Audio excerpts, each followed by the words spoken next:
The story begins on a battlefield with a young knight covered in blood smiling as he tries to catch his breath. Several death beams are blasted at him and his men all of a sudden, suggesting that the battle is definitely not over. The hero stands tall in the explosions, feeling proud that they even made it this far, but they're not done yet. If they can just beat this last force before them, they can win the war. Sadly, just as he's conceiving the thought, a powerful red beam of energy blasts right through him. This laser of death goes through him before he can even realize it, and as he slowly looks down with his bloodshot eyes, he sees the gaping hole in the middle of his trunk. He stares at the massive hole in his chest in disbelief as it burns away rapidly and then falls to his knees in an instant. At that moment, he finally comes to terms with what just happened and the reality dawns on him. It's a fatal blow and there's sadly no coming out of this one, so the hero falls flat on his face and surrenders to death just like his comrades, whose corpses are now scattered all over the battlefield. In his final moments, he lies in a huge pool of his own blood and realizes that his story will end with him not being able to do anything.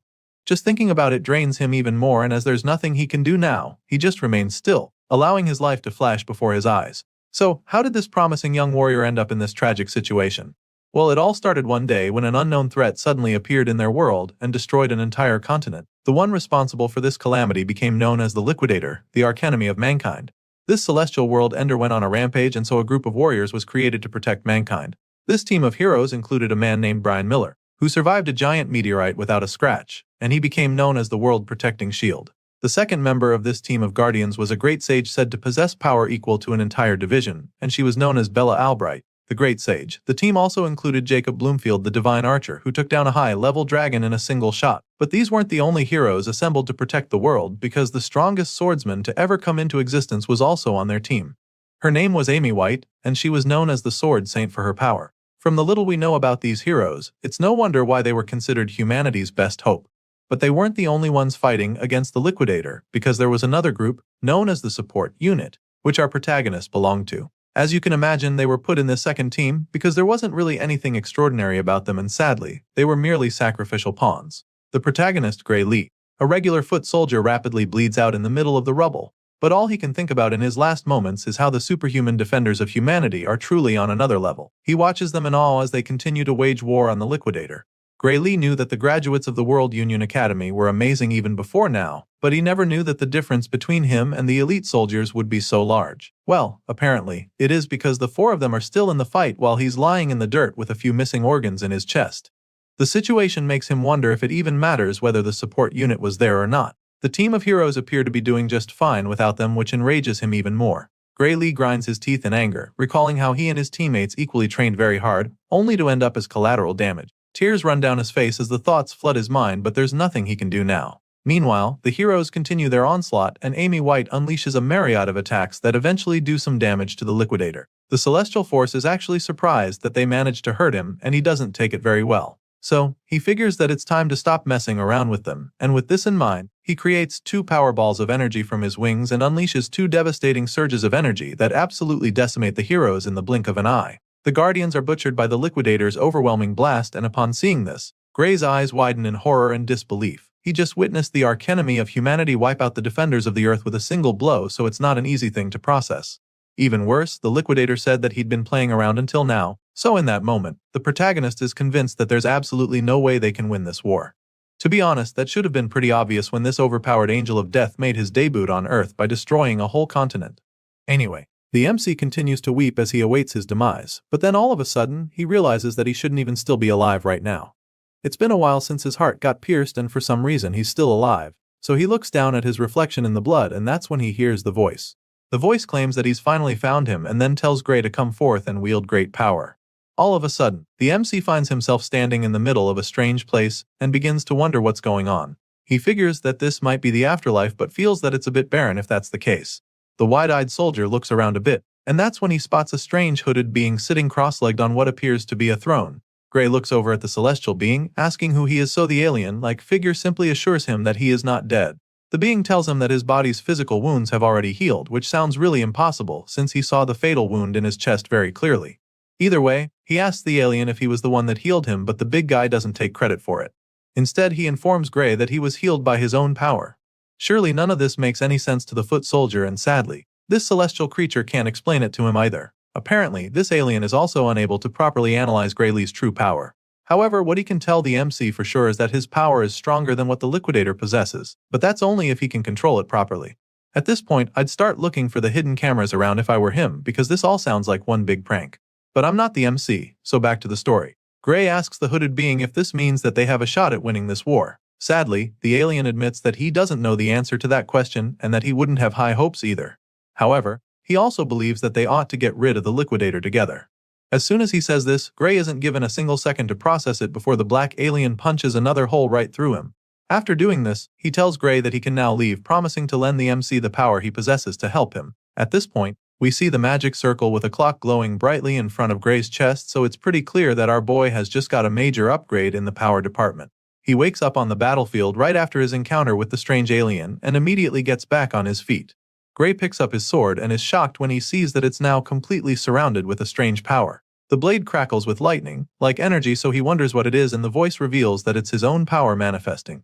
As for the alien's power, it cannot be seen with the naked eye, so he explains this to Gray. Our boy is excited about this new power, especially since he literally just cheated death, and since the Liquidator is still around, he decides to test out his new abilities on the ruthless Angel of Death. The evil alien suddenly senses something coming at him, and by the time he turns around, Gray is already on him.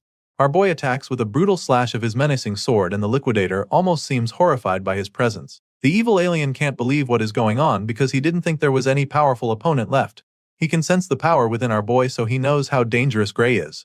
This is confirmed when the hero lands a hit that does some real damage, and this boosts his confidence a lot, so he charges in for another swing and even starts to get cocky, feeling that he is stronger than the Liquidator. However, the World Ender quickly reminds Gray why he should not be underestimated. Just like he did with the Guardians of Earth earlier, the Liquidator uses a single slash to split Gray in two.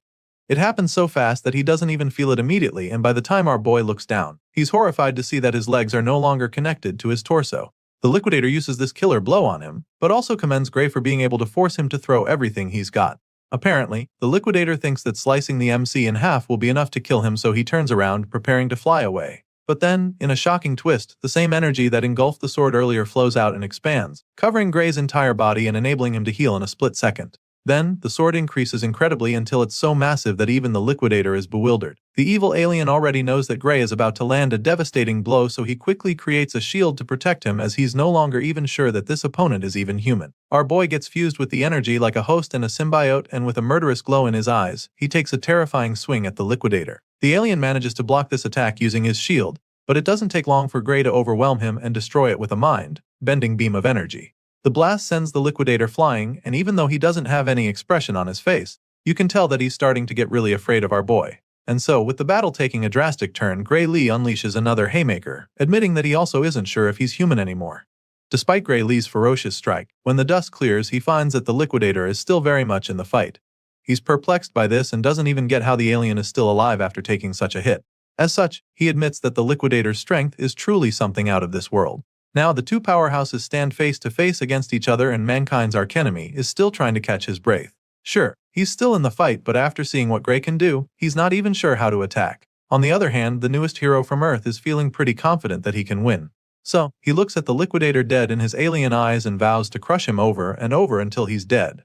You can tell that he's not even bluffing about this from the look in his eyes, and right after squaring up with the World Destroyer, he unleashes another devastating slash from his mighty sword. The Liquidator tries to dodge it, but he gets hit hard, and this time around, he even bleeds. He groans in agony, calling Gray Lee a monster, but even though he's suffering right now, he has no intention of giving up, and so once again, he decides to stop messing around and go all out against this human hero. The Liquidator heals himself and activates his secret weapon. His entire body begins to glow even more than before, and multiple sets of wings shoot out of his back. The alien also somehow manages to make everywhere go dark and tells the hero that his time is up.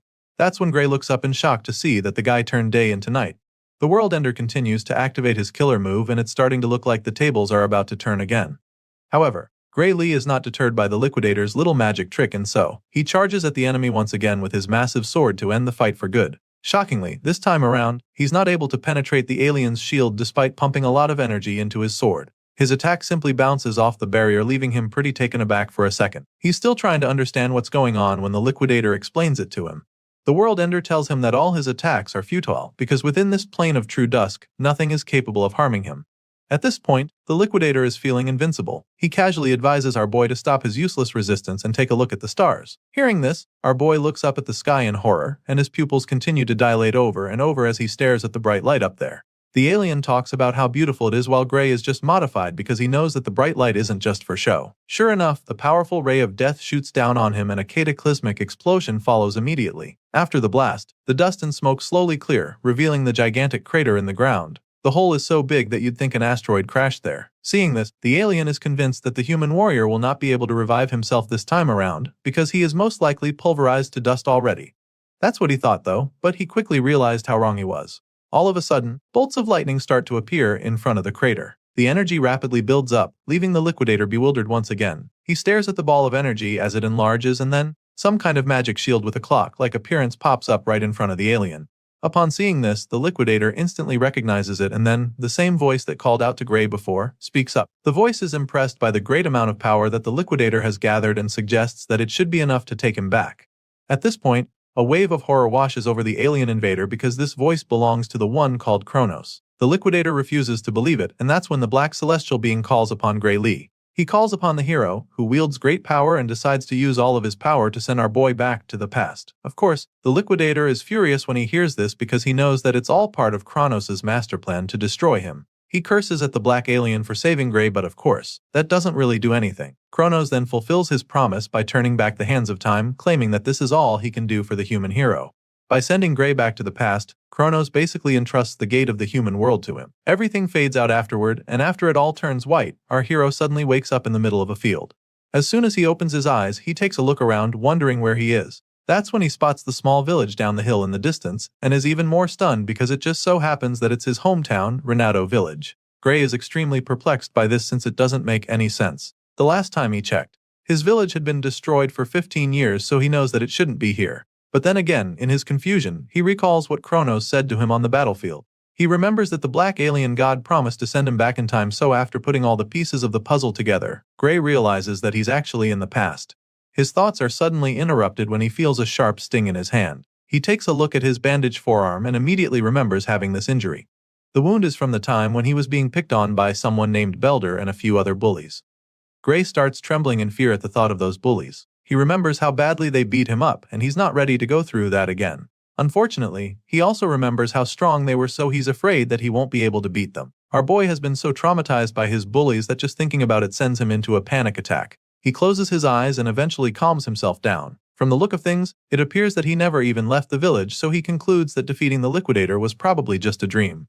With this in mind, he accepts his fate and makes his way back to the village. He doesn't want to get hurt by the bullies, so he decides to come up with a plan for them when he's feeling stronger. Unfortunately, on the way back home, he runs into the very same bullies in the bush path. He can't believe how bad his luck is, so he just stares at them with a blank expression on his face.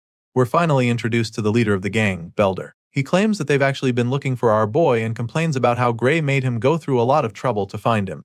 At this point, the MC is probably wishing he could just disappear or teleport elsewhere, but sadly that's not happening. Belder suddenly tosses a sword at his feet and tells Gray to pick it up. Our boy is still in a daze as he's trying to understand what's really happening here, so Belder warns him not to act dumb. And so, he bluntly tells the MC that he wants to have a mock battle, but Gray still doesn't pick up the sword.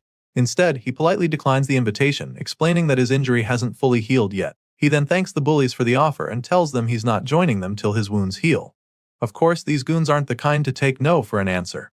Belder insists that they have the mock battle, assuring him that it's safe since the blade is blunt. They start moving closer to him like a pack of wolves around injured prey, but Gray refuses to pick the sword. He insists that a blade is still a big chunk of iron no matter how blunt it is, and that it can still be very dangerous, but Belder finally runs out of patience. The bully gets fed up and tells Gray to shut up, claiming that he has no right to say no to him. He makes this clear to our boy and then tells him that he's free to fight without a weapon if he doesn't like swords.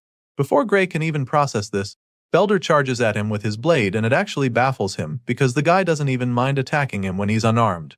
What the hell happened to this being a mock battle? It's pretty clear now that there's no running from this, so Gray decides that it's time to get his head in the game. Before he was sent back, a former military doctor gave him a piece of advice. It turns out that the reason for Gray's lack of improvement in his swordsmanship was due to an injury he sustained as a child.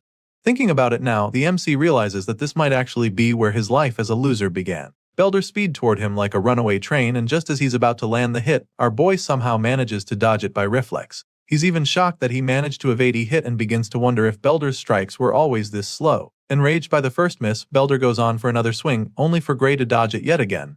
After avoiding getting hit for the third time in a row, our boy finally realizes that Belder isn't slow. The bully also starts getting frustrated by the fact that he can't even land a single hit, so he curses at Gray in annoyance. Unfortunately, his anger can't even help him now because he just misses yet again, and so our boy realizes that he's actually the one who's gotten faster. The other bullies are stunned when they see how fast the guy is all of a sudden. It's as if he's a completely different person now, so they all watch in amazement as he makes a fool out of Belder. After dodging everything the guy threw at him, our boy finally decides to pick up the sword. He may not have his old body anymore, but he still has the memories of the battles he has fought. Gray bends down to pick the sword and Belder takes the chance to charge at him from behind. Unfortunately for him, Gray casually deflects him with a single swing of his own sword. He sends the bully flying with this strike, and he's even surprised that one nonchalant strike was enough to throw his almighty bully off his feet. Right now, the guy is starting to look a lot like an amateur, so he's starting to think it wouldn't be fair for him to fight him. But then again, he remembers everything that Belder's gang put him through, so he decides that the ringleader doesn't even deserve his pity. After all, it's these same pieces of trash who tormented him because he couldn't fight. Thankfully, that's not the case anymore, so he's more than happy to flex his new skills. He uses another effortless swing to disarm Belder, and after seeing how easily the sword left his hand, he realizes that the bully is actually worse than an amateur. Gray suggests that Belder hasn't been trained on how to receive a blow from a sword. This doesn't matter though. After all, these bullies were the same ones who taught him it's totally safe to beat someone with a sword as long as its blade has been dulled. And so our boy takes a big swing of the so-called blunt sword, and it still somehow manages to cut Belder's body open. The guy's eyes widen in horror as the blood from his shoulder splashes all over his face. He's in utter disbelief, but what's more is the severe pain. He suffers so much that he's forced down to his knees. Belder shouts in pain while Gray Lee just freezes in shock because he's equally stunned by what just happened. The blade was supposed to be dulled, so he doesn't get how it still managed to cut the troublemaker. In his confusion, he takes another look at the blade to check if it's really the case, and he confirms that it is actually blunt. As such, Gray realizes that he might have even killed Belder with that slash if he had actually given him a sharp sword. Our boy panics for a second, knowing that he could have killed these kids, but then again, they're the same meatheads who made his life at the village miserable. So, he decides to beat Belder up with the flat surface of the blade instead. This way, he can keep the sword blunt while getting his revenge. He whacks the bully in the face with it, sending him to the ground once again. Belder is now terrified, so our boy hovers over him, wondering why he's screaming so much. He asks the gang leader what's wrong and reminds him that he's the one who said the blunt sword is safe. At this point, Belder just sits there, covering his bleeding nose as Gray walks over to him slowly. The terrified bully looks to the side and sees his goons just standing there, so he snaps at them, ordering that they attack our boy. It's quite funny that Belder would even think that his minions can beat Gray after the same guy just wiped the floor with him. As you can imagine, they're reluctant to even go near him, seeing how strong he's gotten all of a sudden, but they eventually agree to go at him together, thinking they can overpower him this way. The troublemakers charge at our boy at the same time, and Gray just feels sorry for them. He's surprised that they're dumb enough to come at him for another round after what he just did to their leader, but of course, he has no choice but to beat them up too. Belder furiously orders them to kill our boy as they attack him from all alongs, and this just pisses the MC off. He was going to overlook their misbehavior this time around, but since they clearly all want a taste of his new skills, he decides to show them what he can do. A few moments later, Belder and his goons are all on their knees with swollen faces. They've been so badly beaten that there's steam coming off their bodies, and looking at them now, Gray is baffled that these are the same guys he's been so scared off. He remembers that these guys are the ones from the Saria swordsmanship dojo, so he asks to confirm if that's the case, and Belder explains that he's kinda correct. Apparently, they felt like they had gotten strong enough, so they haven't been going to the dojo lately. It's pretty baffling for Gray when he hears them say this, because he can't believe that their current level can be considered strong enough. With this in mind, he figures that he shouldn't expect much from the dojo itself, seeing the kind of students it produced. However, he still believes that it might be useful to him, and so he asks them to introduce him to this dojo they attend. After all, he heard that it's by referral only and would like them to invite him.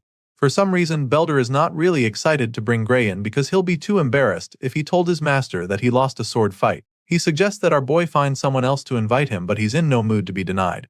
So, since Belder doesn't want to complain, he decides that they resume their mock fight instead. Before he can even say anything after that, the bully agrees to introduce Gray and starts running toward the dojo, leaving his buddies behind even. Eventually, they're all back in the village, and that's when Belder finally asks Gray why he actually wants to go to the dojo.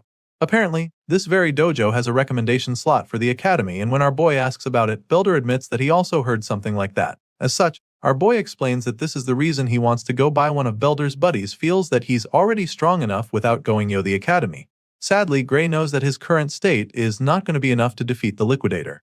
Even the world's strongest lineup was no match for the World Ender. He remembers the battle, how the Liquidator wiped out all of the Guardians with a single blast. Gray recalls how he couldn't even scratch the alien when he got serious despite using the power that Kronos talked about. Just thinking about it makes him really anxious because he doesn't even know how strong he has to be able to defeat the Liquidator. It bugs him a lot, but at the same time, it's not like he doesn't have any clues. He remembers being able to control the dark power even if it was just for a split second.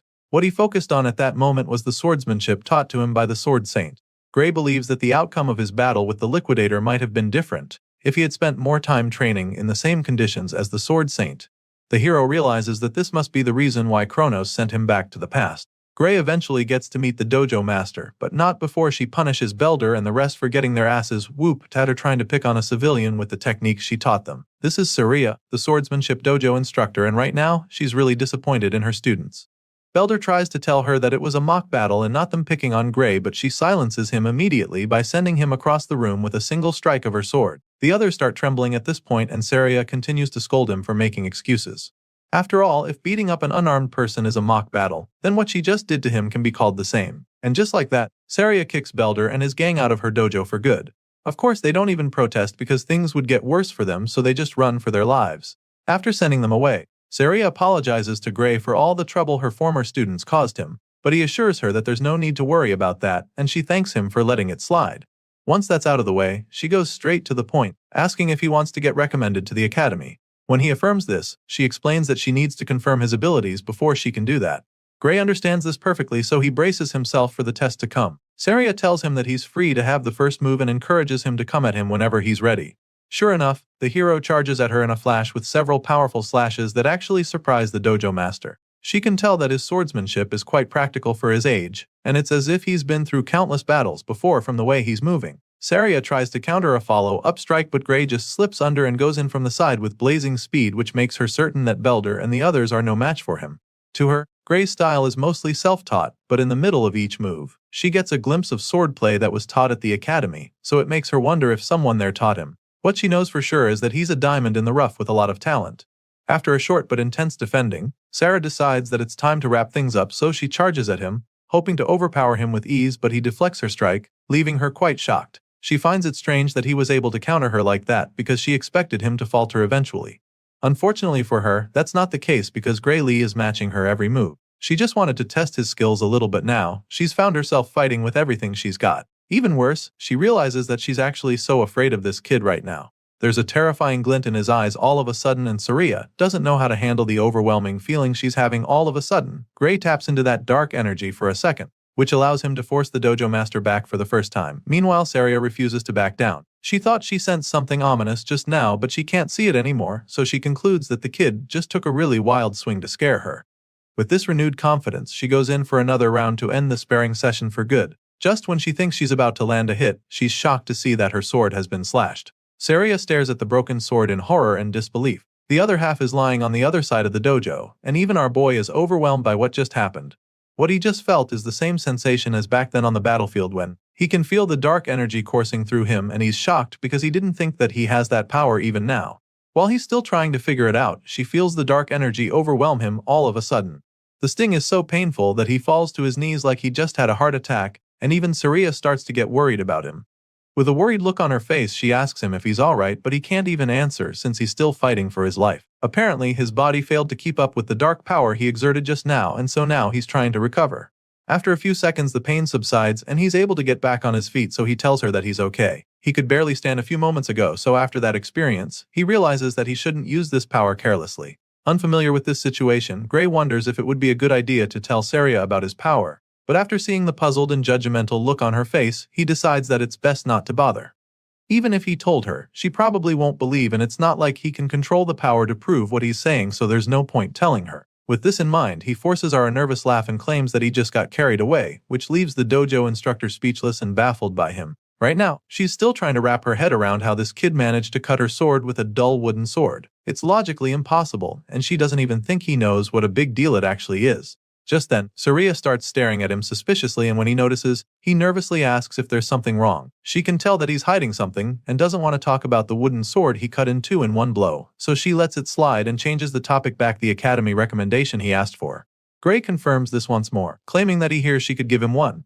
In response, Surya admits that she actually could give him a recommendation to the kingdom's finest educational institution, the Royal Academy of Swordsmanship. However, she tells him that she cannot recommend that he go there. Her next statement comes like a blow below the belt to our boy as she tells him that he's not suited for that place. Gray starts beating himself up for it the moment she says this, thinking about how he always knew he wasn't strong enough yet. After all, he could hardly do anything against her except in that last moment, so he's not surprised that she's not impressed enough. He's still feeling sorry for himself when she completes her statement, informing him that the place he should aim for is the World Union Academy, and his eyes almost pop out of their sockets when he hears this twist. Apparently, Surya doesn't want him going to the kingdom's finest institute, because she believes that he belongs in the world's finest institution. Our boy is blown away just thinking about that place because it's the same institution where the Sword Saint and the other heroes came from. He never imagined that someone like him could even get accepted there, and Surya assures him that it's not impossible. However, his body is nowhere near fit enough to be a swordsman, and so it's going to be a stretch right now. In the Royal Academy, she feels that he'll be able to take it with his skills, but it just won't cut it in the World Union Academy. And so, she's really perplexed by the young man in front of her, because she doesn't get how on earth someone can acquire such skills with a feeble body like his. Gray Lee knows that she's right. Everybody from that academy is a genuine monster, so with a body like this, he doesn't even stand a chance of competing with them. Surya doesn't hear what he's thinking, but from the look on his face, she can tell that he's already feeling defeated. So, she asks him why he's giving up when there are still 9 months until the entrance exam. It means he's got a shot, but he also feels that 9 months is not enough, and the dojo instructor agrees with him. It's actually not enough, but she encourages him to trust her. Clearly, Surya wants to take him as her student for the next 9 months, but she also needs to know if he's ready to suffer for that long. Obviously, he doesn't want to suffer. I mean, no one does, but he knows that he needs to, so he makes up his mind and asks Surya to take him in for the next 9 months. The dojo instructor is excited to hear him say this, claiming that it's a great answer. But the happy look is quickly replaced by a terrifying grin that scares Gray. And that's when she decides that it's time to begin his hell. Our boy's intense training begins from day one, and after pushing his physical abilities to the limit, Surya pumps him full of proteins. She makes him train even when he's not in the mood and forces him to eat whether he likes it or not.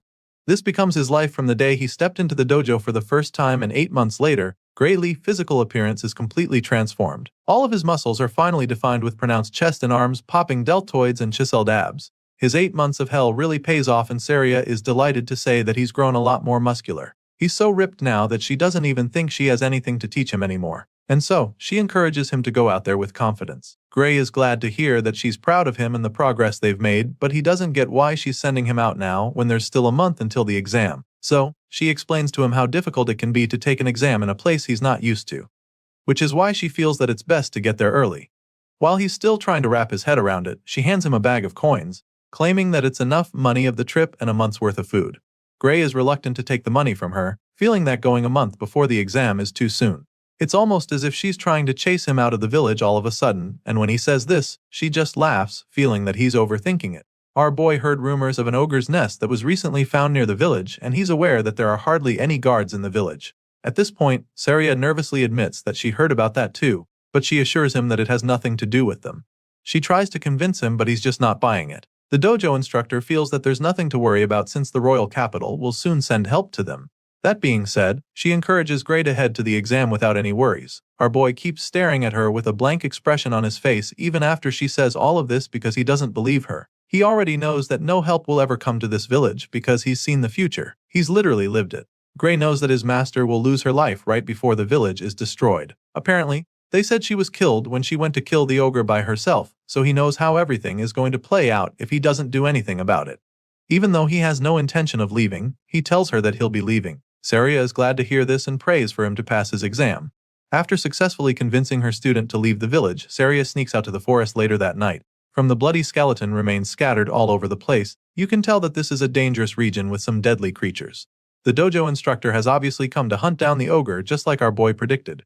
According to the scout's report, the nest is right over here, so all she has to do to find it is follow the trail of blood on the ground. Just as she's about to start moving closer, a voice calls out to her, asking where she's going. She looks up the tree and is shocked to see Gray smiling down at her from a very high branch. She's dumbfounded when she sees him and the smirk is immediately plastered on his face because he just caught her right in the act. She asks him why he's even here because as far as she's concerned, he should already be on his way to the academy by now. And before she can even try to scold him, he jumps down from the tree and stops her right there. Gray informs her that he's the one who should be asking the questions since she told him that the ogre nests would be taken care of by the army from the royal capital. Of course, Saria quickly comes up with an excuse, claiming that the guys at the capital said they couldn't come because of some emergency over there. And for that reason, she decided to handle the ogre nests by herself. After all, she believes that she's more than capable of handling the situation by herself. Saria smirks after saying this, claiming that she knows the strength of the nest already thanks to the report from the scouts. She reveals that the boss of the nest is an elite ogre, and the nest itself holds around 40 to 50 monsters in total according to the reports she got. The dojo master admits that that number of minions will be pretty tricky, but still, she's confident that she can take them out all by herself. Upon hearing all she has to say, the gears in Gray's head begin to turn as he ponders on the strength of an elite ogre. On its own, the monster isn't actually that strong, but it turns out that the ogre's real strength lies in its intelligence and leadership. Considering the risk of getting surrounded, our boy concludes that it would be suicidal to even try to fight the monsters alone. He's lived through this very event before, so he knows how it plays out, which is why he's convinced that Saria will not make it out alive if he allows her to go on this mission alone. And if she dies, then the entire village will go on to be destroyed by the same monsters. And this is something he cannot let happen, not when he's been given a second chance to actually change things. The hero has seen that tragic future with his own eyes, and it's still a very fresh memory, which is why, after pondering for a moment, he suddenly asks his master to take him with her. Without even thinking about it, Saria shakes her head in refusal, insisting that she will be able to handle it by herself. Of course, Gray wouldn't want to blow his cover and tell her that he knows she's going to die because he's from the future. So, he takes another approach to try to change her mind, claiming that this could be his first chance to gain some real combat experience. After all, it's exactly what he needs to put his training to the test, so he makes his request once again, suggesting that Saria thinks he's just going to get in ready during the mission. Of course, his master doesn't see him as a liability in battle, and she's sure that he also knows that too. I mean, she can't even beat him in a mock battle anymore. That's how good he's become. However, she also makes it clear to him that nobody knows what might happen in a real fight, especially when it's a monster's nest that suddenly formed like the one they're faced with. For a dangerous job like this, the dojo master believes that it's best for him to wait until he has a bit more experience in real fights that are less risky. At this point, Gray is starting to feel pretty defeated because he really thought he was going to change her mind. Sadly, she insists on going alone, so he's forced to his last option. He suddenly tells her that he has an idea, and this gets her pretty curious immediately, and that's when he challenges her to a fight out of the blue. Apparently, this plan involves him knocking her out cold so he can deal with the ogre by himself. He informs Saria of his intentions as he points his sword at her face. The white-haired master just smiles as she tries to process what the hell he just told her. She stands still for a couple seconds, probably thinking he would rethink his decision, but Gray stands his ground and keeps the tip of his sword inches away from her face. At this point, it's pretty clear that she can't get him to go away, and she doesn't actually want to fight him, so she just shuts her eyes and surrenders. Saria agrees to take him along but makes him promise her that he'll come back alive no matter what. Upon hearing these words, our boy finally lowers his blade and then assures her that he definitely plans to come back from this mission. So, he makes Saria promise him the same thing, pleading with her to not die in the ogre's nest, and of course, she's very confident that it's not going to happen. Once on the same page, the master and student follow the trail of blood leading to the ogre's nest and officially begin the hunt. Soon, they arrive close to a valley, and from afar, they notice that the terrain leaves no room for escape. If they go in, they can easily get trapped and slaughtered, but Saria is more concerned about the monsters in there. She claims that the minions have a lot of confidence building their best in this kind of location, so Gray quickly reminds her that they won't be able to escape either. He senses that his master might be getting a little cocky, so he also points out the fact that they're up against intelligent monsters and not just dumb beasts. As such, he suggests that it's better to be more cautious with their approach, and Saria agrees with him. The two hide behind a big rock and quietly scan the tent from afar.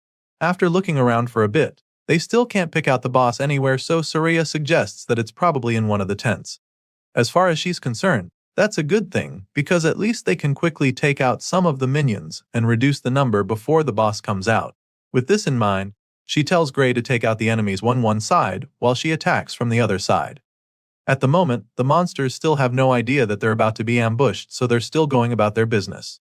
Saria and Grey Lee take out their weapons and spring into action. The first monster to be unalived sees the white-haired swordmaster coming at him, but before he can react, she takes his head right off with a single slash. Well, this first attack alerts the others, so all their hopes of being stealthy are instantly dashed. The horde of red-eyed ogres roar at the two swordsmen, but of course, they're no match for our boy. Without even tapping into his dark powers, Grey casually slices through the monsters with ease like a cold-hearted butcher. He dismembers the ogres with lightning-fast strikes, and his master also finds it's pretty easy to take out all the monsters on her side.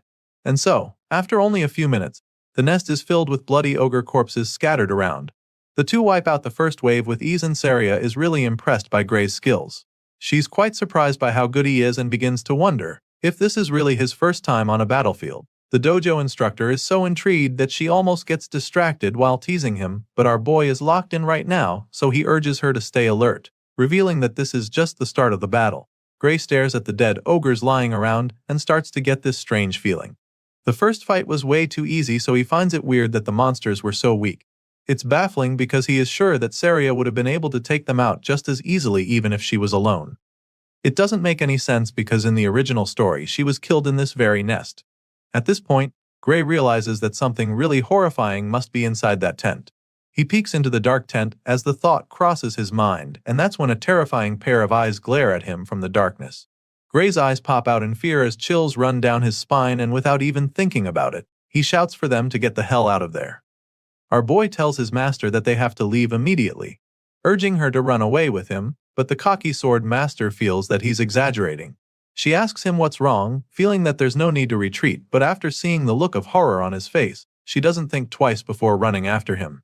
Now, they're both running out of the nest as fast as their legs can carry them, but their efforts prove futile very quickly because all of a sudden, a figure appears to leap into the air right above them to intercept them.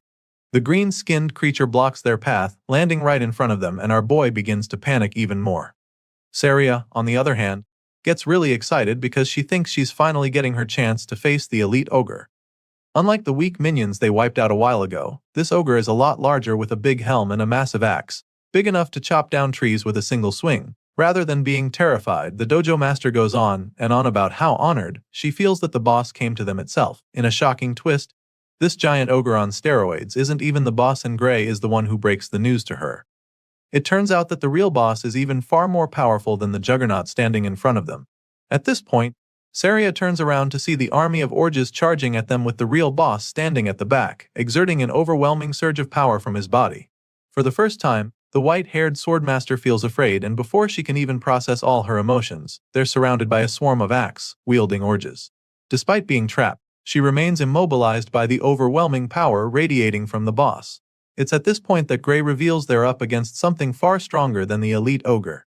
What they have on their hands right now is an ogre general, and the nest they just attacked belongs to the ruthless green abomination. Saria finally snaps out of her daze and admits that an ogre general is not a monster they can handle on their own. It's now pretty clear why the entire village got wiped out, sadly. It looks like history is about to repeat itself because they're currently outnumbered and outgunned. Seeing how dire the situation is, Saria suggests that they just kill the brute in front of them and keep running.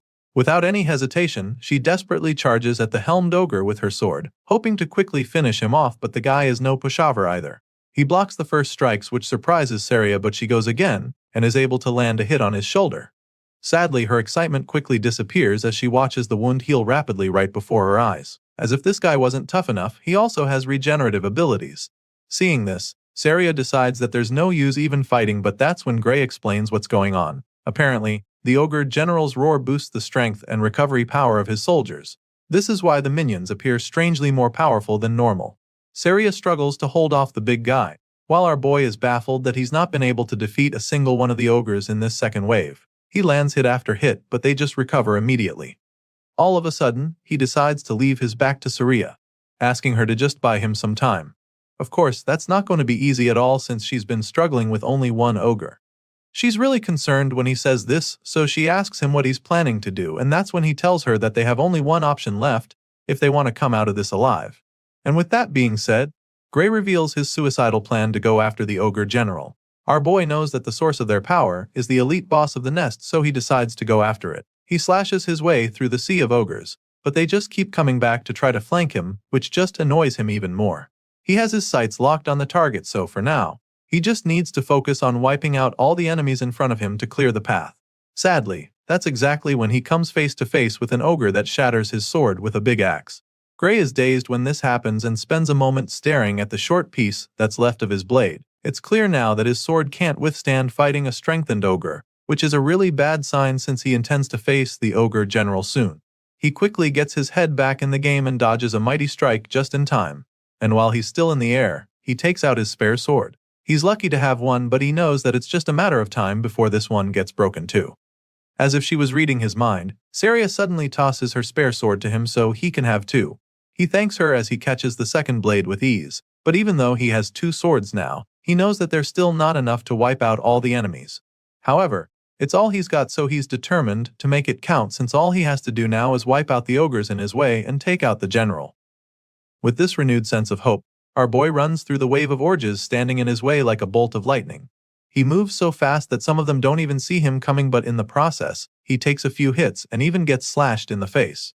Still, this doesn't deter him as he pushes on relentlessly through the horde of bloodthirsty monsters. The general notices the hero getting close, so he lets out another powerful roar to strengthen his soldiers even more. This is a twist that our boy didn't see coming at all, because he didn't even think these ogres could get any stronger. Sadly, they're mutated in a flash and the fight becomes several times more difficult. He's no longer able to push through, and at this rate, it's only a matter of time before he and his swords are crushed. Gray realizes that the general saw right through his plan, which makes him admit that the boss is truly very intelligent. It's obvious now that the boss's high intellect isn't just for show.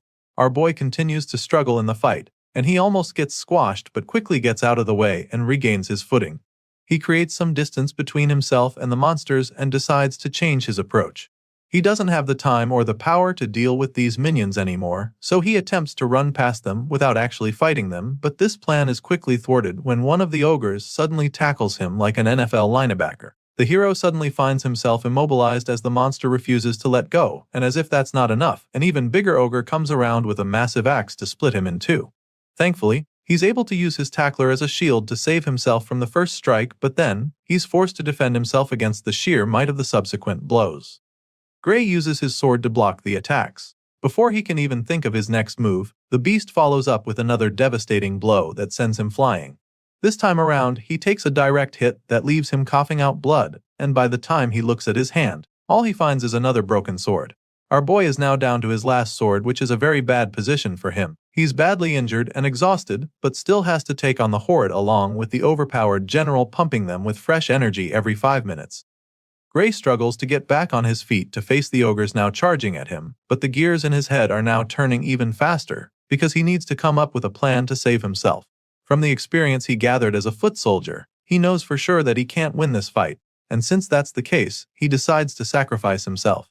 He suddenly shouts for her to run away, while they're focused on him, but she just smiles when she hears. Without hesitation, she lets him know that she can't do that, and not just because that big-helmed powerhouse is still in her way. Hearing this, Gray tries to scold her, wondering if she's got a death wish or something. He's afraid that she wants to die for nothing just to look brave, so he assures her that he'll run right behind her once she starts moving. However, she's not even refusing because she's worried about him. Apparently, Saria literally can't even run anymore because there's a nasty cut on her thigh, making it difficult for her to even stay on her feet. Gray gets to see the wound and is instantly horrified because his master is basically a sitting duck in that state. Just like that, saving her by sacrificing himself becomes impossible, and he immediately runs out of options. Gray's life begins to flash before his eyes just like they did in his previous life. He was sent back in time so that he could defeat the Liquidator, so it's pretty sad for him to realize that his new life is going to end just 8 months later in a filthy ogre's nest. His chances of survival drop even further when his last sword gets broken by another powerful strike. It's looking pretty bad for our hero at this point, but even with the odds stacked against him, he refuses to accept defeat. Gray Lee believes that it's not over yet because he still has one last trump card up his sleeve. Sure, he doesn't know how to use the dark power he possesses, but our boy is certain that even all these enemies before him will be no match for him if he can just tap into the power from the battle against the Liquidator. So now, with that being his last and only hope to survive, Gray forces himself to remember how he felt when he first unleashed that power. He doesn't have much time to do this though, since the red-eyed ogres are charging at him. Our hero closes his eyes to focus so he can remember the sensation from that time, and while doing this, he points his broken sword at the enemies, hopeful that the dark power would transform it into a deadly weapon in no time. Sure enough, our boy manages to activate the power in the nick of time. Just when he's about to be smashed by the monsters, his broken sword comes to life with the dark power, allowing him to destroy the ogres before him permanently. Saria is very shocked when she sees this, and she's already pretty worried, but before she can freak out, Gray turns to her with half of his face consumed by the dark energy. And then, he smiles at her, assuring her that everything is alright. Our boy's not kidding, and we're able to see why he just said that. Gray is now a lot more powerful than he was a few moments ago, which is why he's able to casually wipe out the horde of the ogres in front of him. Apparently, these strikes are so potent that the ogres are unable to recover from them, and even though the general starts to take some damage as well. She notices this and it's shocking to her, so she gets distracted for a second. In that split second, her opponent gets the chance to sneak up on her, but she sees it coming and manages to block it. Saria uses her sword to block the huge axe, and that's when she notices that the force behind it is now lighter than it was before. All of a sudden, the mightiest ogre suddenly becomes a walkover for Saria, so she takes advantage of it and destroys the brute in a flash. He sure gave her a hard time earlier, but without the general strengthening him, he's nothing. A while later, we see the hero and his master standing victorious in the nest surrounded by ogre corpses. He's amazed that they somehow managed to come out of it alive, and the bruises on his face confirm that it was no easy feat. He apologizes for breaking her sword, but the sword master assures him that she doesn't mind since he literally saved her life. Either way, he gives her back the broken sword and she takes it from him, even though that's not her major concern at the moment. While taking it off his hands, she tries to ask him about the attack he used to win the fight, but before she can finish talking, our boy collapses to the floor headfirst. The hero passes out in an instant, which leaves her absolutely horrified, so she starts. While she's trying to wake him up, we see that our boy's consciousness is actually elsewhere. He finds himself standing in a dark, empty place filled with shallow water. In the middle of the place, there's a huge door with chains on it, which he finds very strange. And while he's still trying to wrap his head around what the hell is going on, weird gusts of energy start to flow out of the door along with mysterious symbols. At first, he doesn't understand what's going on, but he quickly realizes that it's the same power that kicked in on the battlefield. A line appears in the middle of the door like a smaller gateway, allowing the dark clouds to seep out. This makes Gray wonder if opening the door will allow him to get that power. Of course, there's only one way to find out, so makes up his mind and starts marching toward the door. He gets closer, and after only a few steps, he feels an overwhelming and ominous force pull him back. The massive red skeleton spirit drags Gray away from the door with a crushing power that horrifies him. After that suffocating experience, our boy realizes that he's definitely going to die if he opens that door in his current state. Chills run down his spine as he says this, and almost immediately, a loud voice responds to him, informing that he made a wise call. As you can imagine, Gray is taken aback when he hears the voice, but he doesn't even get a chance to figure out anything else, because the next moment, he's waking up in a bed struggling to catch his breath. He wakes up like someone who just had a nightmare, so Saria is really concerned about him. Thankfully, Saria is in the room, so she comes to check on him, seeing that he's finally awake. She clearly has not fully recovered from the damage they suffered in the ogre's nest. At the same time, our boy is pretty confused, so he asks where he is, and that's when she informs him that he's been unconscious for 5 days. As such, she was even afraid that he wasn't going to wake up anymore. Our boy is still pretty surprised that he's been asleep for the last 5 days, so he figures that it's due to the fact that he must have pushed himself pretty hard. It clearly took a toll on his body, and the swordmaster agrees with him, even though she feels that he did a lot more than pushing himself pretty hard. Anyway, she's concerned about his condition, wondering what the state of his body is. She asks him if he can move, and since he also does know the answer, he decides to give it a try. Sadly, Gray suddenly realizes that he can't move his right arm at all.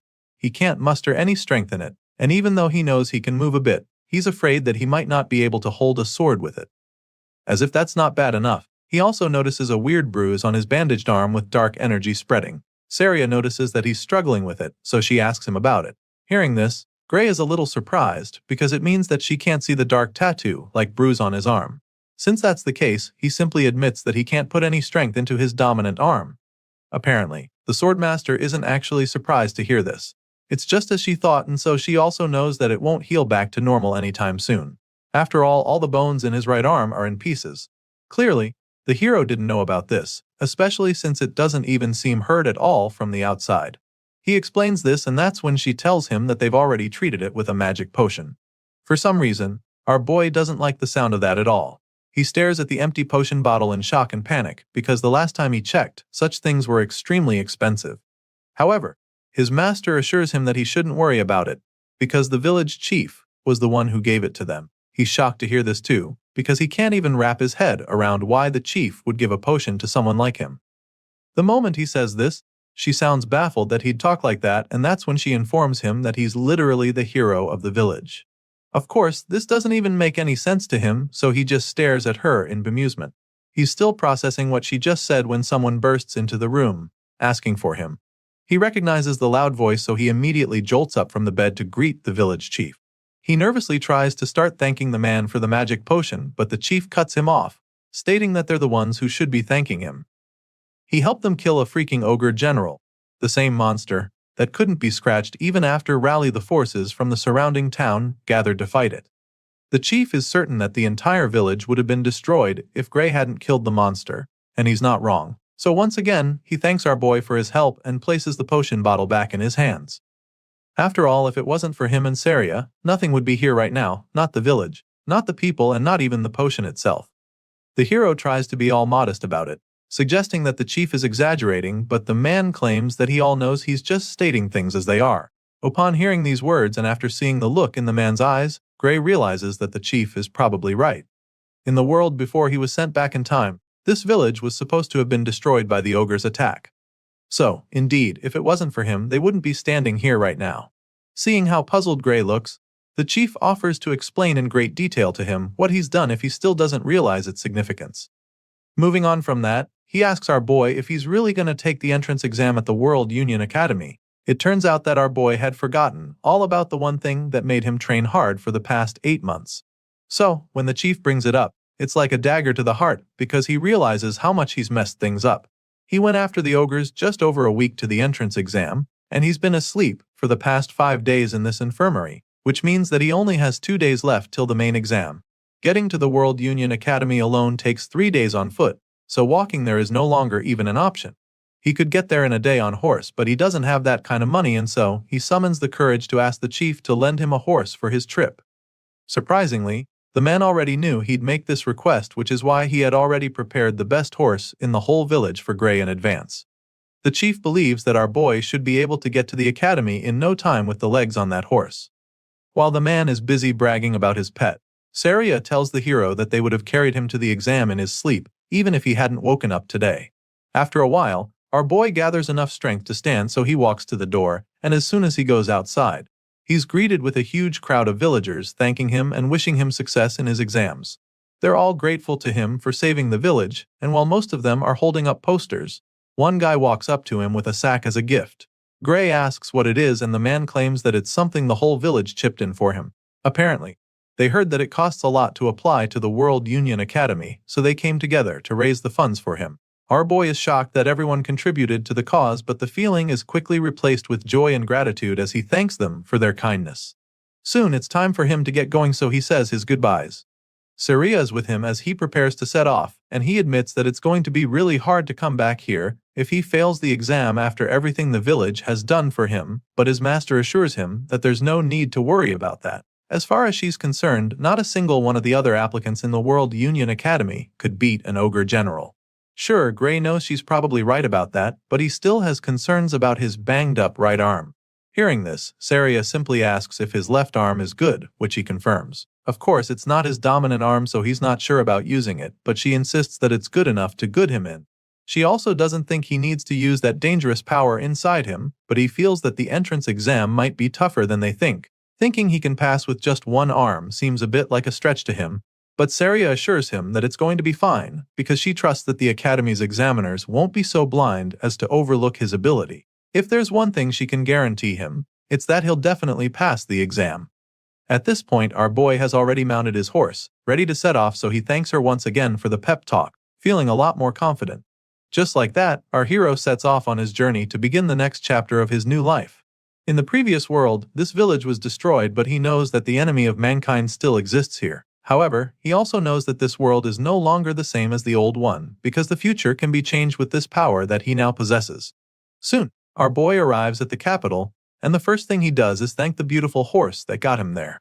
He's only been in the city for a short while, but he can already spot the amazing structure that is the World Union Academy. Despite how expensive it is to apply here, the place is absolutely swarming with potential applications.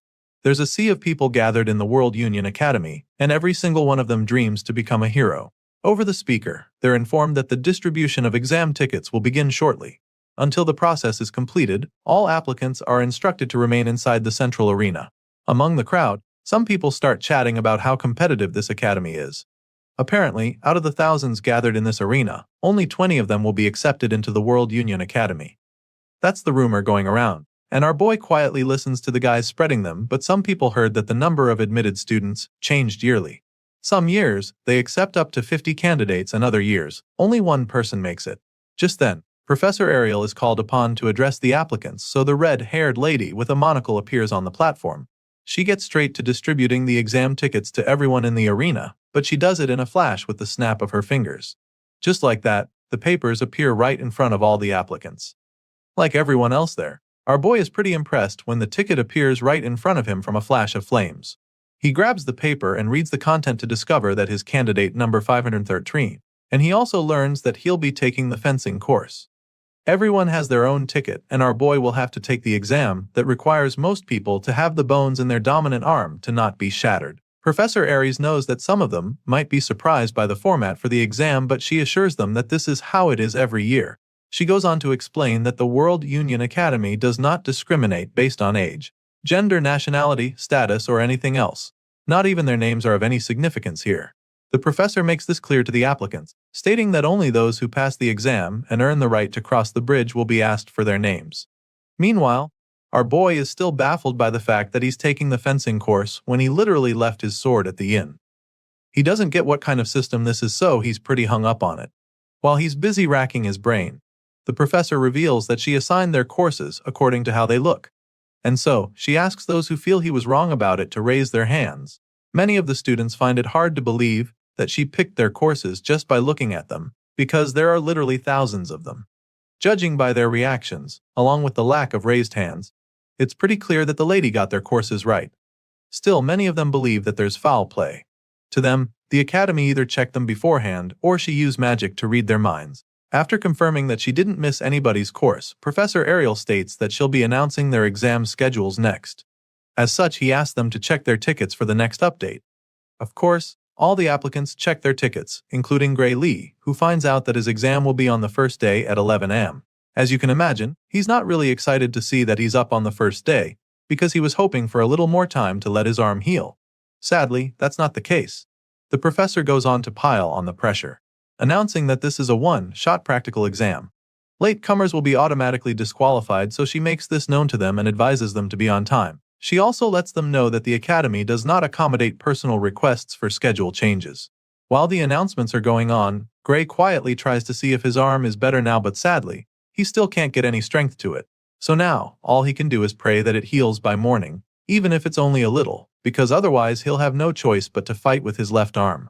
Unfortunately, the next day, our hero wakes up and is immediately frustrated because his injured arm didn't even heal at all. Now, he has no choice but to take the exam like that because there's no option for schedule changes. Gray gets ready and heads to the exam, and when it's almost his turn, he is directed to the entrance of the arena.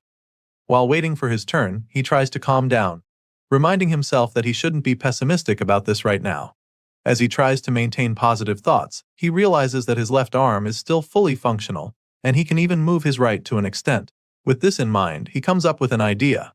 Gray concludes that he needs to use the little time he has left to watch the examiner's moves and prepare for them. Our boy believes that what he needs to do now is study his opponent and find an opening to strike. At this point, we get to see the current application in the arena. The examiner tells him to take the first move, so the brute with the big sword charges at him like a bull.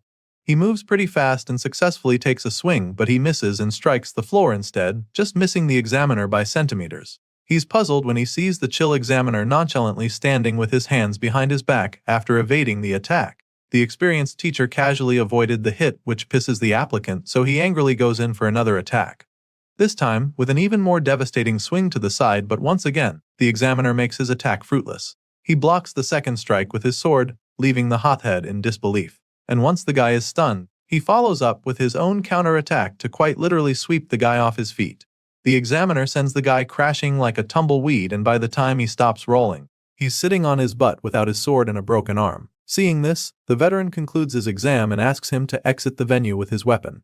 Of course, our boy witnessed everything that just happened, so a smile of acceptance creeps up on his face, because now, he knows without a shadow of a doubt that he's cooked. The examiner calls his number and he just starts walking into the arena. In his mind, all he can do now is go on stage and quietly take his L before going back home, because if that tough guy couldn't even land a hit with perfectly good arms, then what are his odds?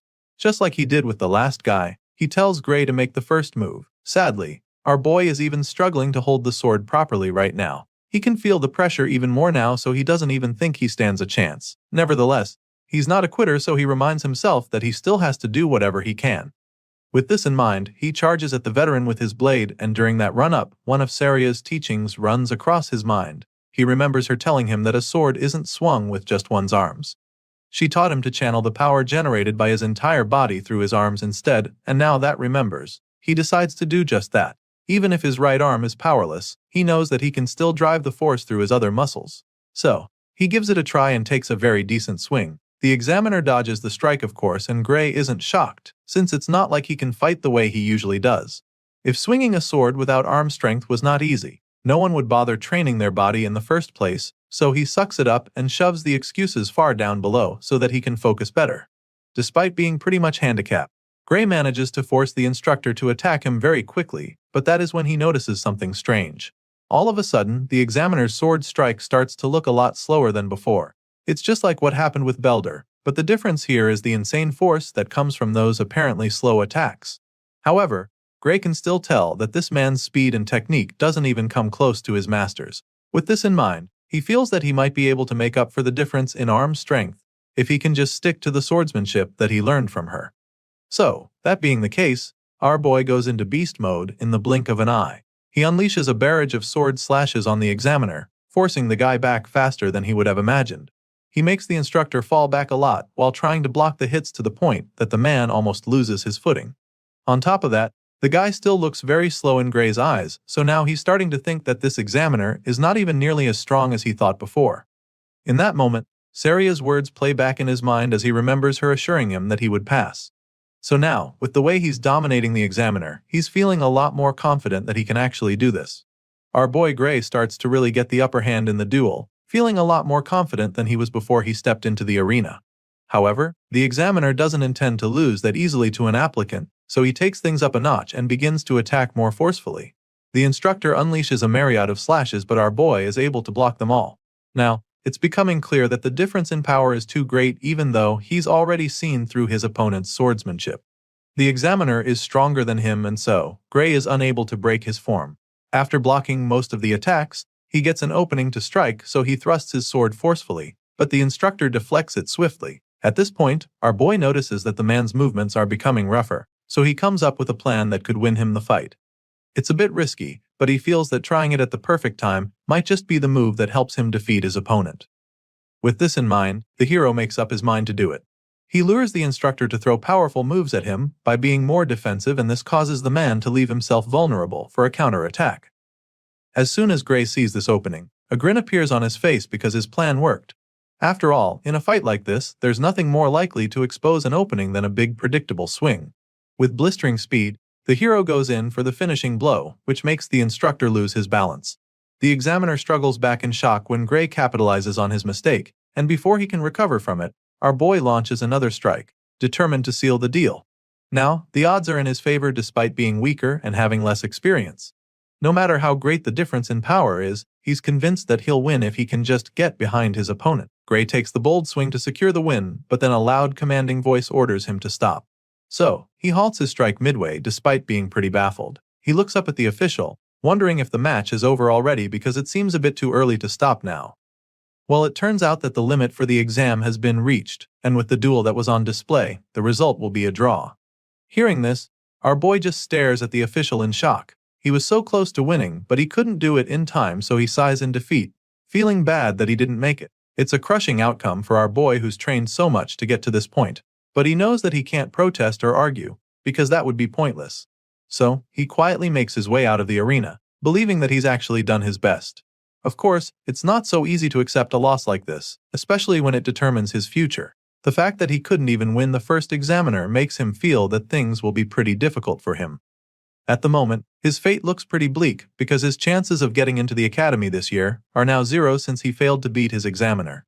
So, he decides to come back the following year to take the exam again since his arm would have healed by then. With this in mind, he simply thanks the examiners and the academy for even giving him the chance to apply. Fast forward to 1 week later, and it's time for the final round table meeting to decide the students that will be getting accepted into the finest institution in the world.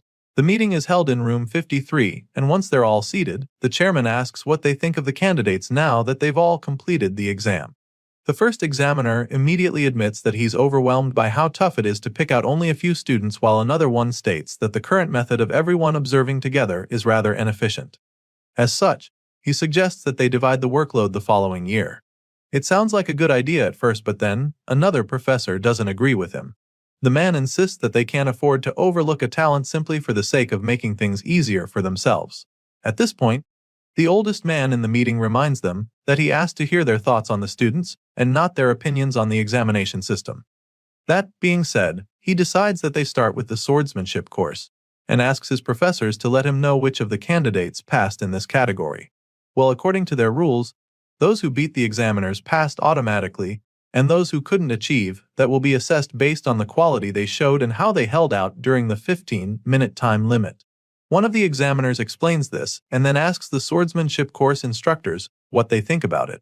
All the matches were recorded so they're able to rewatch and analyze the performance of the candidates. Other than those who beat the examiner, candidates number 5, 217 and 753 stood out. The man suggests that they kept it at that because even if the others joined, they wouldn't be able to keep up in class.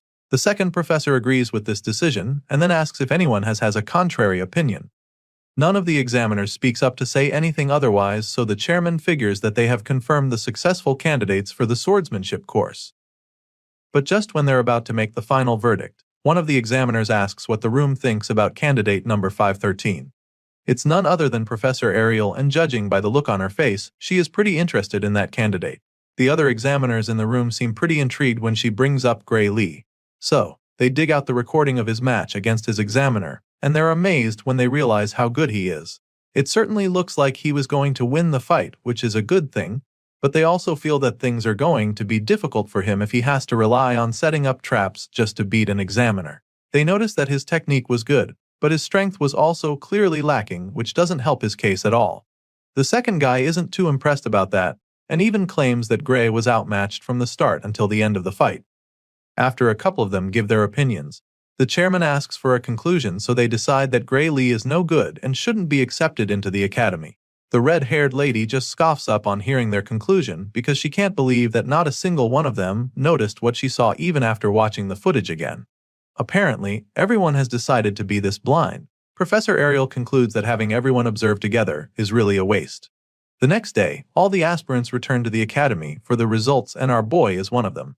He holds his ticket in hand, waiting for the examiners to announce the successful candidates for the swordsmanship course.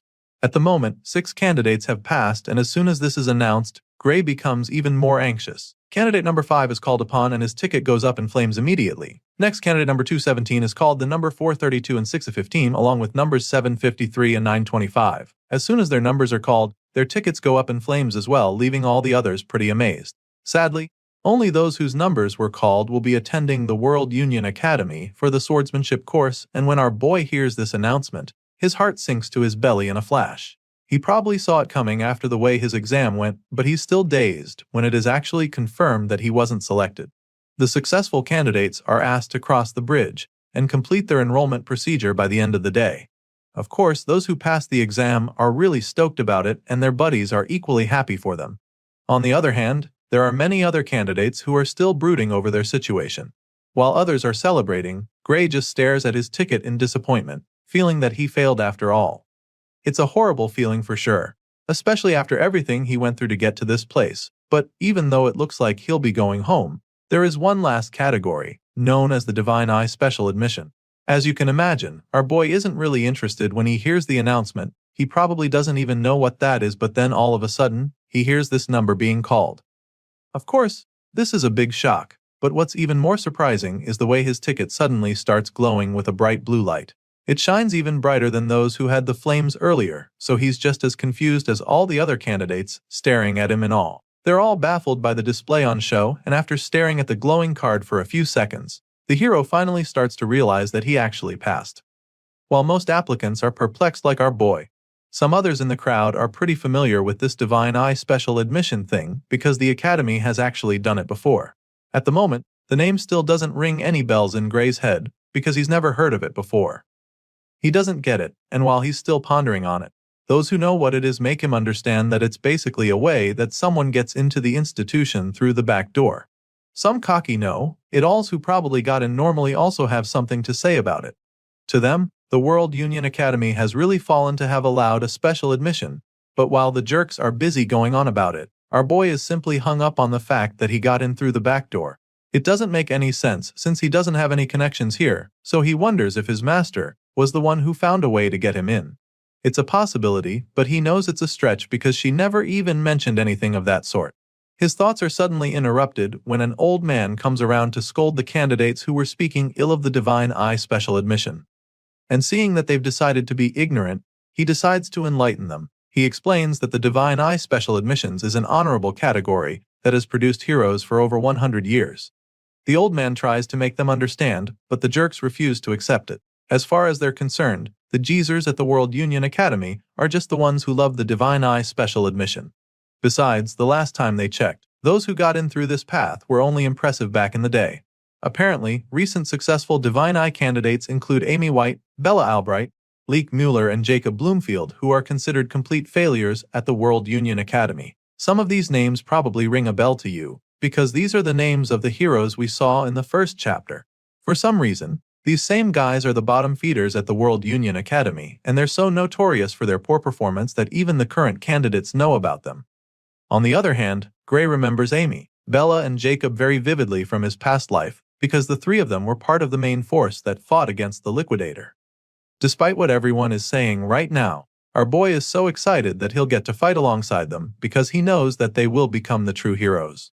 The story continues on the day of the entrance ceremony. Currently, the ceremony is scheduled to begin 30 minutes from now, so the students urges them to assemble in the plaza in front of the main office if they're done changing. For the first time, we get to see our boy in his stunning uniform with the World Union Academy emblem engraved into his chest pocket. After walking for a while, the guys at the front start to argue about the correct location. Apparently, they should be at the plaza in front of the main office, but there's nothing here, so they're not sure that they even came to the right place. Before they can get even more confused, one of the professors comes around to meet them. He apologizes for the confusion, explaining that they've had a bit of a delay setting up due to a mix-up. Hearing this, the students are still quite confused because they don't get what he means by setting up. Just then, the man tells them to step back a bit so that he can put the stairs in that spot. This just baffles them even more, but they step back and ask if that's good enough. Thankfully, it's just perfect, so the white-haired professor begins to do his thing. The students watch in confusion as the man goes down to start writing something on the floor. They're still pondering on what he could be doing when a giant massive circle appears on the ground. The golden seal spreads out, glowing brightly, leaving the students in awe, and then in the blink of an eye, a gigantic auditorium appears with a flight of stairs attached to it. Once again, the man apologizes for the delay and then tells them to sit wherever they like in the huge hall.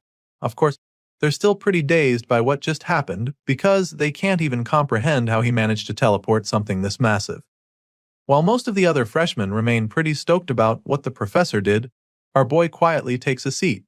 He feels that they probably did this because they want to hold the entrance ceremony in a place where they can see the school building. It's a pretty brilliant idea, and he also believes that it's a pretty extravagant way to use teleportation magic. He's heard a lot about the institution in his past life and the present one, but now, he can boldly say that he has seen the power of the World Union Academy. The hall is massive, so it's pretty obvious that the number of seats is pretty excessive. One purple-haired guy at the front points this out because he doesn't think there's need for this many seats, when only 30 students were accepted this year.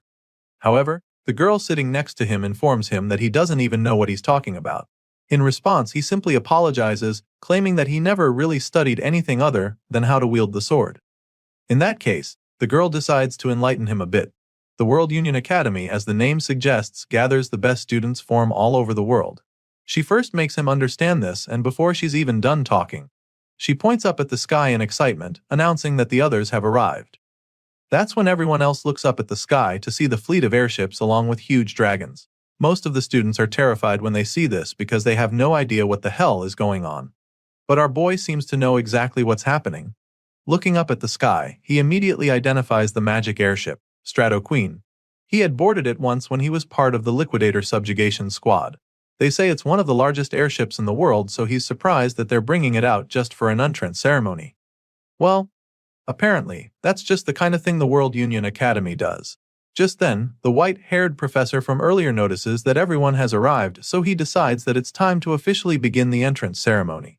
A while later, just after the headmaster's speech, we catch up with our boy who currently looks bored to death. He's so close to falling asleep, and after the last couple minutes, he confirms that even the World Union Academy's entrance ceremony isn't much different from a normal one. Well, he is bored now, but that's about to change very quickly because the next item on the agenda is the greetings from the top students of each course. Gray's eyes almost pop out of his head when he sees Leonhardt, the top student of the swordsmanship course, coming forward to answer the call. At this point, our boy is a lot more interested in the entrance ceremony, and he's not the only one because all the other freshmen are staring at Leonhardt. It makes a lot of sense that they dread him this much since he was the one who defeated the examiner in an instant during the entrance exam. The guy climbs the platform and greets the professors there very politely. Apparently, this guy is so good that some say he's as good as the teacher when it comes to swordsmanship. It's a pretty bold statement, but I guess that's just how good this white-haired talent named Leonhard Appius is. At this point, the hero is really intrigued, but his thoughts are interrupted when Leonhardt suddenly asks the professors if he is allowed to speak freely. They confirm that he is free to talk, so he thanks them and prepares to give his own little speech. He starts by stating that he has just one complaint he'd like to make to the academy. But before revealing what it is, he turns to address his fellow students. Well, that's what he says at first, but then he throws a jab at our boy, claiming that he's only talking to the students who were admitted the proper way. Leonhardt tells them what an honor it is to be admitted to the academy with them, hopeful that they'll all graduate as individuals capable of making meaningful contributions to the world. That being said, he urges his classmates to work hard together, claiming that he looks forward to the days when they can aim high together as students of the prestigious World Union Academy. After giving this little speech, he returns to subtly attacking our hero by suggesting that there's someone among them who doesn't deserve to be there. He makes this bold statement and then turns to the Divine Eye Professor Ariel, asking her to confirm if he's correct or not. The red-haired professor's expression instantly changes from a look of pride to shock. She's utterly taken aback by the allegations, so she tries to correct him, insisting that all the students here have passed the rigorous exam.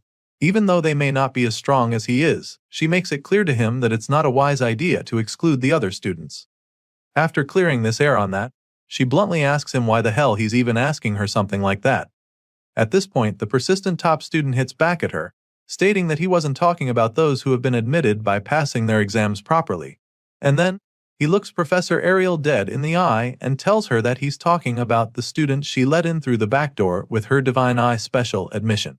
The red-haired lady just smiles when he calls her out like this, but he doesn't even stop there, because the next thing he does is to loudly demand that the one who was specially admitted reveal himself. This dude even has the balls to demand that Gray return his uniform and leave the academy right away. Everyone seated in the hall is taken aback by his audacity. They gasp in shock, but none of them dares to challenge Leonhardt. At the same time, nobody steps up to support him. Meanwhile, the target in question is still on his seat. He hasn't revealed himself yet because he's trying to understand what the reason for this hostility is. He's pretty nervous, but he's relieved that Leonhardt doesn't even know his face, because that would be a serious problem for him. He remembers when the top student stood up to answer the call, and he's glad that the guy didn't notice him back then despite how close they were to each other. Since Leonhardt clearly doesn't know who he is, he figures that it's wiser to just remain seated because he might not get caught up in this whole thing if he doesn't actually step forward. When the special admissions student refuses to come forward, Professor Ariel finally chimes in with an unbothered look on her face. She suggests that this year's students are quite lively after seeing how bold the guy standing before her is. She makes this statement, hoping to lighten the mood, but the persistent top student just snaps at her. He makes her understand that he's very serious about what he just said, and then demands that she stop admitting students through the back door. He's about to say some more disrespectful stuff when Professor Ariel finally gets fed up. She cuts him off by appearing behind him and then prepares to show him exactly why she's a professor at the academy. Ariel asks Leonhardt if he thinks that he's stronger than the student she chose through the Divine Eye special admissions. The question catches him off guard at first because he's not completely sure, but he's already made a lot of noise and backing off now would just make him look stupid, so he musters the courage to state that he is. He's furious that she'd even ask him a question like that and wonders if she thinks that he's not as strong as the mystery student. With this response, Professor Ariel smiles even more because she knows what things are about to get interesting. She likes his attitude and proposes that they make a bet so he can put his money where his mouth is. Once again, Leonhardt is taken aback by the idea she just brought up, but she reiterates and confirms that she actually wants to make a bet, and not just any regular net, because she's actually willing to gamble with her job to prove that she didn't make a mistake. Of course, this bet means that Gray Lee's special admission will also be at stake, so our boy becomes pretty worried because this definitely wasn't part of his plans. Gray begins to panic because he doesn't even know what kind of bet this daring lady is talking about right now. Off the top of his head, Leonhardt figures that the professor probably wants to make him fight the special admissions student, but she claims that she would never do such a boorish thing. After all, she believes that Leonhardt would end up dead if our boy goes all out against him. She literally tells him that he's no match for the special admissions student, and then assures him that she wouldn't intentionally make them fight because as an educator, she must not put the lives of her students at risk. Of course, the only person she's worried about is Leonhardt, so she makes this clear to him, which of course causes him to become absolutely livid. The veins in his head start bulging out as his blood begins to boil, and then he asks the lady if she's actually trying to provoke him. In response, Professor Ariel bluntly tells him that she meant every word of what she just said. As such, she suggests that they make their bet about monsters since it would be safer that way.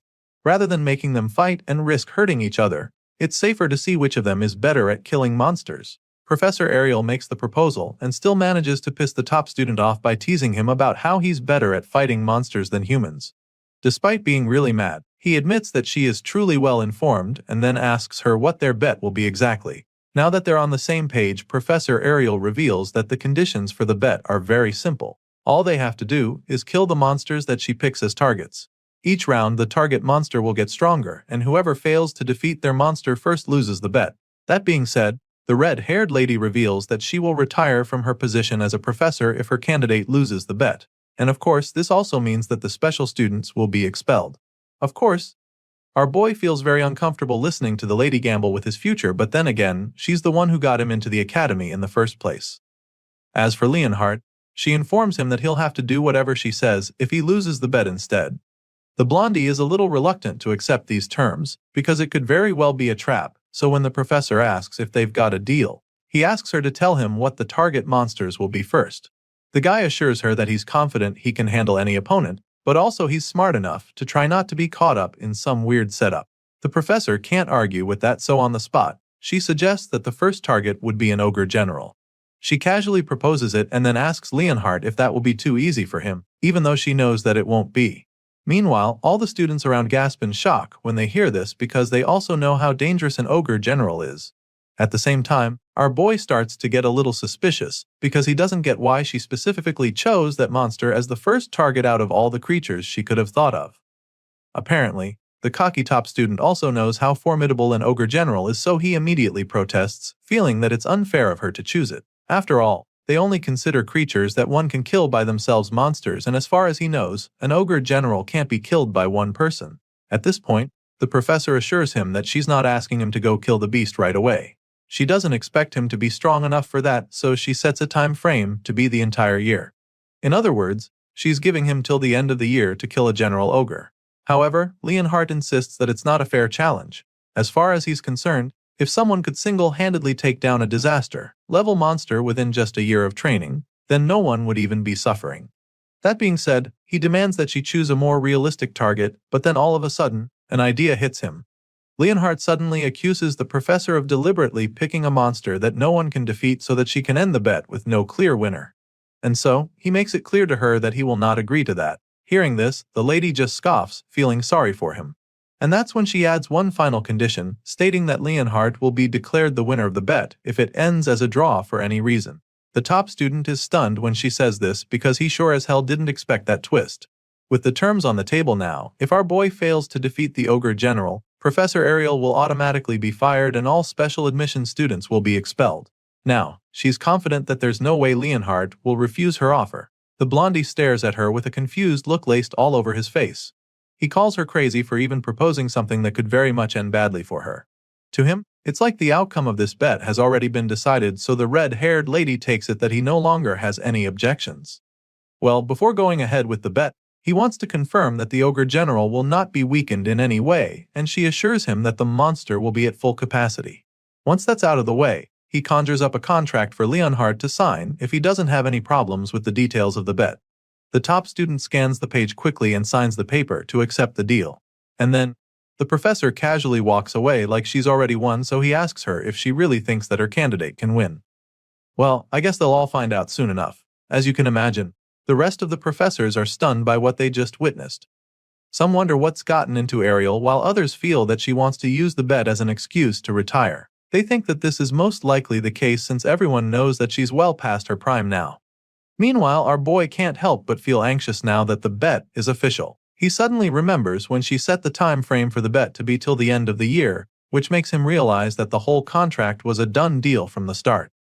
Apparently, the clever old lady had Leonhard wrapped round her finger from the beginning. There was no way she was going to let him refuse. A while later, we see that our boy is about to take his first class on the basics of magic. The professor taking the class knows that some of them might be surprised to be receiving lectures on the first day, so he makes them understand that not a single day can be wasted as students of the academy. That being said, the professor begins the class by starting with the most basic of basics, which is how to utilize magic. He makes them understand that an invisible energy called ether lies within their bodies, which they can manipulate through the magic circuits in their bodies. Hearing this, Gray is relieved to know that he'll be able to keep up with the magic classes for now. Thanks to his time at the boot camp, he's already familiar with the basic concepts. Sadly, his peace of mind quickly vanishes when he realizes that he somehow ended up in the same class as Leonhard. Now, all he can do is pray that the guy doesn't find out that he's a Divine Eyes special admission student. As the class goes on, our boy quickly gets distracted and the professor catches him instantly. He scolds Gray for being absent, minded only 5 minutes into the class, and this is pretty much where things are about to get tougher for our boy. Gray is shocked that the man could notice him being distracted with a single glance because he's seated so far back. Either way, he apologizes, hoping to move past this quickly and not draw any more attention to himself, but the professor has other plans for him. The man is so pissed that he calls Gray to come down and demonstrate the basics of magic to the class since he's so confident. Desperate to get out of this, he reminds the man that they're in the swordsmanship course and don't really need to be able to use magic. Regardless, the man insists that those with the sword still need to know the basics of magic to coordinate with a mage. The way the man is talking right now reminds him of his time at the boot camp, so he suddenly starts to wonder if they're going to practice the same spell as back then. So, he asks the man if the spell he has in mind is the Ether Bullet, and this intrigues the professor because he didn't think the freshman would know about that. Thankfully, our boy can also use this spell, so he confidently reveals this when the man asks. His time at the hellish boot camp wasn't a waste after all. Sadly, the professor suddenly gets the bright idea to demonstrate the spell to the class using a match. And guess who he matches up against our boy? That's right, Leonhard, the last person Gray was praying to cross paths with. The top student has no idea who our boy is right now, so he underestimates him a lot and suggests that it would be unfair to fight him since he's been trained in swordsmanship and magic before even starting school. However, the professor insists that there's no risk of anyone dying since they're only going to be using the Ether Bullet spell. Clearly, there's no getting out of this one, but at least Leon doesn't know that he is Ariel's special student. Well, not for long, because out of the blue, the old geezer decides to announce that Gray is the Divine Eyes Special Admission Student of the Year. As you can imagine, everyone in the class is stunned by the news, except Leon, who's just boiling with rage. What's worse is that the teacher didn't just spill all of this by accident. The cruel man knew how Leon would react, so he spilled the tea since he already doesn't like Gray. Now that the top student knows who his opponent is, he decides to take the match a lot more seriously, under the guise of wanting to properly show our boy the ropes. With a murderous glint in his eyes, he calls Gray to come right down to the front of the class for their matchup. At this point, our boy just laughs nervously, because his cover has been completely blown. Soon, the two young men are standing across from each other while the professor gives them instructions. At the moment, our boy is pretty worried because he's almost certain that he won't come out of this unscathed, especially when he only spent a few days learning magic at the boot camp. The match begins shortly and of course, Leon is the first to attack, determined to show the difference in their strength. He launches a decent ether bullet at Gray in a flash, and our boy is forced to do the same, but he's immediately blown away by the massive attack he unleashes. The two boys are astounded by the huge ether bullet that Gray shoots out with ease. Compared to our boy's blast, Leon's strike looks like a punt pebble, so the top student immediately loses all his confidence, screaming in horror as the magic ball of death speeds toward him. Luckily, the professor intervenes just in the nick of time and uses his own magic to stop Gray's ether bullet, saving Leon's life in the process. The man sighs in relief as he watches his shield stop the attack, but then all of a sudden, Gray's ether bullet shatters the barrier and causes a huge explosion in the classroom. The blast sends Leon flying, so the professor rushes to check on him even before the dust clears. The top student is literally shaking like a leaf right now, but he assures the teacher that he's fine. Thankfully, he's not hurt, but now, our boy might be in some trouble. If the barrier hadn't dampened the impact, Gray's ether bullet could have killed Leon, which is actually a big deal. Apparently, even among the professors at the academy, no one can cast an ether bullet that strong, so now, the man is very curious about this young man named Gray. He calls out to the hero, sternly asking him what the hell he just did, but right now, our boy is still trying to figure out the same thing. Thinking back to the exchange, he can't believe that they even used the same spell because Leon's ether bullet was so feeble compared to his. It makes him wonder if the ether bullet taught to those in the subjugation squad is different from what they teach at the academy. With this in mind, he curiously asks the professor if he accidentally used the wrong spell by any chance, but the man assures him that it was definitely an ether bullet. However, he makes Gray understand that the quality of his own was very different and informs him that it was by no means normal ether, but actually super, compressed ether. As you can imagine, our boy hasn't ever heard of that before, so he expresses his confusion. The man confesses that it's a power that even the professors have trouble producing. So it's mind-boggling that Gray managed to produce and reform it into a spell in a split moment. The professor goes ahead to state that there isn't a single person in the academy who can replicate what Gray just did. Just like the professor, the students are still blown away by the power they just witnessed. Whispers fill the hall as they all talk about how incredible the whole thing is. Some even feel that Gray should have been enrolled in the magic course from the start instead of specially admitting him. Despite everything the professor just explained, our boy can't help but feel that something is wrong somewhere. All the spells learned by the subjugation squad at the boot camp look just like what he unleashed a few moments ago. From what he can remember, he was even one of the ones lacking an aptitude for it, so to him, this is like the basics. And it makes him wonder if the professor is pulling his leg because he feels that anyone should be able to pull off something like that with proper practice. Hearing this, the man just starts laughing, which catches our boy off guard. He's so confused, but the professor just laughs even harder, like a maniac. He eventually stops laughing and then strangely asks our boy to consider transferring to the magic course. The old man is convinced that the kid is more talented at magic than swordsmanship, so he even offers to vouch for him if he agrees to transfer. Unfortunately, Gray immediately dashes his hopes by politely declining the offer. Our boy claims that he'll have to pass on it because he was told that he's not very good at magic. Of course, this response sounds like absolute crazy talk to the professor, especially after what he just witnessed with his naked eyes. He doesn't even get how Gray can sag something like that when he understands the ether compression technique well enough to produce super, compressed ether at such a young age. As far as he's concerned, the boy is an unparalleled prodigy, even by the academy standards. In his mind, whoever said that Gray isn't good at magic is a fool because the person clearly had no idea what they were talking about. And so, he once again asks our boy if he's sure that he doesn't want to transfer to the magic course. Gray just remains silent at this point while the other students talk about how amazing it is to see a professor who rarely compliments students to be showering someone with this much praise. When the hero fails to give him an answer, the man bluntly informs him that it would be a big loss for the world if he doesn't study magic. The man is so invested that he would even call Gray's refusal a crime against magic. For some reason, our boy laughs upon hearing this despite the deathly serious look on the professor's face. Just then, he suddenly remembers hearing something about the ether compression technique during his time at the boot camp. You see, back then, they were taught by the greatest mage to ever live in their world. On that faithful day, she told them about something called OD. It's also known as life force, but nobody knew it existed before, and as a result, it was very difficult to cast proper magic. She told them how people had to continuously compress ether within their bodies and then gather it. And even then, they could only use it when the bits happened to mix with OD by chance. This memory plays back in Gray's mind, so he immediately asks his current professor if he knows about OD. The man is instantly stumped by the question because he has no idea what that is. Seeing the professor's reaction, our boy confirms that he's currently in a world where the people are yet to learn of the existence of OD.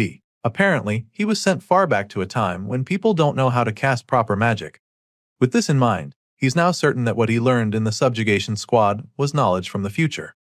As you can imagine, this is a really big deal because it could change the way the whole world uses magic, and Gray knows this as well, so he also knows that he has to be careful who he tells about it. His thoughts are interrupted when the professor asks him again if Hest finally going to transfer to the magic course. Despite the huge discovery he just made, our boy refuses for the third time in a row, claiming that he just loves swords too much. He thanks the man for his offer but passes on it, and at this point, the professor finally gives up on trying to change his mind.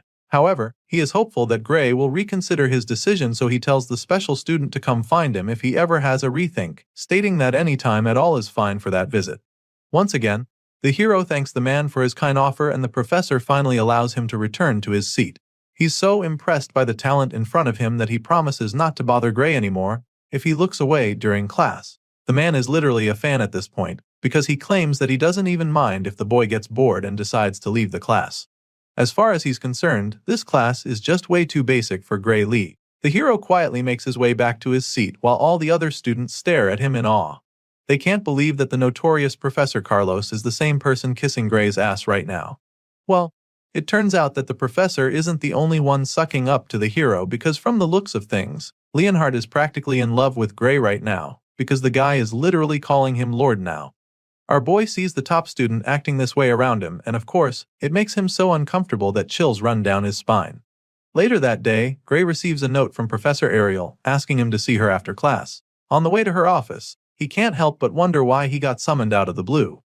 He feels that it might be Professor Carlos's doing, so he starts hoping that the red-haired lady won't advise him to change courses as well. Soon, he's right in front of her door, and immediately he knocks. She already knows it's him, so she lets him in. He's about to apologize for the intrusion when he suddenly senses a sneak attack from the side. The person tries to strike him with a sword, but his reflexes kick in at lightning speed, allowing him to block the hit and knock down the attacker. He's shocked that his body reacted on its own, but he can't think about that right now since he just got attacked. He turns to the assailant, wondering what the hell that was fire, but then as soon as he sees the girl, he can't help the feelings that he's seen her somewhere before. Gray takes a battle stance after knocking the attacker down, and then as soon as he takes a closer look, he's stunned because the girl looks very familiar. He's still trying to figure out where he's seen her before when a voice interrupts his thoughts. The person sounds impressed by what they just saw, and then our boy looks up to see that it's the red-haired professor. The lady is glad to confirm that her eyes were right about the young talent she selected, because at least now, it's clear that she didn't make a mistake. While she's bragging about her special admissions student, two of her colleagues who are in the room as well have some reservations of their own. They don't seem to like Gray very much and even suggest that the green-haired girl, Bella, didn't attack with any real intent. As such, they feel that Ariel might have even asked her to go easy on the new guy. They admit that Bella's movements were flawless, but to have her sword be knocked out of her hand so easily was just unnatural. Our boy listens to them scold the blue-haired girl and realizes that she's the famous Belle Albright from his past life. She was one of the heroes from the World Union Academy who fought against the Liquidator and was considered the greatest sorceress in the world. Of course, Professor Ariel is not pleased to hear her colleagues talking to Bella that way, so she snaps at them. The red-haired lady suggests that the both of them consider quitting as professors since they can't even tell if the girl was holding back or not. She stretches out her hand as if demanding something from them, so when they see her reaction, they immediately change their opinion. The first guy drops a stack of coins in her hand while nervously stating that they were only joking about what they said. Gray watches in confusion as this exchange happens right in front of him, and then all of a sudden, he gets a good idea of what's going on. Still, he curiously asks the professors what they're doing, and that's when Ariel informs him that they were actually gambling. Apparently, they made a bet on whether our boy would be able to fend off Bella's surprise attack or not. As you'd expect, the red-haired lady put her money on the hero, and thanks to him, she just made some really good money. For this reason, she decides to let him enjoy the spoils as well, so she tosses one of the coins at him, telling him that this is his part. At first, he doesn't know what she threw at him, so when he realizes that it's a hold coin, his eyes almost pop out of his head. A single gold coin is worth a fortune, so he's pretty blown away by it. The other professors are obviously not happy about the outcome, but they can't help the feeling that Ariel was right about Gray. It's just like the red-haired lady said, because from the exchange earlier, It looked like he deliberately didn't use his dominant arm. It's almost as if he was trying to protect his immobile arm, so they wonder if it's because of injury. This is what the first man has in mind, but his colleague isn't even sure what to think. Rather than an apparent physical injury to the muscles, the first man thinks that the reason for this is more likely a deeper kind of wound. Hearing this, his colleague agrees, stating that a simple injury wouldn't cause that. Our boy listens in shock as the men analyze the situation, and he almost can't believe his ears. He's amazed that they can tell that much just from looking at him, so he expresses how surprised he is. But that's when the men remind him that they wouldn't be professors of the academy if they couldn't tell that much. Sure, to most people, it wouldn't be very obvious, but Professor Ariel was already aware about his condition during the exam. The red-haired lady has pretty much gotten all she needs from her annoying colleagues already, and since she's made them see that she was right about Gray, she bluntly tells them that it's time to leave. She can see them as they're suddenly interested in the kid, so she reminds them he's her student and makes it very clear to them that she's not going to give him up. However, the other professors don't make it too obvious that they want Gray, so they insist that they're only going to admit that he has potential for now. That being said, they inform the hero that he will fail to meet the Academy's admission standards if his wound doesn't heal in time.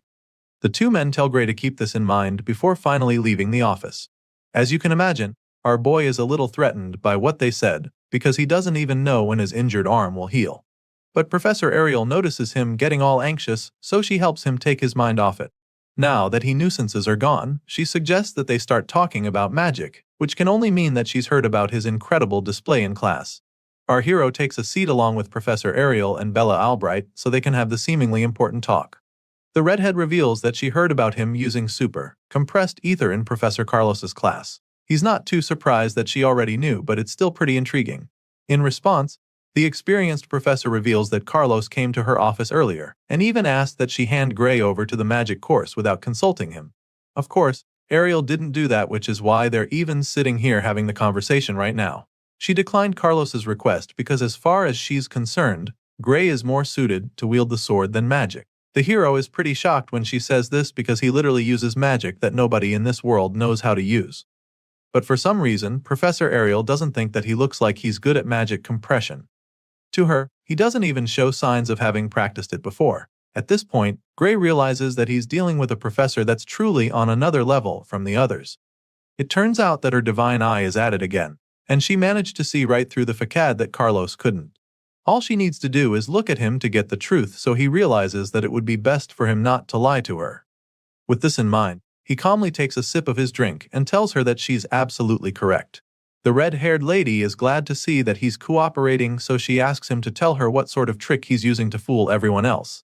She knows for a fact that he's not really using ether compression magic, so she urges him to confide in her. She promises not to divulge the information to anyone, and even offers to reward him if he lets her in on his secret. She's desperate to get answers, but it's not even for her. The reason she needs to is because of Bella. Of course, the hero is shocked that she would even say this because Bella is literally the sorcerer who taught him the very same magic in his previous life. He's so shocked that he almost addresses her as the sorceress, but he quickly dodges the bullet.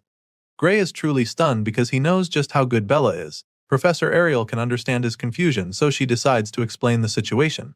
Apparently, even though the girl is a genius at magic theory, she's far from the best when it comes to actually using the magic. For some reason, the girl just can't use the ether compression technique properly, and it's the same reason she can't create super compressed ether. Hearing this, Gray suddenly remembers what he heard about Bella Albright being a late bloomer. She might have been the most powerful sorcerer in his previous life, but her time at the academy wasn't actually impressive. After hearing what the professor just said, he now understands why that was the case. Moving on, the professor goes on to reveal what she noticed. From what she heard from Carlos, when Gray used the super compressed ether, he didn't even look like he compressed ether at all. And so, if there's a way to use super compressed ether without actually compressing ether, then it means Bella won't have to be sent to Professor Bradley. As soon as Gray hears this name, the gears in his head start turning. He suddenly remembers the man known as Professor Varian Bradley, and judging by the horrified look on his face, it's pretty clear that the man might be a problem for students. Seeing the look on his face, Professor Ariel is intrigued that he knows of the man. Well, it's practically impossible not to know him since he's extremely infamous. After all, he has conducted countless experiments of humans, murdering many in the process. On top of that, he has caused magic disasters that resulted in the death of tens of thousands of people. To cut the long story short, Professor Varian Bradley is history's worst magic criminal. The fact that Ariel talked about Bella being sent to the man puzzles our boy a bit, because he can't believe that the man still hasn't been caught in this period. Sadly, that's the case, and if Bella can't create super, compressed ether by the end of the year, she'll be sent to him, where she will undergo surgery. As you can imagine, Gray is mortified by this information, so he immediately informs the professor that it's likely a bad idea. It turns out that Ariel even knows that it's not wise. Even though the surgery is under the pretense of enhancing her magic abilities, it's actually human experimentation, and she is fully aware. Professor Ariel knows about his shady ways already, but his activities haven't been made public yet. But then again, rumor has it that he's the reason some people have died, while others were left broken. It's dangerous and scary to the blue-haired girl, but she doesn't have much of a choice because she will be expelled by the end of the year if she can't use super, compressed ether. Of course, Professor Ariel doesn't like the situation, and she'd even prefer that Bella quit the academy to having that man mess with her body. Now, our boy is really tempted to tell them the truth. However, the magic he knows is knowledge that does not even exist at this time. As such, telling them might end up changing the course of history, but then again, seeing how terrified Bella is right now, he suddenly remembers what happened during the battle against the Liquidator. He remembers how the alien invader overpowered them and defeated humanity's last hope with ease. With this in mind, he immediately decides to help the blue-haired girl, because as far as he's concerned, that hellhole people call the future is much better off changed. Gray makes up his mind and promises to teach her how to use super, compressed ether. The scene shifts, and the next thing we see is that our boy is already training Bella in the arena. He quickly concludes his lecture with her, admitting that he just gave her all the knowledge he has about magic. Just as they agreed, he reminds them not to tell anyone that he taught her this. Of course, Ariel intends to honor her word, so she even creates a signed magic contract, which states that they would literally die if they break the deal. Now that they've gotten that out of the way, he asks them what they think about what he just taught Bella. In response, the red-haired professor reveals that just learning about OD alone blew her mind. However, the knowledge of magic he revealed is beyond that. As for Bella, she thinks that it's brief yet well organized. His lecture was pretty good for her, to the point that she felt like she was listening to a magic class from hundreds of years into the future. In other words, just hearing Gray's explanation has definitely advanced the history of magic by 100 years. Of course, our boy doesn't tell her that he just remixed the lecture she gave him 10 years from now. The red-haired lady admits that she couldn't even judge properly, so she's not even sure what Gray said is true. In response, Bella suggests that there's a good chance the theory is correct. After all, nothing he said contradicts the current theory of magic. But then again, the quickest way to find out is to test it. So, she writes down a spell and shows it to him, feeling that it should work if everything he said is true. She proceeds to demonstrate what she believes is her full strength according to that theory. But this leaves our boy pretty anxious, because the last time he checked, Bella's full strength is said to be capable of burning down an entire city. Moreover, she was said to be unable to properly control her powerful magic output. The timid young girl lifts her staff to cast the spell using Gray's teachings, and before anyone can even process what's going on, a mind-blowing blast follows. Our boy tries to stop her from using her power, but she unleashes the terrifying blast of flames in the blink of an eye. They all take cover to protect themselves from the explosion, but then Gray looks up and discovers something really strange. He looks up at the overwhelming power and sees the flames suddenly flowing back to her staff. At this point, our boy realizes that she just saved his life, because if she hadn't taken control of the power run that split second, then he'd probably have been toast. All the flames from the devastating inferno go right back to her staff, and the blue-haired girl instantly expresses her excitement. She's so proud of herself for successfully controlling her power, and once she's feeling pretty confident, she uses the flames to conjure a massive dragon. For the first time since entering the academy, Bella Albright can finally enjoy using magic, but the final is short-lived because she suddenly runs out of ether. She starts feeling really dizzy and collapses instantly. Bella falls face flat on the floor, so Gray rushes to check on her. He calls out to her, trying to wake her up, but Professor Ariel tells him to just let her rest, explaining that she fell asleep because she ran out of ether. Hearing this, our boy is a lot more relaxed, so he just smiles at Bella, feeling pretty proud. Her spell is still active even after she passed out, so the professor takes some time to admire her magic. To her, it was a really marvelous sight, and she's really impressed that Bella managed to put together magic on that scale in such a short amount of time. But just then, the half-conscious girl mumbles something about how Gray's theory is what's truly amazing. If only she knew it was her own theory. Now that she can easily create super compressed ether, she no longer needs the surgery, so Ariel can't wait to tell Bradley that they won't be needing his services anymore. The red-haired professor is glad that Bella no longer needs the surgery, but she's even more grateful that the girl didn't lose her magic control. When she says this, our boy is pretty intrigued, so he asks the lady what she's talking about. At this point, Ariel explains that Bradley's surgery comes at the expense of control, even though it increases one's magical output. Even though the details of how it works are a secret, Ariel knows for sure that the surgery forcibly breaks one's limiter. This information is quite new to our boy, but it also makes a lot of sense because in his previous life, he remembers that Bella couldn't control her magic. Well, thanks to Gray, Bella doesn't have to go through that anymore since she can now create super, compressed ether. Since he's done his part, Ariel states that she will now fulfill her own part of the contact. First of all, she would like to help fix his arm, and she has a special type of magic she wants to use on it. Of course, our boy is stunned to hear this, but he doesn't refuse, so he lets her do her thing. The professor releases a surge of magic into his right hand, and the magic fills the air, leaving our boy speechless. He watches in awe as she attempts to heal his hand, and by the time she's done, she asks him how he feels. The moment of truth arrives as Gray tries to move his fingers. Sure enough, he's able to control his hand, so he's truly astounded. He thanks the professor for what she just did, revealing that a magical healing potion could cure him. To this, the lady just scoffs and then tells him to never compare her nerve-restoring magic to his average magic potions. She trusts her skills, but she's also curious to know if his hand moves the way it did before, so she tells him to try swinging a sword. Our boy is more than happy to try this out because it's been ages since he held a sword with his dominant arm. He takes the first swing and is a little surprised by the outcome, so he tries a couple more slashes and he remains speechless.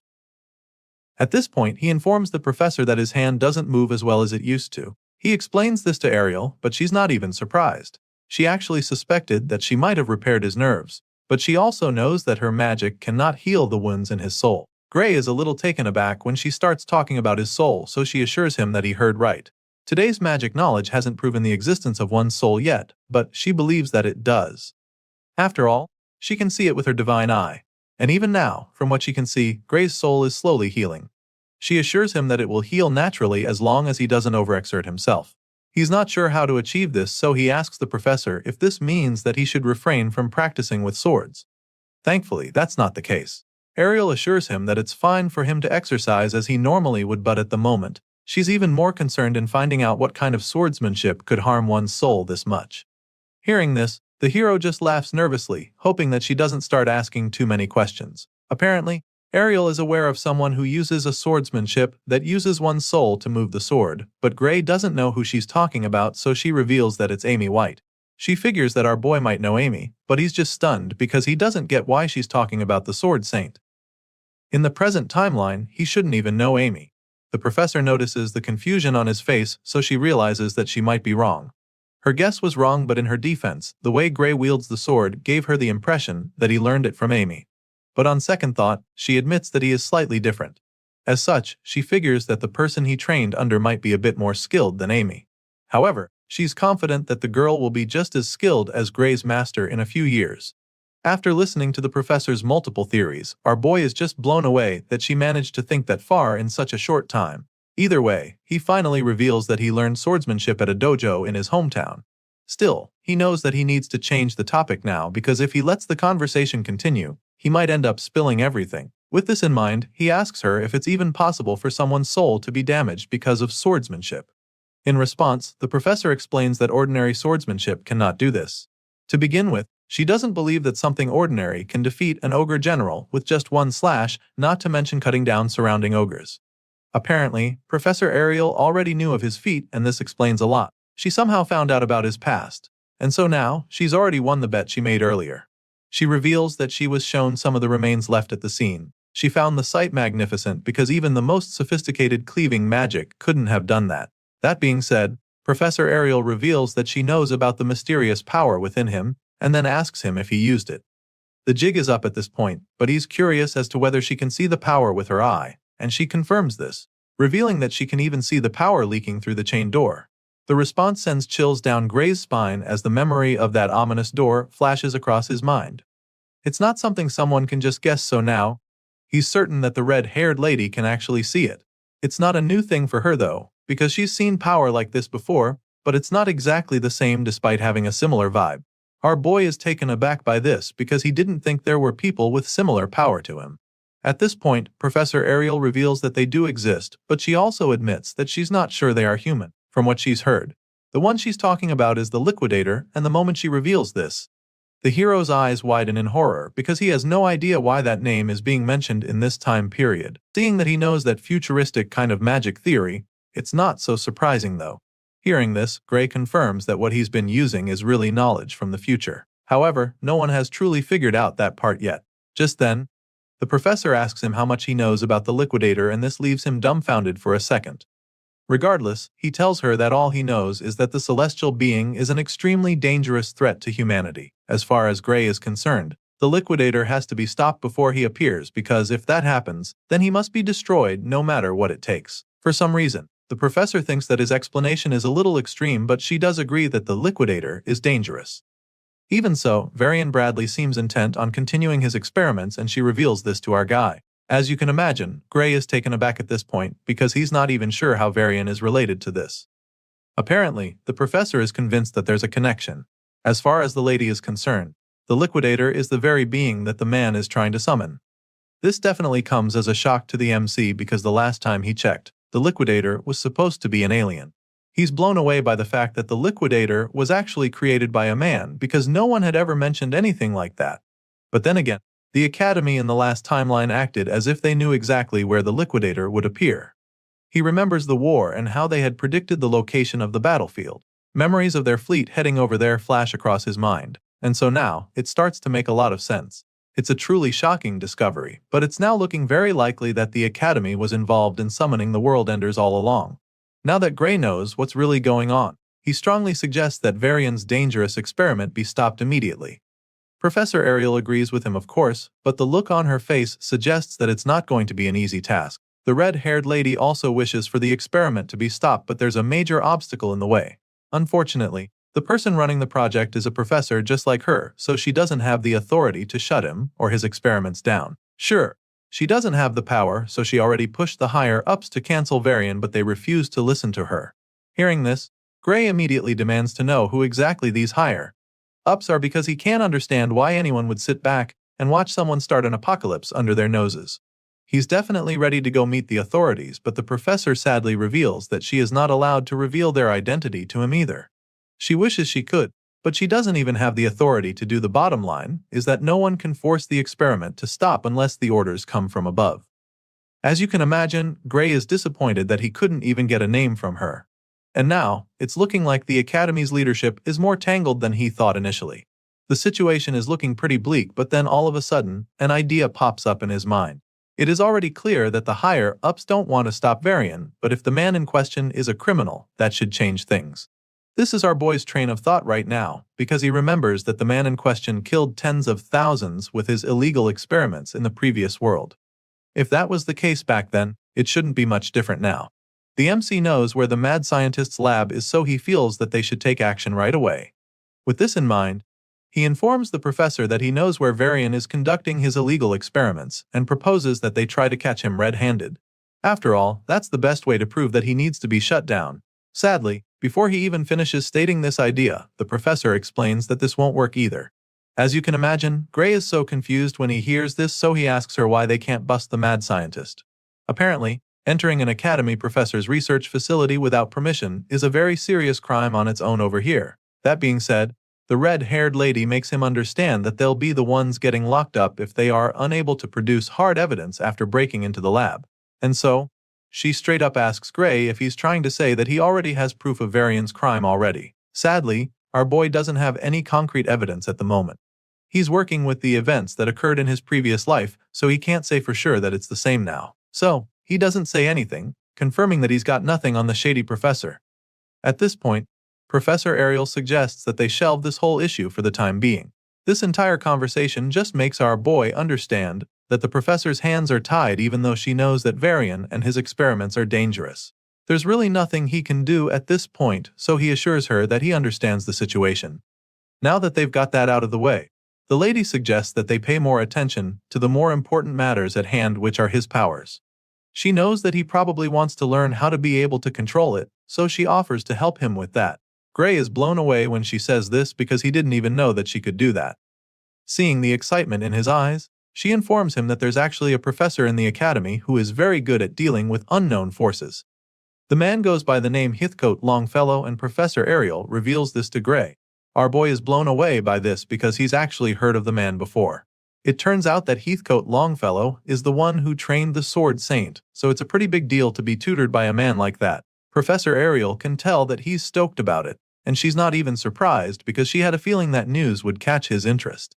That being said, she offers to arrange for him to start private training with the man the following day. Of course, our boy doesn't have any issues with this, so he begs her to see to it.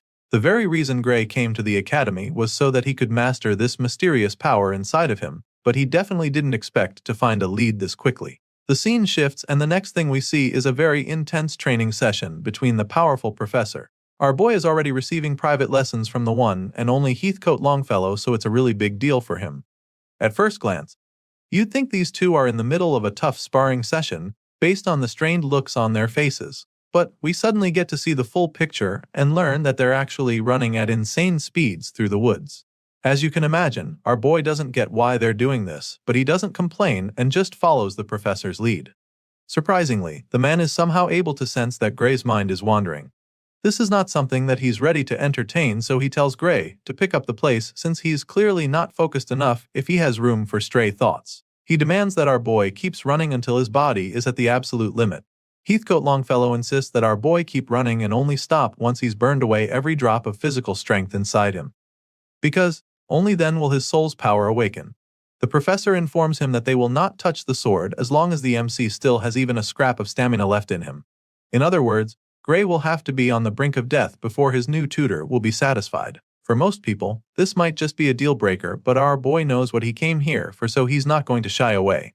After all, if this is the training that the legendary Heathcote Longfellow chose for him, then it must surely have a meaning. But then again, he can't shake the feeling that while he's here running laps, Varian is already carrying out his experiments to summon the Arbiter. He really wants to focus solely on the training as the professor demanded, but Gray is not even sure if this is what he should really be doing right now.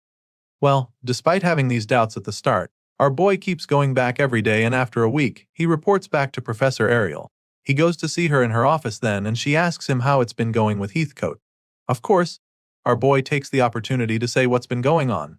He tells her how it's mostly been running and adds that they do a bit of sword drills at the very end. Regardless, he does feel a bit stronger, and he admits this too. Of course, the lady isn't surprised to hear this because all of this sounds exactly like Professor Heathcote Longfellow. Their discussion is suddenly interrupted when someone suddenly knocks on the door. Professor Ariel lets him in, and the man gives her a letter that just arrived for her. He hands her the sealed envelope and takes his leave. Gray just watches the whole thing play out, looking all confused, but then the lady opens the letter to start reading through, and the look on her face informs him that there's something wrong, so he asks her what's up. Rather than telling him, she simply turns the paper to his face for him to see for himself. And by the time he sees it, his eyes widen in horror because the whole thing is just a report that Bella Albright has succeeded in producing super compressed ether. It appears that she has indeed gained a power closely resembling it. However, upon examination, it's clear that she has not actually compressed it. As a result, her new ability cannot be recognized as super compressed either. Therefore, the contract remains valid, and the operation will proceed as scheduled. This whole letter was sent by Varian Bradley, and after reading it, Gray is absolutely furious. As far as he's concerned, this is insanity, and the professor agrees with him. So, she suggests that Bradley is determined to force Bella into surgery by all means, even if she doesn't need it anymore. The mad scientist wants to make sure that he achieves his goals. Hearing this, our boy is pretty worried about Bella and wonders if she can refuse to partake in the experiment. Well, the contract is airtight, and the red-haired lady explains this to Gray. It turns out that the only way Bella can get out of doing the surgery is if Bradley himself voids it. That being said, Bella's only choices are expulsion or the operation. In other words, if she refuses, she'll be kicked out of the academy. Of course, this is horrifying news for our boy, so he expresses his displeasure, slammed his fist on the table. Seeing that this is the way things are going, Professor Ariel tells Gray that she needs his help, and then all of a sudden, she asks him to tell her where Bradley's lab is. Apparently, the letter he just sent to her was some kind of trigger that is enough to change her mind. Remember when she said that they can't enter another professor's lab? Well, now the lady is suddenly fine with busting the mad scientist because if they are blue to expose him as a criminal, then his contract will be null and void. As soon as Gray hears this, the worried look on his face is suddenly replaced with a smirk. Sure, he's excited about this, but he's also curious as to why she suddenly changed her mind. After all, she was the same person who just said that it would be too dangerous to go after him without proof. Hearing this, she simply tells him that they're just going to have to find the evidence they need. She makes this bold statement and then informs Gray that she's putting her faith in him right now. You can tell that she's nervous about this whole plan, but then again, she realizes that she's actually even put her faith in him from the start. She was bold enough to do this because her divine eye had already told her that our boy was telling the truth the whole time. Apparently, she's known this for a while now, but it just took her this long to get herself to finally admit it. Our boy listens to her saying all of this, and it makes him feel very good about their plan. Professor Ariel confesses this to him, and then finally asks him to show her the way. It's clear that he knows the things that can help them, so she urges him to share in order to bring Bradley's crime to light together. And judging by the look on our boy's face, it's pretty clear that he's all in. Now that they're definitely on the same page, our boy finally reveals that the evil professor's laboratory is located in the mountains near the village of Torul. As you can imagine, the red-haired lady is already familiar with this place.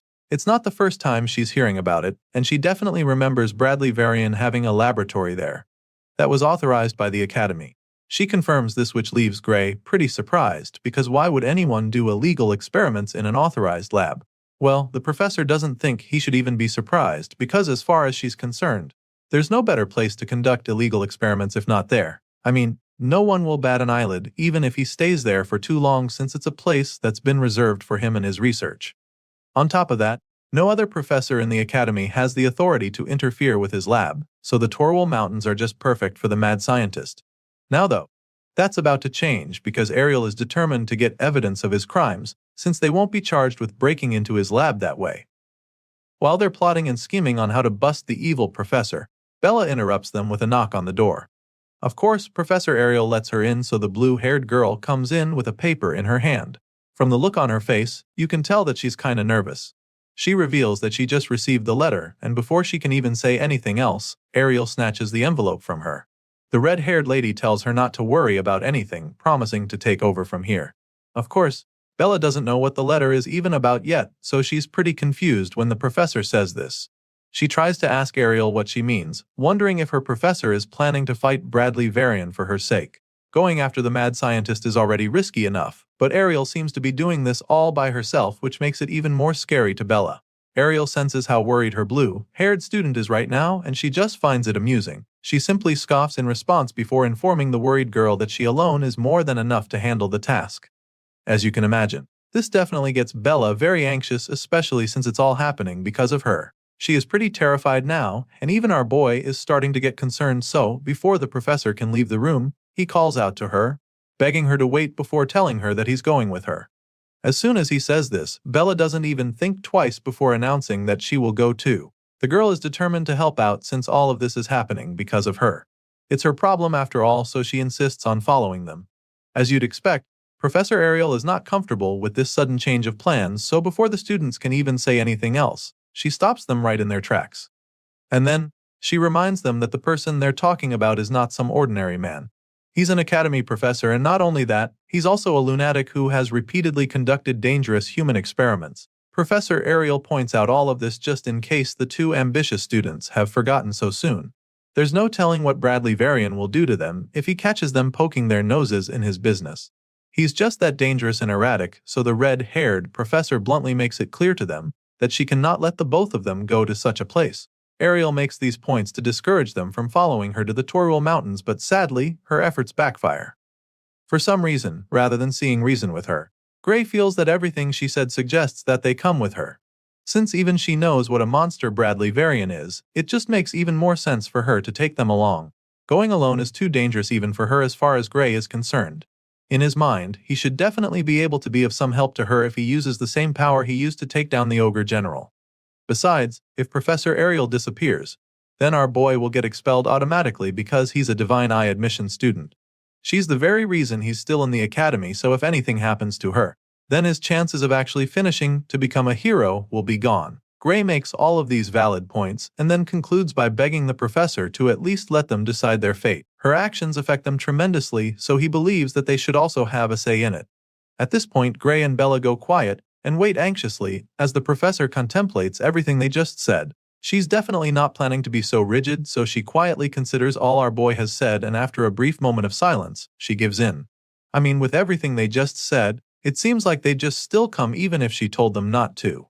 And so, there's really no point stopping them. That being said, the professor agrees to let them go with her, but under one condition. Hearing this, our boy eagerly waits to hear the terms, and then the lady tells them that they are to prioritize their own safety first no matter what happens.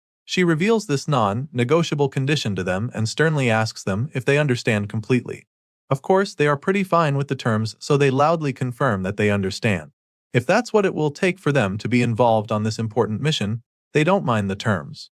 Sure enough, after that deal they made, Professor Ariel takes them along and the scene shifts. For a lab that's supposed to be a secret, the building is pretty massive. Anyway, the trio arrives after the moon comes up, and while they're hiding in the bushes, Bella keeps trying to wrap her head around the fact that the man is really doing his illegal experiments in this place. It's probably strange to her as well, but that's what it is. Professor Ariel confirms that this is really the place and reminds her of the objective. Now that they've arrived, the next course of action is to look for evidence of Varian's illegal experiments. Just to be 100% sure, she asks Gray to confirm everything she just said, and our boy assures her that they're on the same page. He definitely remembers this place from his past life, and he doesn't have a single doubt in his mind. Seeing how confident he is, Bella decides that she doesn't have any reason not to trust him.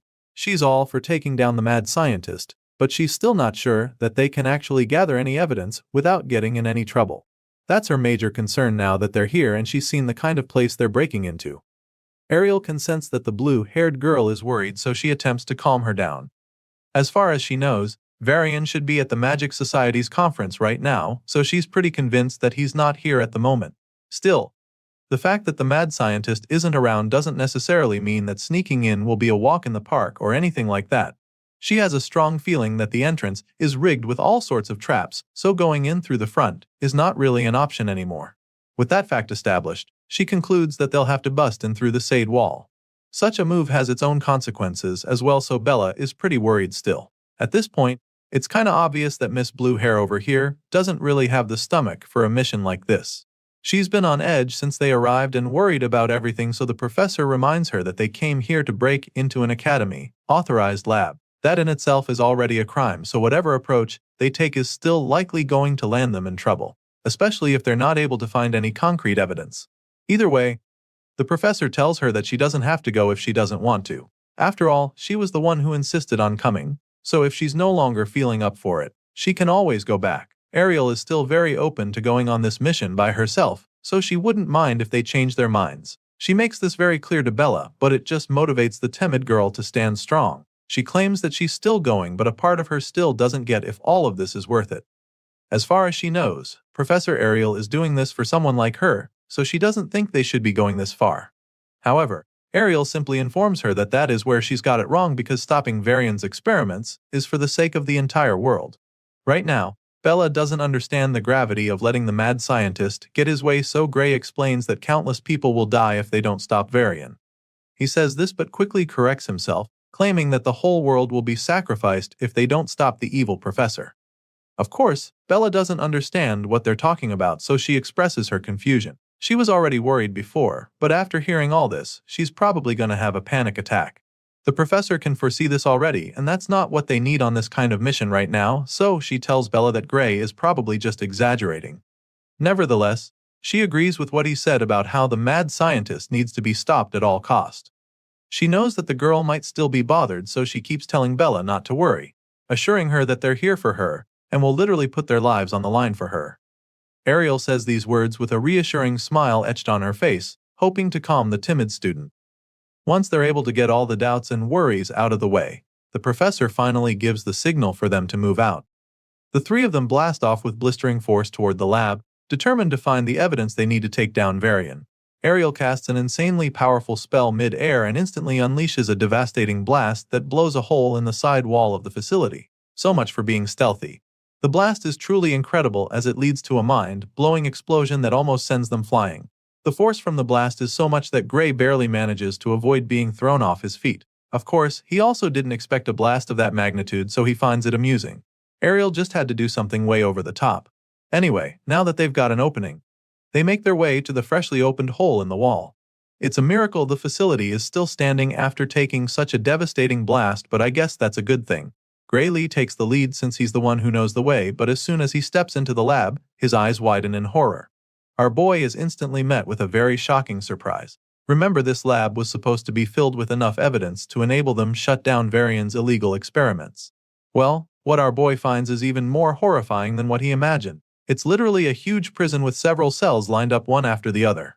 Inside these cages, there are human beings bound in chains, and those of them who are not already corpses look like they're on the brink of death. Most of the bodies are covered in blood scattered all over inside the cells. Clearly, they're now 100% sure that Varian is an evil piece of trash. This is proof that he's been carrying out inhumane research, and it wasn't even that hard to find. Looks like there's no need to make an effort searching for the evidence they came for.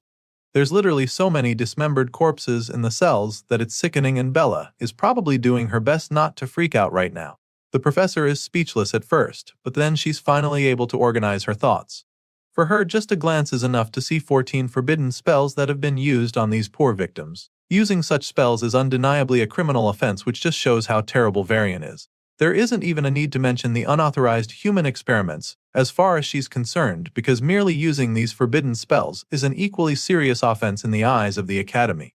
They're still taking a tour of the horrific research facility when they suddenly come across some more disturbing stuff on the other side.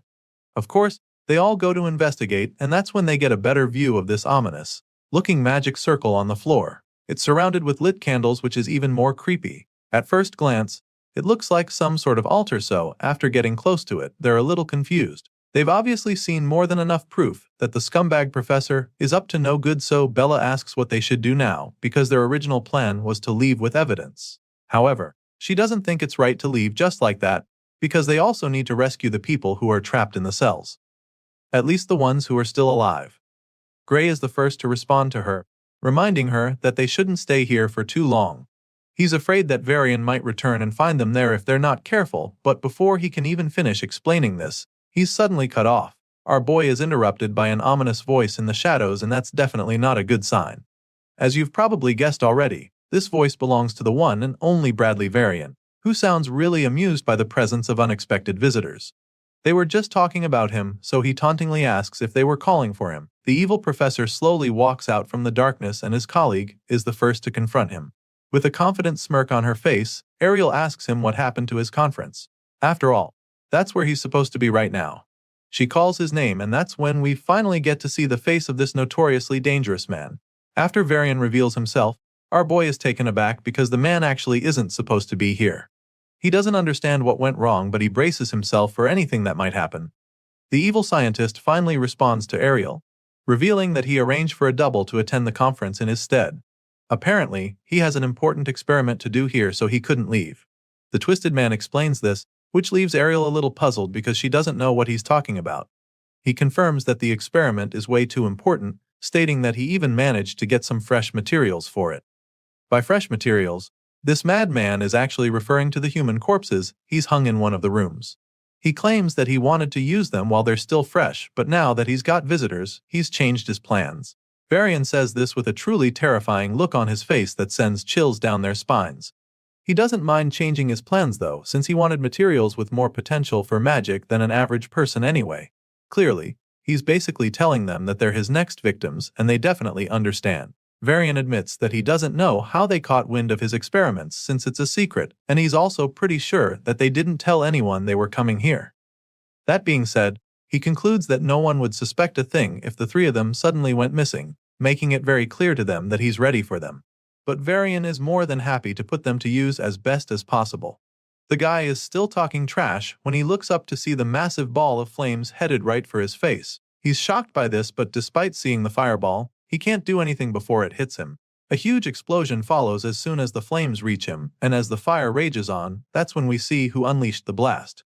Professor Ariel looks to her side in shock to discover that Bella with her staff still smoking. Apparently, the blue-haired girl was done listening to the twisted scientist. After a brutal blast like that, you'd think that Varian won't even be able to get back on his feet, but that's not the case. Bella and Ariel watch anxiously as Varian emerges from the flames without a scratch. The mad scientist admits that Bella's powerful blast was really magnificent.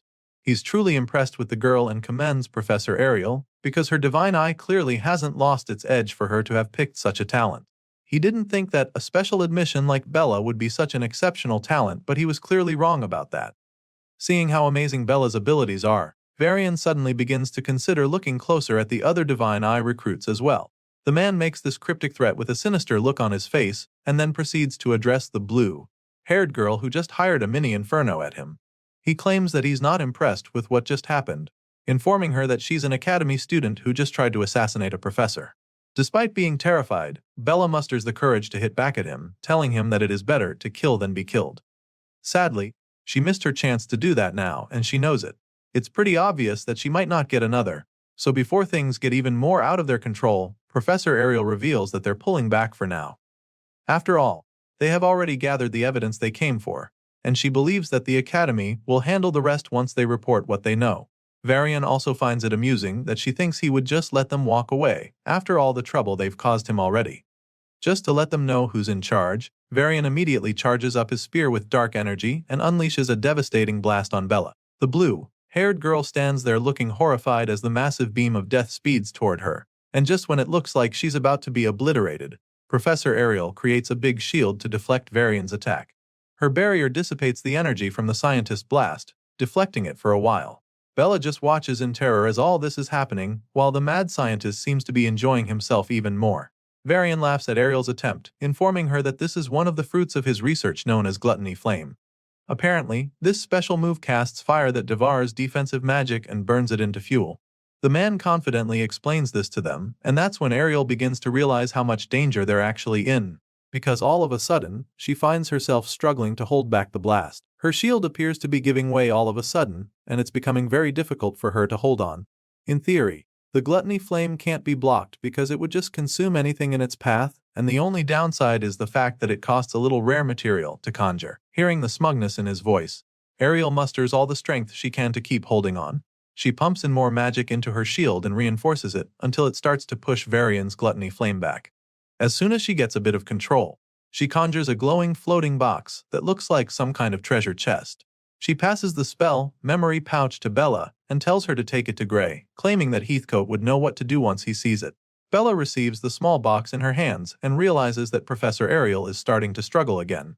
So, she uses her staff to create another protective dome around them, hoping to keep Varian's attack at bay, but as Ariel is not exactly in support of this, she asks Bella what the hell she thinks she's down and urges her to get out of the lab as fast as she can, but the blue-haired girl isn't exactly keen on leaving her behind. She informs her professor that her barrier is already breaking and offers to help out. She asks Ariel to let her handle this, but the red-haired professor doesn't have any intention of doing that. She reminds Bella of the deal they made before coming here. She made them promise to put their lives first if something goes wrong, so she wants the girl to keep that promise. Varian's magic is clearly unnatural, so she tries to make the girl understand that defense spells won't stop it.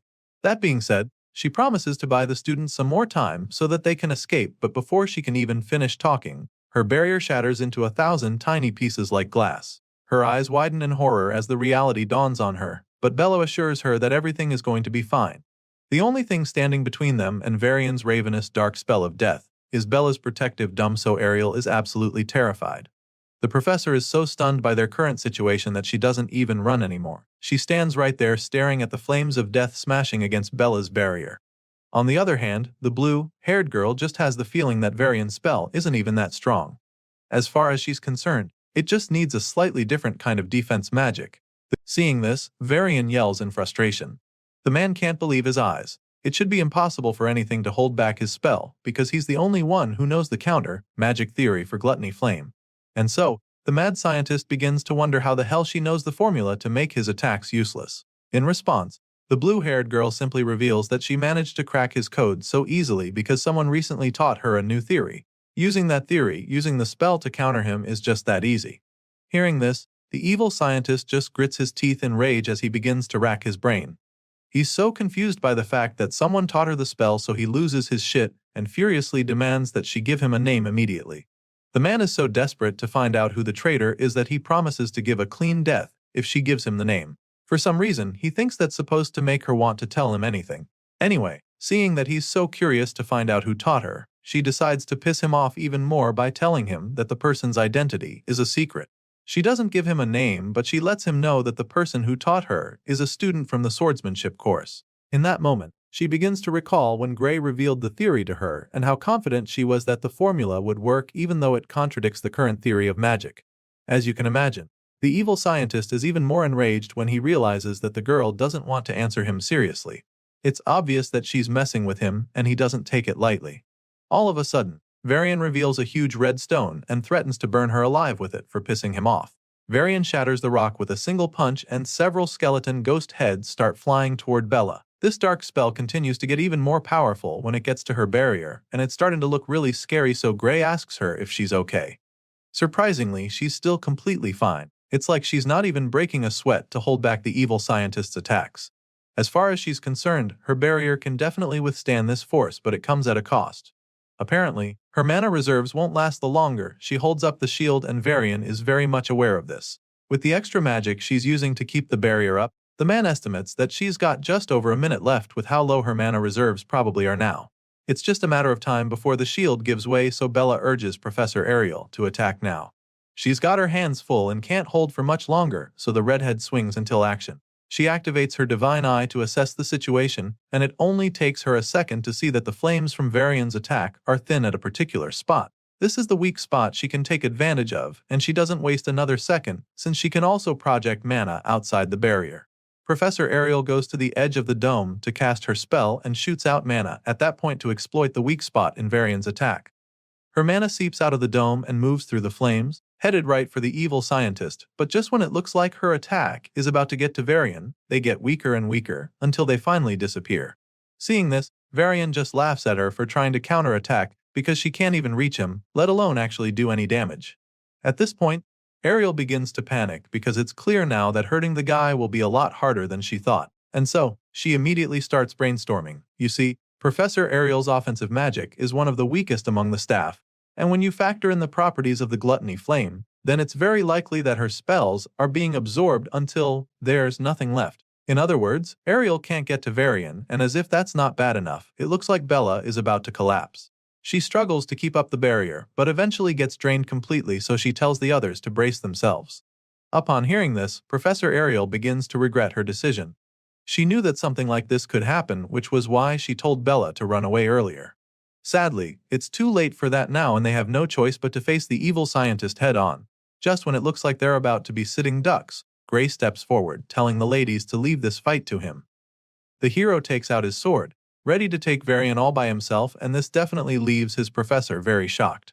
Bella is equally taken aback by his sudden display of bravery, and she can only wonder what he's planning to do now. You see, the blue-haired girl is especially confused because she knows that his sword can't reach Varian from where they are.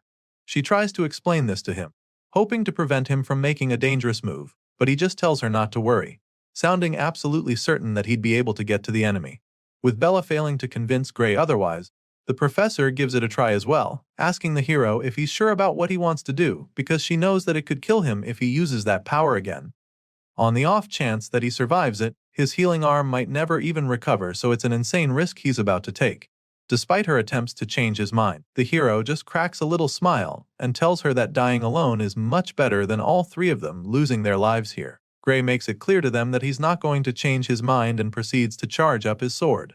As soon as he does this, Varian sees the bright light off the blade from the other side, and before he can even realize what is going on, our boy gets to him.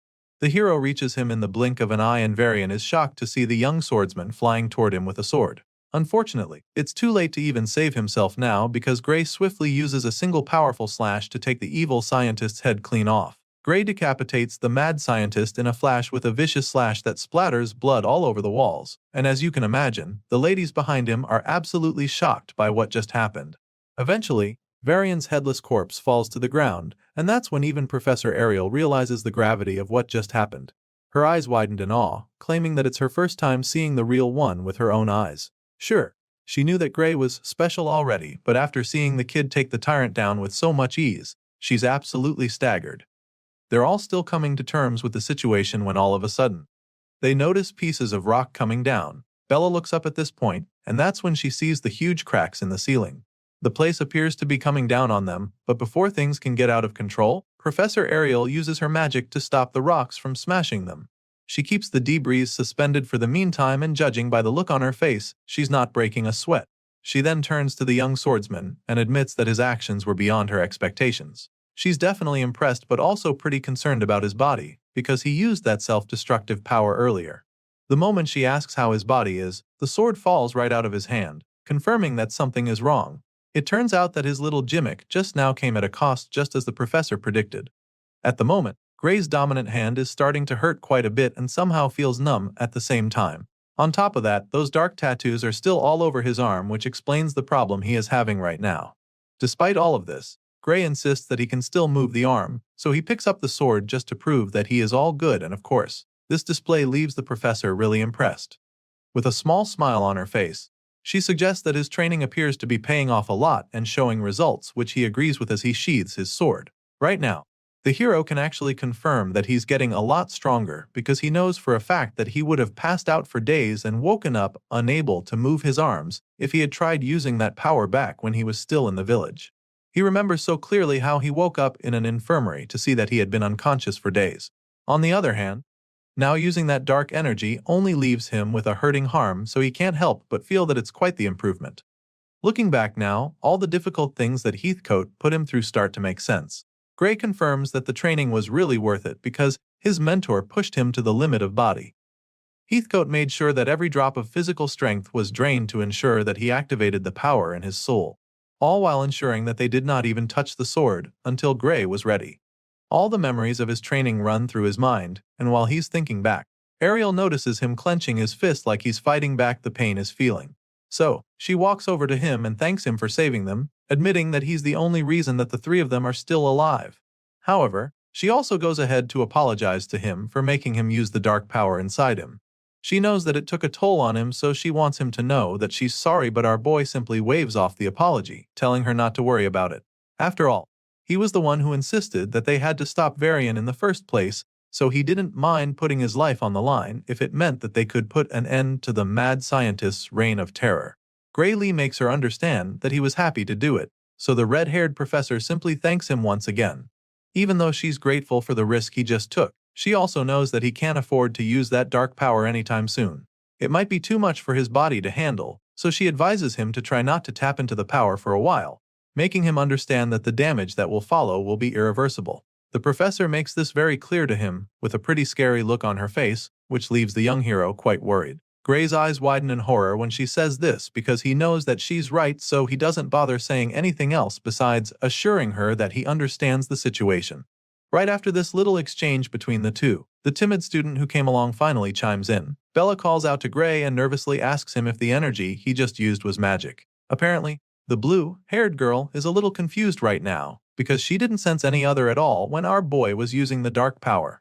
All this while they've been talking, she's been trying to figure out what that energy really was, but now she's come up with the conclusion that it's just impossible to even call that much power magical energy.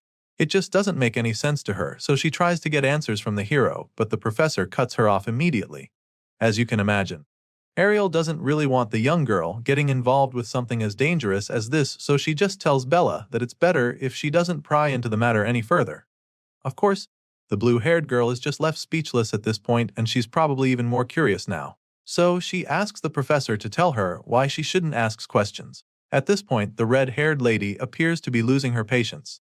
Seeing that the timid student isn't ready to cooperate with her, she begins to cast a spell, and then threatens to erase Bella's memories if she can't promise to stay out of the matter and keep all of this a secret. An ominous-looking ball of magic begins to form in Ariel's palm as her divine eye glints menacingly, so when Bella sees that her teacher isn't bluffing, she finally agrees to back off.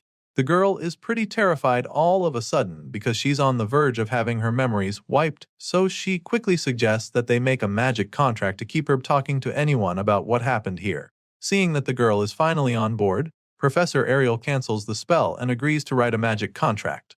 The two ladies sign the contract, and once that's out of the way, Ariel starts to wonder what they should do next. She asks Gray what he thinks, and the hero doesn't even hesitate to suggest that they start by helping all of Varian's victims who might still be alive. Even though he's concerned about the experiments that the tyrant was working on, he believes that the first course of action should be getting these ones back to safety. Hearing this, the professor takes a look around and concludes that most of them look like they're just being out to sleep with magic. She confirms that they're not in any danger at the moment since Varian is gone. But they're not looking good either, so she figures that it would be a good idea to take them to the Academy's medical facilities just to be safe. Still, she's eager to see what the mad scientist was up to, so with this in mind, she snaps her finger to cast another spell. This time around, she uses the magic to encapsulate all the victims inside a magic bubble while they're still lying in the cells. Ariel explains that this spell will protect them from any external harm for the meantime. After covering them all in protective bubbles, she decides that it's time to investigate further inside.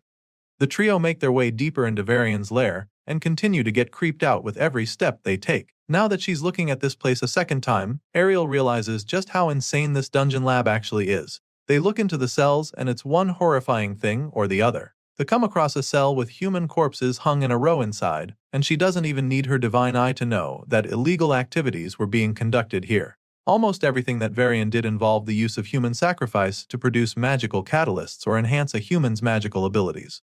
There's dozens of dead bodies with pipes running through their mouths and other parts of their bodies, used to drain the life out of them for the twisted experiments. They've definitely seen a lot of crazy stuff, but Ariel can't help but notice that there's not a single experiment relating to the liquidator. And so, this makes her wonder if Varian's ties to the world Ender could be in a different facility. And it's pretty strange to our boy that they haven't seen anything about the liquidator here, because in his past world, an incident that killed tens of thousands of people occurred in this very place. Things aren't adding up right now, so our boy starts brainstorming. He doesn't understand how the mere production of a magical catalyst could cause such an incident of that scale. As he's trying to put the pieces together, a horrifying realization suddenly hits him. Chills run down his spine when he suddenly remembers that the thing that killed all those people in his past world was a miasma that welled from the ground. It's at this point that our boy realizes that they've been searching for the wrong thing, and judging by the look on his face, he's not ready to go up against that thing called a miasma. Ariel looks back suddenly to see him looking like he just saw a ghost, so she asks him what's wrong, but he doesn't say anything. He just stands there, looking hopelessly terrified, so Bella calls out to him as well, hoping to snap him out of his dazed state. Apparently, our boy is no longer in any mood to talk, because it dawns on him that there might actually be something very dangerous lurking beneath this facility. Eventually, he gets his head back in the game and finally responds to the ladies, since they still haven't come across anything that could be related to the liquidator up here. He suggests that the thing they're looking for might actually be underground. Gray figures that there could be hidden passages that lead down there, and his professor begins to consider the possibility. She looks around the place with her divine eye, hoping to see some suspicious patterns or something like that, but even after a few seconds of looking hard, she's unable to see any hidden passages. Ariel is just about to give up the search when her divine eye suddenly picks up something in the distance. So, she immediately rushes over to that point to see what it is, but while she's tracking down the clue, it slowly starts to fade away. At this point, she's struggling to stay on it because of how faint it is. Regardless, she's very sure that it's there. Apparently, she picked up traces of short-distance teleportation magic on that spot, and upon closer investigation, she can still see the faint traces on the floor. Ariel believes that the underground area Gray was talking about is probably a space that can only be accessed with teleportation magic, and based on the traces, the professor figures that the teleportation distance is around 300 meters. Even though she just confirmed his hunch, Gray can't shake the anxiety he's feeling. 300 meters underground is a pretty far way to go, so he's worried that they might not be able to reach the place, but that's when the red-haired professor reminds him that she can use a short-distance teleportation gate as well. She's definitely eager to see what her evil colleague was hiding down there, so she is more than happy to give the teleportation spell a try. And so, with the snap of her fingers, Ariel conjures up a big magic seal on the spot beneath them, which represents the teleportation gate. It's a pretty dangerous attempt they're about to make because there's a possibility that nothing is down there. And if that's the case, the other end of the gate would lead to nothing but Earth. Despite the fact that it's pretty risky, all three of them are ready to take those chances, so they let the professor know that they're on board, and she goes ahead to transport them through the teleportation gate. The moment they go in, a bright flash follows, and all they can see for a while is nothing but white. After a few seconds, the three of them open their eyes again and are absolutely blown away by what they see. It appears that they've made their way down to some kind of hidden underground city, with tall buildings all over the place. It's pretty enormous, so it's quite mind-boggling for them to discover that there's a space this big right under Varian's facility. The place looks like a sleeping city with no color. It's all pale and foggy like some kind of dream, but even though they're not sure exactly what this place is, Bella confirms that she can feel a tremendous output of ether coming from all over the place. It's a little overwhelming for her, but she's able to pinpoint the area with the largest output of magical energy. The blue-haired girl points to the huge structure in the middle of the White City, and Ariel immediately begins to panic when she sees it too, because she realizes that ether isn't the only energy flowing in this place. The professor confirms that there is also a different kind of energy, completely different from magic, that's leaking out of that tall structure. She is not sure what this strange energy is, but she knows for a fact that it's greater than anything she has ever seen before.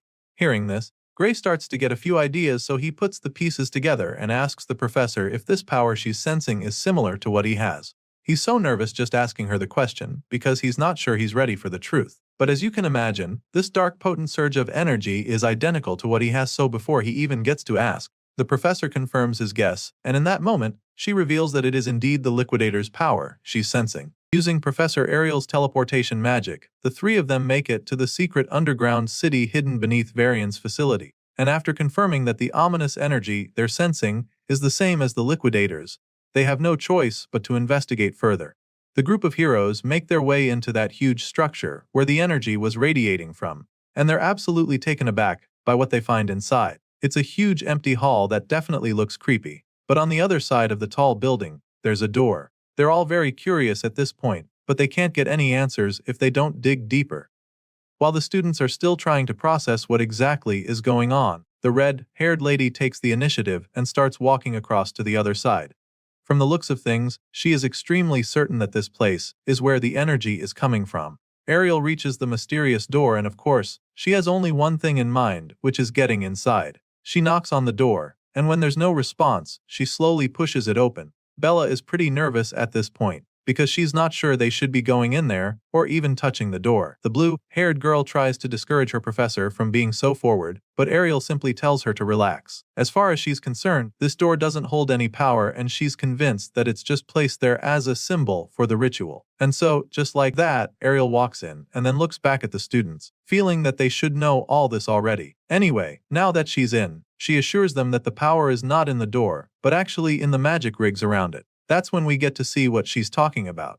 Inside the room she just entered, there are several glowing rigs lined up in a circle, and she walks right into the middle of it. The moment she does this, the rigs begin to explode in a huge surge of energy, and of course, Gray gets really worried. He shields his eyes as he struggles to see what's happening in front of him, and asks the professor if she's trying to summon the liquidator. The shockwaves from the magic rigs are so powerful that they almost send the two students flying like pieces of paper. Bella is particularly having a hard time staying on her feet. It's all really scary to her, and she feels that this kind of magic is too dangerous for them to handle, so she concludes that they have to shut it down right away, regardless of what Ariel says. The blue-haired girl isn't even done saying this when the professor stops her. Ariel warns them not to rush into the circle, and then explains the situation to them.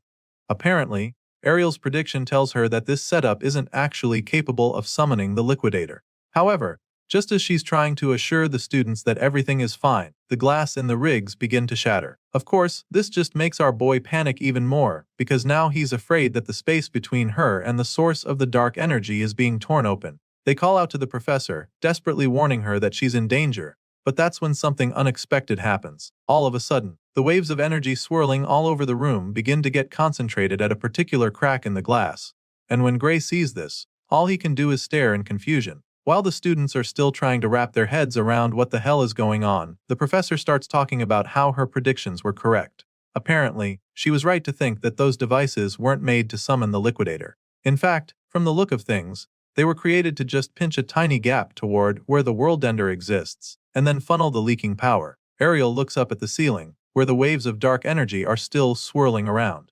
They spiral around a strange object that's floating above them, which she figures must be the core. You see, the professor believes that this core, which is being used to crystallize the dark power, is made from human lives. Ariel is fairly certain about this, and she shares this theory with the perplexed students there with her. She has reason to believe that this particular core was created using about 10 souls, but she can't be sure that number is correct because the molding process may have taken more sacrifices. With this in mind, it all starts to make sense to her. She begins to understand why Varian had so many of his victims locked up in the facility.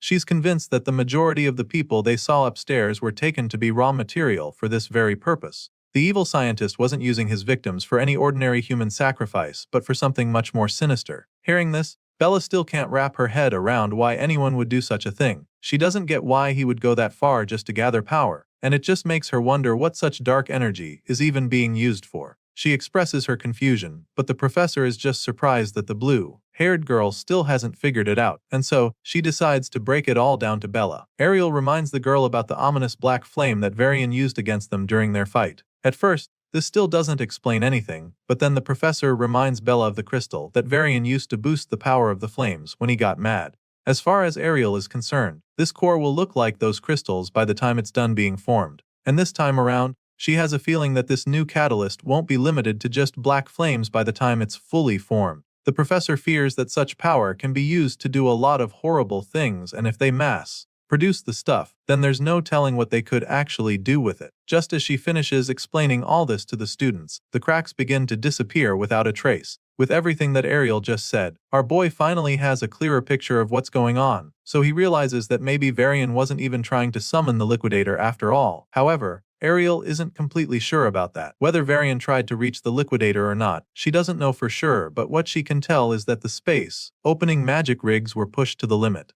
Seeing this, she figures that maybe what they set up was all that they could manage, and then goes on to keep inspecting the mysterious contraption. While the professor is busy examining the whole thing, Bella just takes a look around and easily concludes that this apparatus is insanely valuable. It all looks so futuristic, and the components are things that she has never come across before. The blue-haired girl is pretty blown away by this underground lab because she's never seen spatial warp magic that is this precise and high output. As you can imagine, the professor confirms her assertions, boldly stating that making one of these setups would literally cost a nation's budget. That's definitely a bold statement, but the truth of the matter is that Ariel isn't even trying to exaggerate, which is why she's shook by the fact that there are practically 8 of the magic rigs in this secret laboratory. It's a mind-blowingly expensive project for sure, so there's only one organization that comes to her mind. Hearing this, Bella takes a quick guess, wondering if her professor is thinking about the Discar Empire, but Ariel explains that those aren't even the suspects she has in mind. Sure, everyone knows that the Discar Empire is the biggest country in their world, but for some reason, Ariel doesn't think they're the ones behind this. You see, the professor doesn't think that the Discar Empire has the magical research resources to build one of these. At this point, the blue-haired girl is left completely stumped because she has no idea who could be behind this if Ariel doesn't think her guess is right. Well, the professor is convinced that there has to be some kind of organization running the show, and this organization has to be one with magical research that's far greater than anything the Empire has. Ariel shares her thoughts with the students, hoping to get them on the same page with her, but Bella still looks pretty confused, so our boy is forced to spell it out and reveal that Ariel is talking about the World Union Academy. Gray is convinced that they are the ones behind this based on everything that the professor said, and when he asks if he's correct, the red-haired lady reveals that he's absolutely spot on. You see, as far as she's concerned, no other research body can support this scale and budget, so she has very good reason to believe her instincts. Even after listening to everything, Bella still finds it pretty hard to believe that the Academy is behind something like this. It just doesn't make any sense because the World Union Academy is supposed to defend the world from threats and not be the ones threatening humanity. Seeing the horrified look on Bella's face, the professor can understand why she doesn't want to believe. It's not easy to come to terms with it, but Ariel tries to make the girl understand that there's no other group capable of pulling this off. Gray is equally shaken by the harsh reality of the situation, and even though it's a hard pill to swallow, he gets his head in the game. However, he still knows that this new discovery shouldn't mean that the whole academy is their enemy, because most of them could still be on their side. At the very least, before the reset, the Academy's top forces were the ones on the front lines during the battle against the Liquidator. Even beyond the subjugation sausage, they kept protecting civilians right until the very end. And so, after seeing that future, Gray can't just believe that everyone in the Academy is an enemy to humanity. Thankfully, the professor agrees with him completely, admitting that most of the Academy probably acts for humanity and wouldn't allow experiments that waste lives. However, she is also aware that the Academy has countless researchers, and she makes this known to our boy. The Academy has countless facilities as well, and hardly anyone in this world truly knows the whole picture. Besides, they still don't even know for sure who is behind Varian. All they know is that the person or persons has some serious backing. Ariel knows for a fact that her twisted colleague couldn't have arranged all of this with his authority alone, which means that he must have had some people in the Academy who were working with him. Hearing this, Bella becomes really nervous because it's starting to become pretty obvious that they can't fully trust the Academy either. She anxiously asks the professor if this is the case, and so Ariel goes on to reveal how she's been watching the academy from the inside for decades, and in that time, she's come to learn that it's not an organization that one can trust blindly. Even if she's not aware of any other details, this, she can tell the younger ones for sure. Ariel claims that most of the people inside must actually think that they're doing what's best for humanity, including the ones behind this experiment. As far as she's concerned, the ones responsible for all this have probably convinced themselves that it was for the greater good. The bottom line here is that the truth has been buried in the dark amongst many of the people in the academy. With everything the professor just explained, it's pretty clear that they can't sit around anymore, so Gray eagerly asks her if she has any idea how they could find the mastermind behind. Ariel looks around the place, trying to come up with something, but she notices that there are no communication devices in this secret facility. Not even the marker's magic residue is left in the rigs, so it's almost like nobody was ever here. The cover-up is so thorough that finding anything would be very difficult. She's still trying to explain the situation to the students when a huge explosion rocks right behind them. Unfortunately, that's just the first of several other booms that they hear all over the facility. Gray begins to panic, wondering what the hell is going on, and that's when Ariel suggests that some sort of evidence erasing mechanism was set up as well. While the students are busy freaking out, Ariel calmly analyzes the situation. Apparently, the ones responsible for this didn't blow the place up the moment Varian died, which she finds a tad suspicious. It makes her wonder if they were planning to lure the ones snooping around deeper inside before detonating the place. Of course, Bella definitely wants to leave right away before they get buried by the debris, so she calls out to the professor, reminding her that this is not the time for hypotheticals. Bella feels that they need to get out immediately, but Ariel casually tells her to calm down, stating that these are just magical explosives. As far as she's concerned, the World Union Academy's professors aren't weak enough to be killed by something like this, and so, she activates her divine eye and begins to cast a protective spell to show the students exactly why she's not panicking. The red-haired lady crouches down to cast the spell, creating a glowing magic seal on the ground beneath them. Despite her calmness, the students are still pretty troubled by the situation, so they just stand behind her, waiting to see what she does. At this point, the entire place is coming down right on top of them, and Ariel sternly warns them not to step out of the magic circle she just created. She pumps in some more magic into the spell, and the rigs begin to glow with the same bright light from her magic circle. They keep getting brighter and brighter, until all we can see is a white flash of light. As soon as this light appears, everything goes blank, and the next thing we see is the trio reappearing back on the surface. Apparently, Professor Ariel was able to teleport them back to safety just in time, before the whole place could come down on top of them. Not just that, she also managed to save all of Varian's victims too. Remember those magic glowing bubbles she covered them in? Well, she was able to teleport the captives too despite being far away, and she's pretty glad to see that everyone made it out safely. Belle still hasn't gotten over the feeling of fear that consumed her a few seconds ago. The poor girl is still shivering, because she definitely thought she was going to die when everything got out of control. Even though Ariel saved them in the end, Gray can't help but feel a little worried because that was way too close for comfort. Hearing this, Ariel simply explains why her spell took so long to actually work. You see, they had more baggage than she expected, so it slowed down the teleportation process. Still, the red-haired lady is pretty glad, because it was definitely worth it. That's when she shows the kids the baggage she was referring to. Lying a few meters away is a pile of magic rigs, the same magic rigs that they found in that secret underground facility. It turns out that the professor managed to save them before they could be destroyed by the explosions. And now, she can't wait to show them to the academy, because they'll finally be able to create some awareness. The Academy will no longer be able to ignore them anymore when they see the rigs as far as Ariel is concerned. The scene shifts, and the story continues with the trio going back to the World Union Academy where they present their findings. They're summoned and informed that the survivors they rescued are being treated in the Academy's medical wing. The World Union Academy headmaster, Orodram Alexandro, also thanks them deeply for stopping Varian's illegal experiments.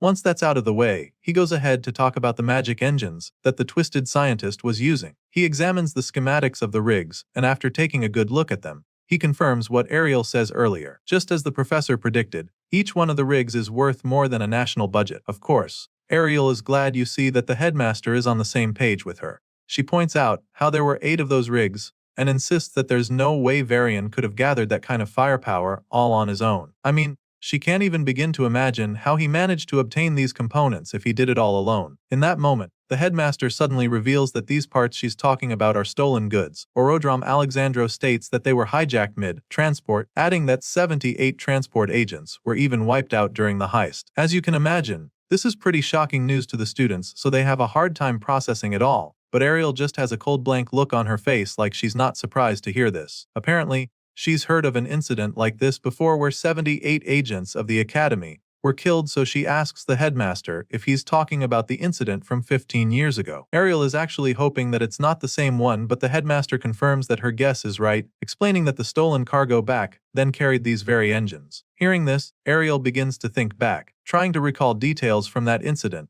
and before she can even say what she remembers, Orodrom Alexandro states that the one responsible for the heist back then was the blood drinker. He can tell that she's familiar with the name, and she's not the only one who knows about it. You see, our boy Gray has also heard of the blood drinker, because it just happens to be the biggest crime organs in their world. Even Bella is familiar with the group, calling them the parasites of the world that always crawl back no matter how many times people crush them. As you can imagine, it's pretty surprising to see the shy girl sounding so ferocious all of a sudden, so Gray sneaks a glance at her, wondering what's gotten into her, and that's when he sees her looking absolutely livid.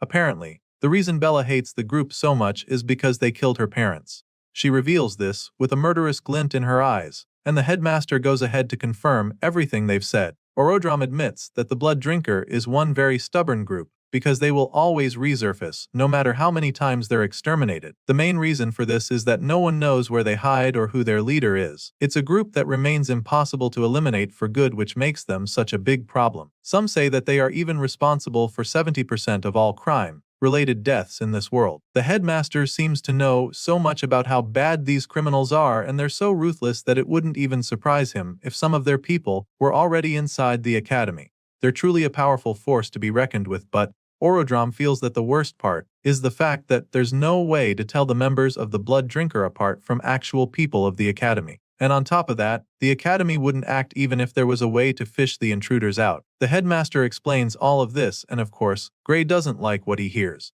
He asks the old man to explain what he meant by that last part, saying that the academy wouldn't act even if there are criminals hiding amongst them. Bro looks like he's about to snap at the old man, but before he can say anything else, Professor Ariel cuts him off, informing him that this is just how the academy operates now. She explains that anyone with talent gets a chance to grow stronger in the academy, regardless of their bloodline, their race, or gender. At this point, the headmaster chimes in, confirming all that the lady just said, and then goes on to say that all candidates who are talented enough are accepted freely into the academy, and that it doesn't matter if they're criminals. Of course, this is a pretty insane way to run things, and Bella doesn't hesitate to let them know how absurd she thinks their tradition is. As far as she's concerned, any criminals that are currently in the academy should be seriously dealt with, and she angrily states this before the headmaster. In response, the man simply claims that he agrees with her. However, he makes it known to her that the higher-ups don't seem to share that view. If it were up to him, all known criminals in the academy would be hunted down, but clearly, it's out of his control. The blue-haired girl is pretty confused when he says this because the last time she checked, he's literally the headmaster of the institution. She feels that he should at least have enough power to oversee something like this, but the man explains that he's nothing more than an underling. He may be the face of the academy on paper, but in reality, he's just a figurehead, and the authority he actually holds is laughable. The headmaster reveals all of this shocking news to the students, and then asks them if they really want to know who is truly running things at the academy.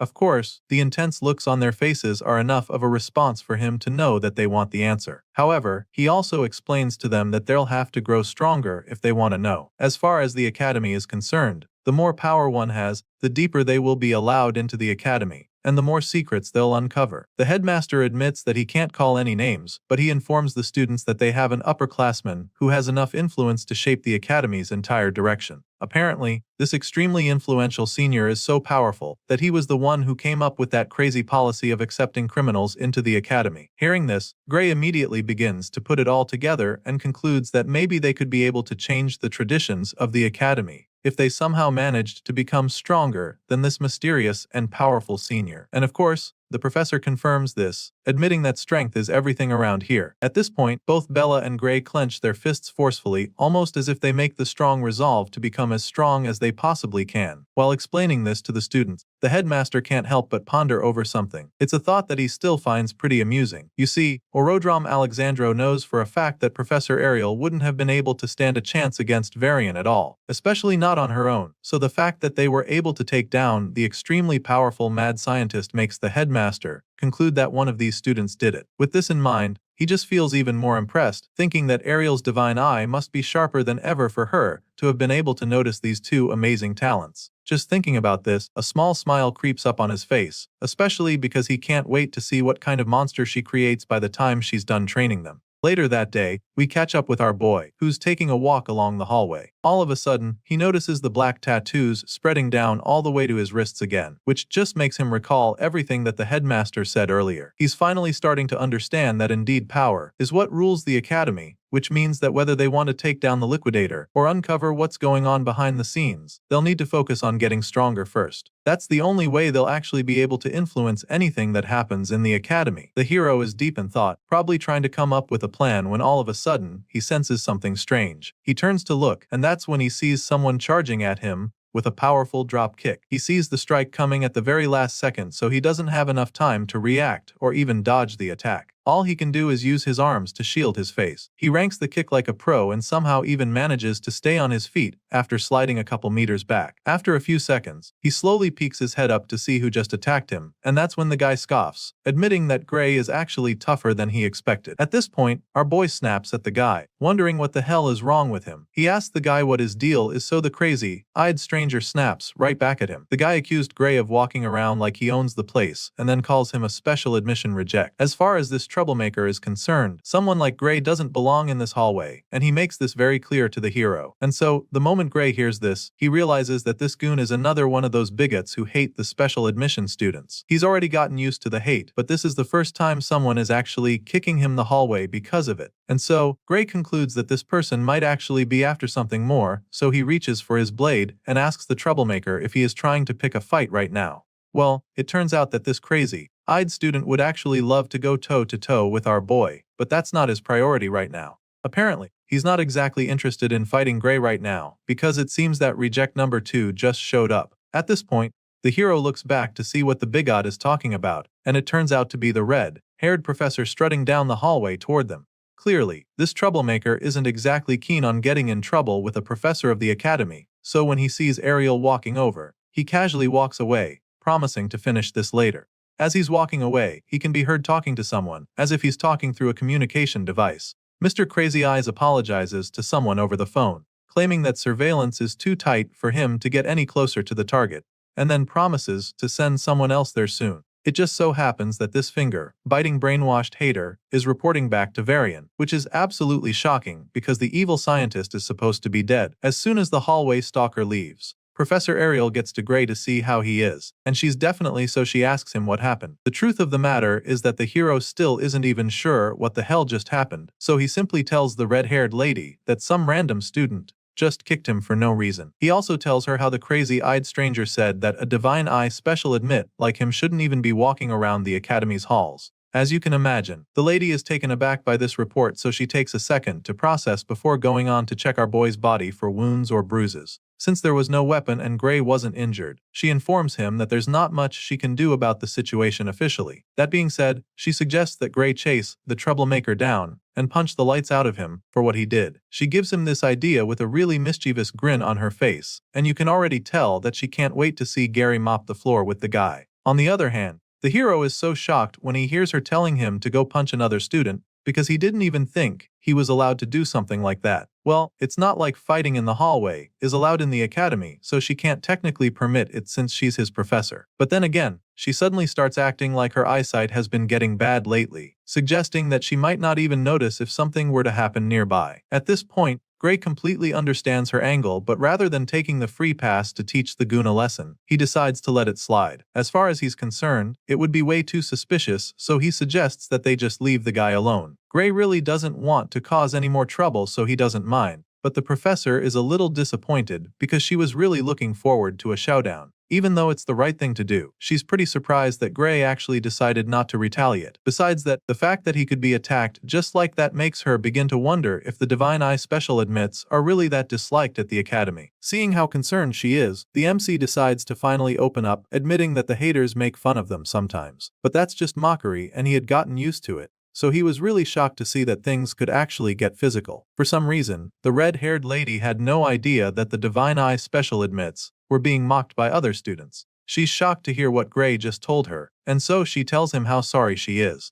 Ariel feels really bad about it and starts wishing she has a bit more authority around here. At this point, Gray notices that she's getting upset, so he immediately tries to make her feel better, assuring her that she doesn't have to worry about it. I mean, she's already done a lot for him with the limited authority she has in the institution. Heck, if it wasn't for her, he wouldn't even be in the academy right now. Besides that, he's also very confident that Bella and the others will eventually prove that the Divine Eye program wasn't a mistake. After all, it's no news that Professor Ariel has a good eye for picking out extremely talented students. Even if he hadn't seen it in this lifetime, he definitely saw it firsthand in the previous world when she single-handedly picked out some of the strongest heroes in the world who eventually became the guardians of humanity. This remark leaves the professor stunned for a second because she's never heard Gray say it to her. She's truly flattered by the compliment that her cheeks turn pink all of a sudden as she thanks him for his kind words. Despite being really touched by Gray's confidence in the others, she also tells him not to act like it's someone else's problem.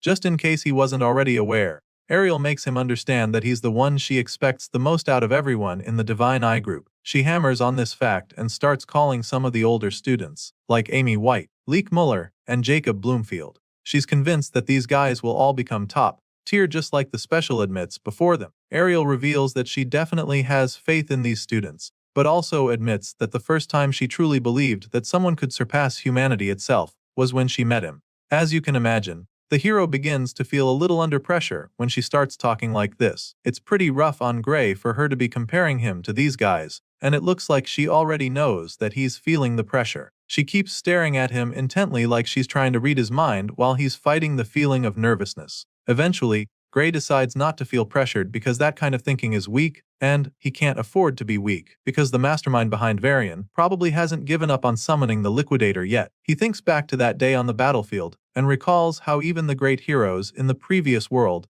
couldn't even land a scratch on the Worldender. Gray came back to this timeline for one reason, and that is to make sure that he defeats the Liquidator. Before being sent back, he was literally told that the fate of the world rests in his hands, and knowing that such a responsibility is on his shoulders, he definitely cannot afford to feel overwhelmed or be weak. The story continues a few days later in a swordsmanship class. Today, the students will be engaging in a live combat practice, and after announcing this, the professor asks them to pair up according to the list on the board. Of course, our boy Gray is present for this class, and he's really looking forward to the practical training. It's just an exercise, but he's taking it very seriously because he wants to make a statement. He feels that he needs to be very sharp today because screwing this up will mean that everyone starts badmouthing all the Divine Eye recruits again. At the very least, he needs to show that he can keep up with the regular students. That's exactly what he's got on his mind, but then he realizes how difficult that's going to be when he looks up at the board to see that he's been matched up against the one and only Leonhard Apius. At first, he doesn't even believe it because that's just as bad it would be for him. Well, there's no mix-up, and so Gray confirms that he'll be facing off with the top student of the Swordsman course. Basically, Leonhard Appius is the strongest first-year student, so it's usually a long day for anyone who's not on his side. The teacher claims that he matched the students of similar skill levels as best as he could, and so she urges them not to hold back. The nonchalant professor even goes on to tell them that they're expected to take this practical as a real fight. Of course, Gray doesn't believe that this matchup was made considering students of similar skills levels. It doesn't make any sense to him how he would end up fighting the top student in the entire course when he barely got in as a special admit. As if facing the strongest freshman isn't already tough enough, the same guy in question happens to be a member of the Haters Club who despise the Divine Eye students. Knowing this, Gray figures that Leonhardt is probably itching to beat him bloody after the last incident. Our boy is still thinking about the mess he's in when all of a sudden, he feels a hand tap him on the shoulder from behind. Chills run down his spine when he hears the familiar voice, and then he turns around with a horrified look in his eyes. Sure enough, it's the blonde killing machine disguised as a student. Leonhardt's got a really wide grin etched on his face, talking about how glad he is to find out that they're going to be partners for this practical. Truly, the guy actually rates our boy. He's genuinely happy that he gets the chance to spar with Lord Gray.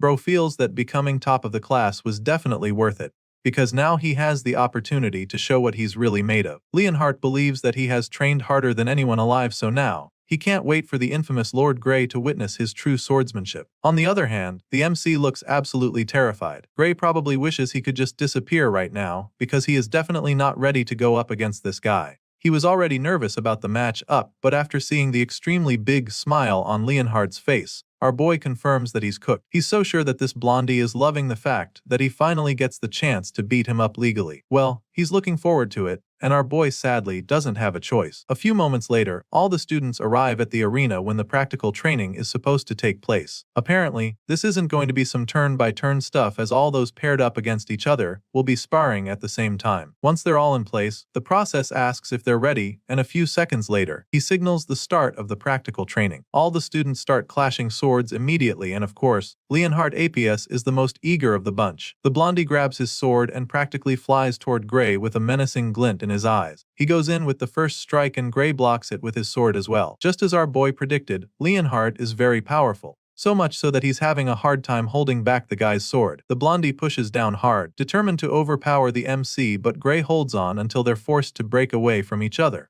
Leonhard is clearly enjoying the challenge, so he goes in with another powerful slash of his sword, but the hero deflects this strike as well. He hasn't even recovered from the last one when Leonhard follows up with yet another devastating strike. This time around, the flaming blast comes way too quickly for Gray to block it, so just when it looks like he's about to get his head split in two, he swiftly gets out of the way. He dodges the slash barely and decides to finally go for the offense. He gets an opening, so he takes the chance to swing his sword as well, but despite throwing a lot into the downward slash, Leonhard easily blocks it. The blondie blocks the powerful strike, but for some reason, there's a smile on his face. At this point, it's clear that the guy is having a lot of fun. He's not even breaking a sweat, which just means that our boy is going to have to do a lot more to actually stand a chance. With a big smile on his face, Leonhard commends Gray for being pretty strong. He's impressed and admits that he still doesn't get how the hero didn't make it into the academy through regular admission. The whole time, Gray just remains silent because he is currently channeling all his energy and focus into the fight. He holds back all of the blondie's attacks and continues to deflect all the strikes. At this point, the two skilled swordsmen are practically canceling each other out, which Gray finds pretty surprising. Bro thought that he'd get wrecked instantly, but he's shocked to see that he's actually holding his own. Still, he can't get ahead of himself here or lose any focus now, because he knows that he won't be able to match Leonhard's raw power, even if he uses both arms. Gray can clearly see that the guy's swordsmanship is insane, so he can't afford to get carried away at any point. Leonhard's form is a proper textbook-style swordsmanship, but he's perfected it to a terrifying degree, which makes him an absolute force to be reckoned with when he's holding a sword. With the experience our boy garnered in his past life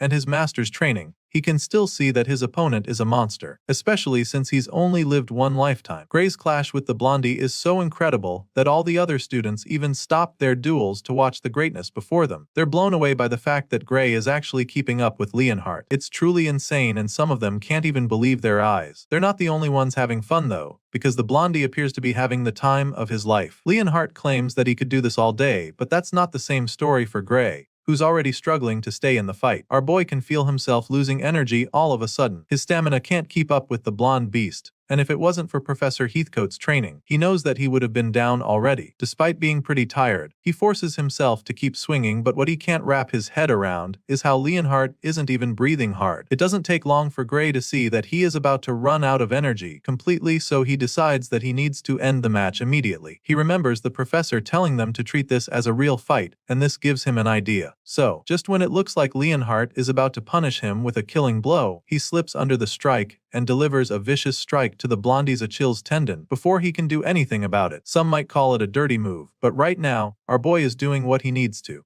Gray slips under and dodges his opponent's brutal slash just in the nick of time. He lands a hit on the guy's leg, and at this point, Leonhard's eyes widen in horror. He's shocked to see that Gray is actually taking this fight seriously, and now that it's clear that the freshman is no longer messing around, he decides to be even more brutal, because as far as he's concerned, he simply cannot afford to lose this fight. Right now, the MC appears to be treating this fight like it's an actual life or death battle, and so he uses a desperate move to level things up. The two skilled warriors draw their swords at the very last second, which pretty much leads to stalemate. By the end of the fight, it's a draw because even though Gray is on his feet with his sword at Leonhard's throat, the senior equally has the tip of his blade inches away from Gray's neck. At this point, the both of them finally settle the match, with Gray stating that it's a draw. He gives the blondie a hand to help him up, feeling pretty relieved that the duel is now over. Gray helps Leonhard back on his feet, but the senior doesn't really agree with the apparent result. The blondie admits that all he could do was swing his sword at the very end of their duel. He says this with a look of defeat laced all over his face, because he knows that Gray truly had the upper hand toward the end. While he struggled to stay on his feet, and swing his sword, the freshman could have pierced straight through his heart if he wanted to. Leonhardt knows this all too well and admits how helpless he was at the end of the battle. If this was an actual fight to the death, Leonhardt would probably be dead by now, but it's a mock battle, and so he knows that Gray forced himself to thrust the sword at his neck, instead of going for his heart. The blondie says all of this, and then waits for Gray to try and deny it. He bluntly asks our boy to tell him if he's wrong about this. Of course, Leonhardt is spot on and Gray knows this as well, so he just confirms everything. After all, the blondie has figured it out already. At this point, the MC smiles sheepishly before suggesting that it would just be messed up to drive his sword at someone's heart in a mock duel, especially when the whole thing was set up with several protective spells. Clearly, our boy had no intention of actually hurting Leonhardt, and the blondie can also see that now. But the bottom line of it all is that he's still lost in the end. Leonhardt almost looks relieved while saying this, claiming that Gray has finally made him understand the difference between real combat and fencing practice. This senior suddenly starts walking away from the arena, but before he leaves, he makes sure to thank our boy for helping him see that fighting isn't just about sword skills. Hearing this, Gray nervously admits that his own style is a bit of a cheat move for a swordsmanship class. He tries to make Leonhardt feel better about it, but the blondie isn't cutting himself any slack. After all, the instructor made it very clear to them that they were supposed to treat the duel like real combat. As far as the guy is concerned, there's no such thing as cheating in a real fight, because the goal at the end of the day is to come out victorious no matter what it takes. That being said, Leonhardt turns to Gray one more time and points his sword at our boy as he asks him if he'd like to go for another round. Seeing the tip of the guy's blade barely inches away from his face, the MC starts to feel really nervous. He definitely didn't expect this guy to be asking for another fight so quickly, because the first battle they had wasn't exactly a walk in the park for him. Gray feels that he only won that round because he managed to catch Leonhardt off guard, so now that there's a sword in his face, he doesn't know what to do. In his mind, there's no way he'll be able to stand a chance if they go at it head on. Our boy feels that this isn't even a matter of technique anymore, because Leonhardt is simply on another level when it comes to strength. The guy's entire stamina practically leaves him graze in the dust, so he's desperately hoping he can get out of this sticky situation. Just when it looks like there's no escaping, someone in the crowd steps up. The guy with a sword on his shoulder struts over to the two fighters, telling the both of them to hold it right there. Hearing the voice, our boy is shocked, so he turns to see who it is, and that's when this man reminds them that this is still a sword class, regardless of real combat training. The confident man then informs them that nobody said they're allowed to use anything other than a sword. He then goes on to ask how the hell Gray Lee got paired with the top student, calling our boy a special admit loser. At this point, our boy starts to get a little offended, so he just stares at the guy with a confused look on his face. He's pretty irritated at this point, but the guy goes further to tell Gray that he shouldn't get cocky just because he's got some magic. All of this just leaves our boy quite frustrated, because this is literally the last place he wants to be right now. It's not like he asked for this particular matchup either, so he doesn't get why this troublemaker is trying to make a fuss about it. Still, he doesn't say anything to the guy, and that's when Leonhardt finally speaks up. The blondie hits back at her ducha bag, informing him that the professor decided that he's the only one worthy of fighting Gray. He then politely tells the troublemaker to butt out of this, hoping that it would be enough, and this just leaves Gray stunned because of how blunt the blondie is. Before things can get out of hand, the professor in question appears. The man walks over to the three young men and confirms what Leon just said, stating that he was the one who made the matchups. The professor further explains that he paired students with similar overall strengths, and after stating this, he concludes by informing all three of them that Gray is the only one who can take on Leon. The professor makes this very clear to the troublemaker, and gives him permission to try the freshman out himself if he is not satisfied with the decision. And just like that, he gives the annoying student the opportunity to be Leon's opponent, but only on the condition that he's able to defeat Gray. Sure enough, the cocky senior is very confident that he'll be able to take down our boy, so he happily accepts the challenge. Bro is so sure that the freshman will be no match for him, so he starts bragging about how he beat the examiner to get to this stage. That being said, he feels insulted that they would lump him in with those who barely scrapped a pass in a tie. He hates the fact that they would put him in the same category with someone who couldn't pass at all, and so, he's determined to prove a point. Hearing this, Leonhardt starts pondering on the matter. The troublemaker is judging Gray by his admission category without even knowing his true strength, which he'll soon find out is a big mistake. Leon finds it amusing that he guy can be thinking this way, but he's not too surprised because it's just like looking at the old him. That's exactly how he used to think regarding the hero. But then again, He honestly feels that this whole thing is a good chance for the young hero. As far as he's concerned, our boy's power deserves recognition. But more importantly, he's very pissed that this guy just interrupted his time with Gray. All of a sudden, Leon's face starts to get really scary. The guy starts boiling in rage and a murderous look gets plastered on his face. The troublemaker sees this but doesn't think much of it at first, but then, after a couple seconds, he starts to panic because now, he can see just how pissed Leon is. He has no idea why the blondie is so furious and it's kinda messing with him already. Meanwhile, the professor tells them that they are free to use their swords if they don't feel like working with the real combat rule. The man lays down the rule and then asks Gray if that's okay with him. Hearing this, our boy just starts to feel the pressure, so he doesn't even have any clue how strong his opponent actually is. But if he got into the academy through regular exams, this won't be easy. Our boy takes another look on the guy's face and concludes that this opponent definitely got better stamina and strength than him. Even with Gray's master's brutal training, he still knows that he can't beat years of proper nourishment and conditioning. Our boy admits that he's not that confident in his skills, but then again, it's not like he will get expelled if he loses the battle, so it's a risk that he's willing to take. He asks the professor just to make sure that he's safe, and the man assures him that this is just a class practice. Even at that, the professor still tells the both of them not to go easy on each other. After hearing all the confirmation, our boy immediately gets his head in the game. He takes out his sword and gets into battle mode just like his cocky opponent, who is equally ready for the duel. Once both students are armed and ready to clash blades, the professor signals the start of their duel, and the challenger doesn't hesitate to charge at our boy. He dashes over to the hero with a murderous look in his eyes. He feels that it's finally time for him to put the special admit in his place, so he yells at our boy, telling him to know his damn role. Sure enough, Gray blocks the hit with his own sword, and that marks the start of an intense sword fight. After scraping their blades together for a couple of seconds, our boy notices something that leaves him confused for a second. He suddenly notices that he's slowly overpowering his opponent, and so he takes advantage of it, knowing that he has the upper hand. With one sweeping move, Gray is able to send the guy flying. He shoves him into the air in the blink of an eye, and this leaves his opponent absolutely shocked. On the other hand, Gray can now see that his opponent hits light, so he concludes that his power is nothing special. Despite being tossed back like a piece of paper just now, the guy remains determined to win the fight, so he comes in again with another powerful swing. Gray sees it coming from the start and casually delivers a mean slash of his own. He takes the swing, feeling that his opponent might just be holding back and not actually throwing everything he's got, but this idea immediately vanishes from his mind when he sees blood splashing all over the place. Apparently, Gray's casual strike managed to cut open the cocky senior and send him falling to the ground in that instant. Our boy watches in horror as the guy goes down, desperately hoping that he didn't just cause him major harm. Once the cocky senior is down, the professor immediately announces that the match is over, because he can probably also see that he won't easily recover from that. Anyway, the MC rushes over to check on his fallen opponent, anxiously asking him if he's okay. Gray apologizes to her guy, and starts to explain how he was actually aiming for his sword instead. Unfortunately, he missed the target and ended up slashing the senior. It all happened so fast, but the MC actually expected the guy to be able to dodge it in time. Well, I guess the guy is all talk and no show.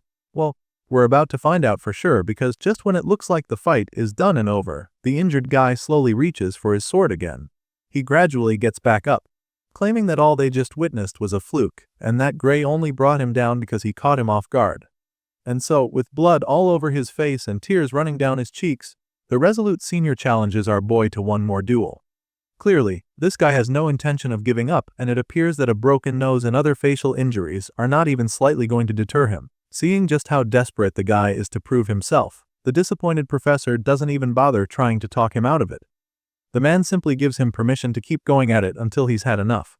At the same time, other students at the back are starting to get worried about the challenger, because he looks like he's in a great deal of pain. Well, it's looking like pain is just fuel for this guy, because, right after getting back on his feet, he charges at the MC with his sword once again. Our boy sees this attack coming from a mile away, but he's not even slightly dazed by it. He already knows that he can take anything that this guy throws at him, so he just stands there, bracing himself for another round of clashing swords. A few moments later, we see Gray looking really worried with guilt written all over his face. And so now, the cocky senior is completely unrecognizable since his entire face is swollen from all the beatings. At this point, it's just so embarrassing that even the professor can't take it anymore. He covers his face in shame and finally decides to stop the fight before the senior gets himself killed. He ends the match and asks that the guy be taken to the infirmary right away. Sometime after all of that is over, we see Leon and Gray standing on stage with the professor who is about to make an announcement. He informs the other students that these two will be this year's representatives. After making the announcement, he asks the crowd if they have any objections, and the first person to complain is Gray, who seems shocked that he was appointed as one of the representatives. He doesn't seem familiar with the term, so the professor decides to explain. You see, the top first years take on the second-year champion in the inter-year battle, and for some reason, there's a record for losing 35 years in a row, which is currently held by the first years. The professor explains the dilemma to the both of them, but also suggests that this year might just be different for them. The man says this with a lot of hope and confidence, which just goes to show how much faith the man has in our boy. As you can imagine, 35 consecutive losses is a really bad record, and our boy even has a hard time believing that it's try at first. It leaves him quite stunned and makes him wonder if the power gap between the first years and the second years really is that big. Well, it just so happens that this is exactly the case, because the professor sharply confirms it without any iota of doubt in his mind. After all, a year at the academy is huge, and there's a lot that can be learned in that time frame. Anyway, the professor goes on to remind Gray that losing isn't an abnormal thing. It's actually pretty normal to lose from time to time, and one should even expect it. That being said, he's almost 100% sure that history will repeat itself once again, so he assures Gray that it would truly be impressive enough if he even manages to put up a decent fight against his direct seniors. But more importantly, if he somehow wins, the professor tells him that it would go down in the academy's history as a miracle, since just being chosen to fight as a freshman is already considered an honor. The man pats our boy on the shoulder as he explains all of this, and then tells him that he shouldn't stress too much, before finally ending the class for the day. Even after the professor leaves, our boy still finds himself pondering over what the man said. Since the man told him not to stress over it, he figures that the inter-year battle might not be as serious as he thought. Regardless, as a Divine Eye special student, he knows that this is the perfect chance for him to prove that he can actually fight, and so he makes up his mind to train hard for the upcoming competition. The scene shifts from here, and the next thing we see is a seemingly important faculty meeting among the academy professors. With all the members still seated toward the end of the meeting, the headmaster moves on to the last agenda for the day. This last subject happens to be Professor Budra's proposal, and so the man in question doesn't hesitate to get straight to it. For some reason, the fat man in question suddenly proposes that the Divine Eye specialist student, Amy White, he expelled. As you already know, Professor Ariel isn't going to just sit there and let that happen, but she quietly allows him to finish talking. This angry-looking fat man is Professor Budra, a professor from the magic department, and he seems to have beef with the red-haired lady and her special students. After listening to his proposal, Ariel is the first to respond, blasting him for even suggesting such a thing when she is the one in charge of managing the Divine Eye students and not him. Clearly, Professor Budra doesn't respect her, so it's no surprise that he hits back at her, claiming that she is the main problem. He then goes ahead to remind all the members of the faculty present that Amy White failed the third year's advancement exam, and how she got to stay in spite of that, because she is a special admit. Apparently, that didn't sit well with Professor Budra, because he's still trying to get the girl kicked out of the school. Every other student who failed the exam was expelled, so he'd like his colleagues to assess and tell him if it seems fair to them that Amy gets to stay. Of course, none of them can actually support the fact that the girl in question got to remain in the academy, but they don't say anything either because they know that Professor Ariel would have a response. Sure enough, the red-haired lady answers Professor Budra, reminding him that Amy White is progressing steadily toward top-class, world-level combatability. She stands up for the girl, explaining that the student is unable to display her full power at the moment due to the harsh backlash on her body currently. As far as Ariel is concerned, Amy White would have passed the advancement exam with flying colors if she didn't suffer what she had to. The red-haired lady makes this very clear to the board, insisting that the girl needs to stay, but of course, Budra refuses to buy this. In his mind, Professor Ariel is just making excuses for the girl again, and he's truly had enough of it. But he's not even the only one, because another member of the board suddenly chimes in to discredit Ariel even more. He mocks her statement and accuses her of making a useless student look like some hidden prodigy. This bearded man doesn't look like he's even slightly moved by Ariel's statements, so he suggests that she stop spouting that fantasy of any White having secret powers. He clearly doesn't believe it, and neither does half of the board, but the red-haired lady insists that it's the truth. Professor Ariel can already sense that she's losing support very fast, so he tells her colleagues that Amy White has improved so much that she could gain full control of her powers any day now. Still, she tries to make them understand that pushing the girl too soon might make her lose the chance forever. Despite her best attempts to sway the faculty board, this bearded man is bent on thwarting her efforts. He's not hearing any of it, and even sounds even more pissed when she says this because she's already used this same excuse before. From the look of things, he concludes that Professor Ariel is planning to leg someone who can't meet the Academy's standard to just stay here indefinitely. He throws the allegation her way, but she immediately hits back, reminding him that the Academy exists to nurture exceptional talents. As far as she's concerned, kicking out someone gifted just because they don't fit neatly into a system defeats the whole purpose.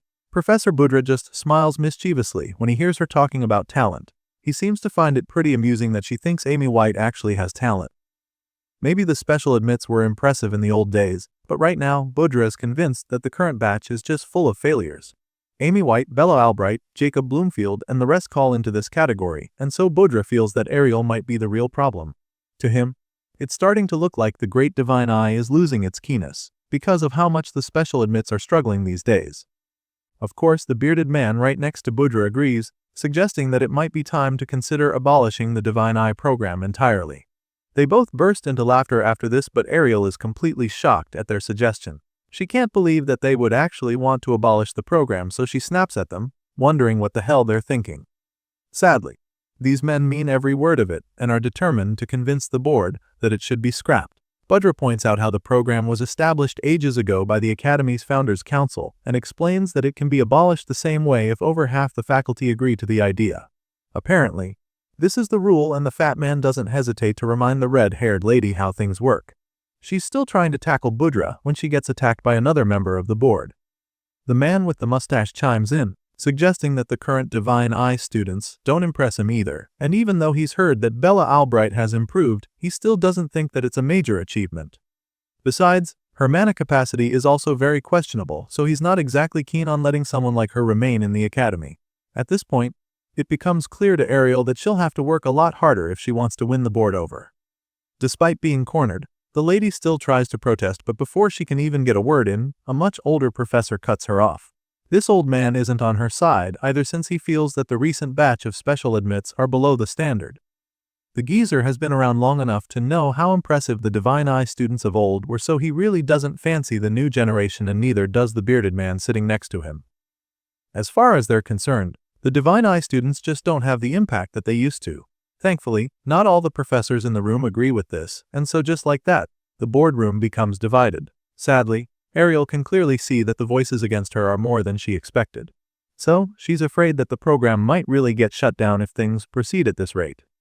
If she wants to win this debate, she'll have to do so much to win them over, and Professor Budra is more than ready to make this even more difficult. The fat man goes on to state that the program has been outdated for a very long time, and then finally suggests that it's time for them to move on from the old tradition. He can tell that he's winning, so he starts to get cocky. Before Ariel can even say anything, he tells her not to bother trying to claim that she can judge talent better than the rest of them, because all of her special picks have been struggling at the Academy. Budra discredits her capacity, even more than before, as his mocking laughter fills the room, but Ariel knows better than to let this get under her skin. She wishes she could bluntly say that she still sees much better than all of them, but she can't because it would just provoke the board members, who already dislike her. Right now, her priority is to win them over, and she's determined to do that even if it means she has to swallow Budra's insults. Even though it looks like they are on Budra's side, many professors still care about whether the program benefits the Academy, and so she will have to be very careful what she says moving forward if she wants them on her side. Professor Ariel doesn't respond to anything that the fat man said, and this just makes him even more cocky, cause now he's thinking that he's finally shut her up for good. Well, he definitely is enjoying himself, and he's glad to see that she knows that she's way past her prime already. The bearded man from earlier chimes in again to support Budra in mocking Ariel. He admits that she had great achievements in the past, but then suggests that maybe it's time for her to retire before she ruins her legacy. For some reason, these guys are all hating on the red-haired lady, and they're not even being subtle about it. One of them even tells her to go start her own school, if she's thinking of raising her favorite students however she likes. To them, each insult thrown at Ariel is funnier than the last, and so they can't even control themselves anymore. It's almost like they're drunk on the hatred, and they're so convinced that Ariel is nothing more than a washed-up Divine Eye. Of course, it's a really annoying sight on display, but the red-haired lady still does let them get under her skin. She remains calm and collected because she knows for a fact that she can still recognize real talent. Unfortunately, She can't prove that to these geezers right now, and that's very bad because she knows that her kids still need more time to grow. There's no doubt in her mind that they'll prove themselves soon enough, but she just needs to stop themselves from getting expelled before they get the chance. Right now, she's desperate to keep her students in the school, and she's ready to do almost anything that it takes to achieve this. Her mind trails off while she's brainstorming, but she's suddenly drawn out of her thoughts when someone asks her about one of her students named Gray. She's taken aback when the man asks her about our boy, but she shouldn't even be too surprised since he's been making waves from the start. Some members of the board heard that he's promising among the first-year swordsmanship students, and they're also aware that he was picked for the inter-year battle too. Of course, Budra doesn't think much of this and quickly tries to discredit our boy as well. And what better way to do this than by setting him up in an unfair matchup? With this in mind, Budra suggests that the promising student should prove his stuff in the competition so that they can decide the future of the Divine Eye program after seeing the results. Of course, this is a really big gamble, and even though Ariel has faith in our boy, her colleague isn't supportive of taking such a risk. He gestures for her to reject the idea, so she does, explaining that Gray's powers are not suited for mock battles. If it were a real kill or be killed situation, she'd be more confident, but when she tries to explain this, the bearded man just gets furious because he thinks that she's making excuses again.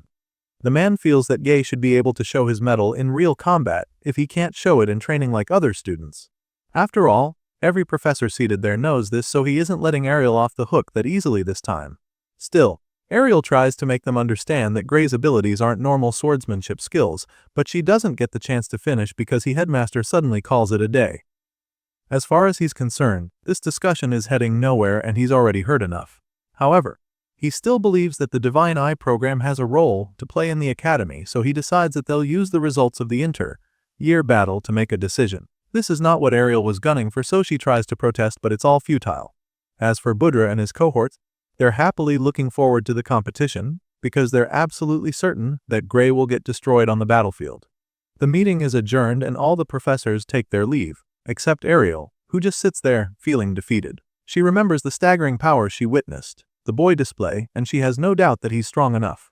However, she also knows that his power isn't suited for mock battles, which just means that he still needs time.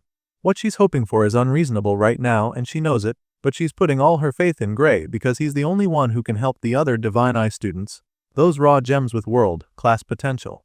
At the moment, our boy is the only one who can protect them and save them from being expelled. The story continues on the day of the long-awaited and much-anticipated inter-year battle. All the seats in the arena are absolutely packed with students, to the point that they almost look like an army of ants from above. While all the spectators take their seats, the students who will be taking part in the competition line up on the center stage. 4 of them appear before the crowd to represent their respective classes, and the host of the event is more than happy to announce the start of the inter-year battle. He informs the crowd that the fights will begin shortly, and then proceeds to introduce the competitors who will be participating. First on the list is none other than the first-year top student, Leonhard Appius, and the next in line is the second-year top student, Luniel Hartman. These two are the most popular up on stage, but there's an underdog in their midst as well. Sure enough, it's Gray Lee, our boy who will be participating as the first-year challenger in this event. Of course, he's not the only new cat in the mix because another student named Diebel Redardel is introduced as the second-year challenger. As soon as Diebel is introduced, our boy realizes that the crazy-looking guy with a sick appearance is the same one who jumped him out of nowhere in the hallway some days back. And so, you can imagine how nervous he gets when he realizes that this is the psycho that he'll be up against for the inter-year battle.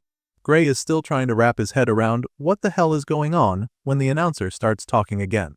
The man assures the crowd that they are about to witness what these warriors are truly capable of, and this definitely gets them excited.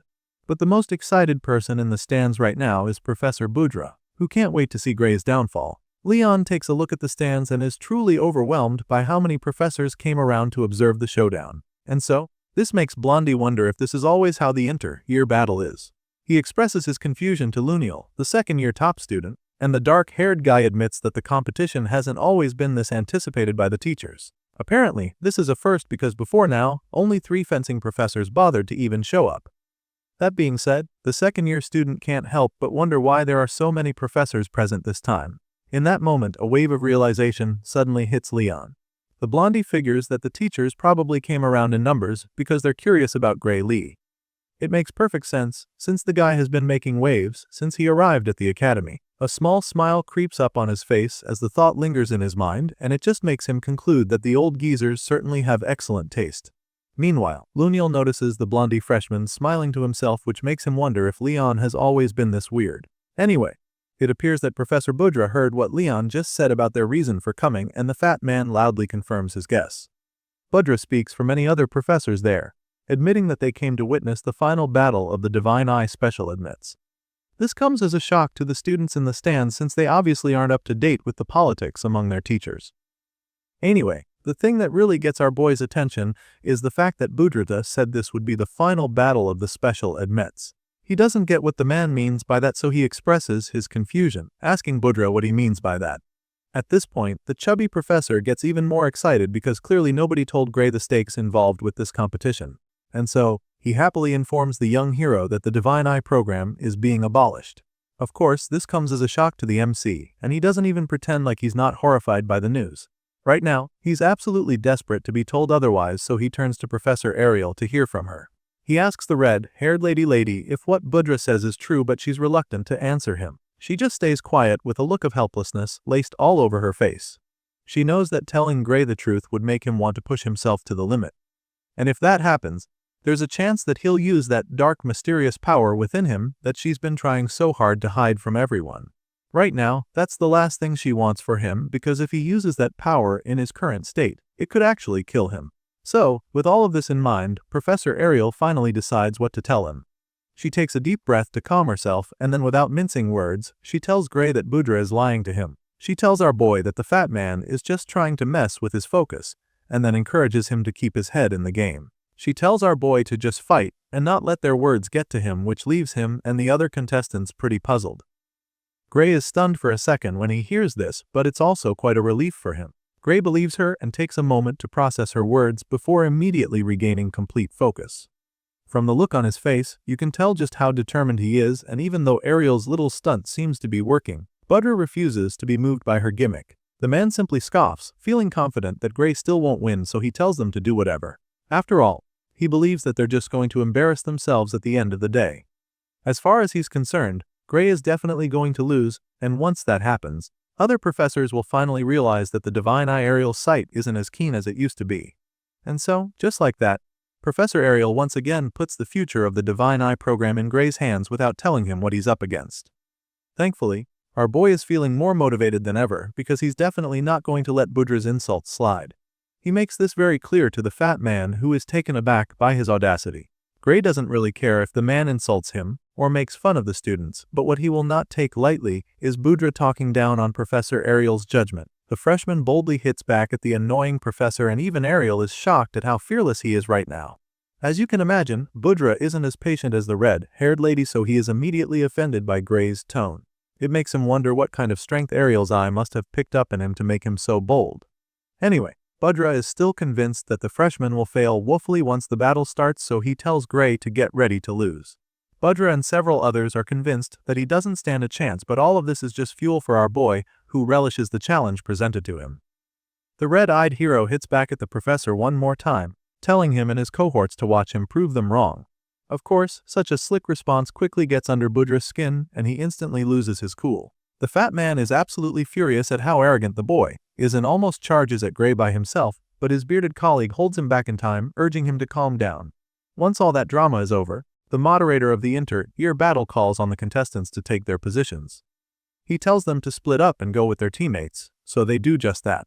Gray did talk big just now, and he sounded really confident, but Ariel still can't help but feel worried for him. She definitely appreciates his trust in her, but she's really anxious because she has no idea what he's planning to do. She feels that it would even be better if he was fighting the top student Luniel, because his practical swordsmanship might give him a slim chance, but that's not the case. You see, the reason the red-haired lady is panicking so much right now is because our boy has been matched with a terrible opponent, Deeble Redardle. Apparently, this psycho-looking is just as bad as he looks, if not worse. Bradley rewired his brain surgically, boosting his reflexes to inhuman levels, so now the twisted fighter is practically a living weapon just waiting to be unleashed. As far as Ariel is concerned, Deeble is the worst possible matchup for Gray's ambush tactics, which is why she's extremely nervous. Right now, She's desperately hoping that the MC isn't planning to use that ability against Deeble during the fight, because it's definitely not going to work. Just before the battle is about to commence, she calls out to Gray from the stands, and when he turns around, she tells him not to worry about her. She also begs him not to push himself too hard for the fight, and upon hearing this, he just flashes a small smile at her before telling her that he knows all this. After putting the fighters in their positions, the moderator informs the crowd that they will be starting with the top student match. So, he calls on the representatives to step forward.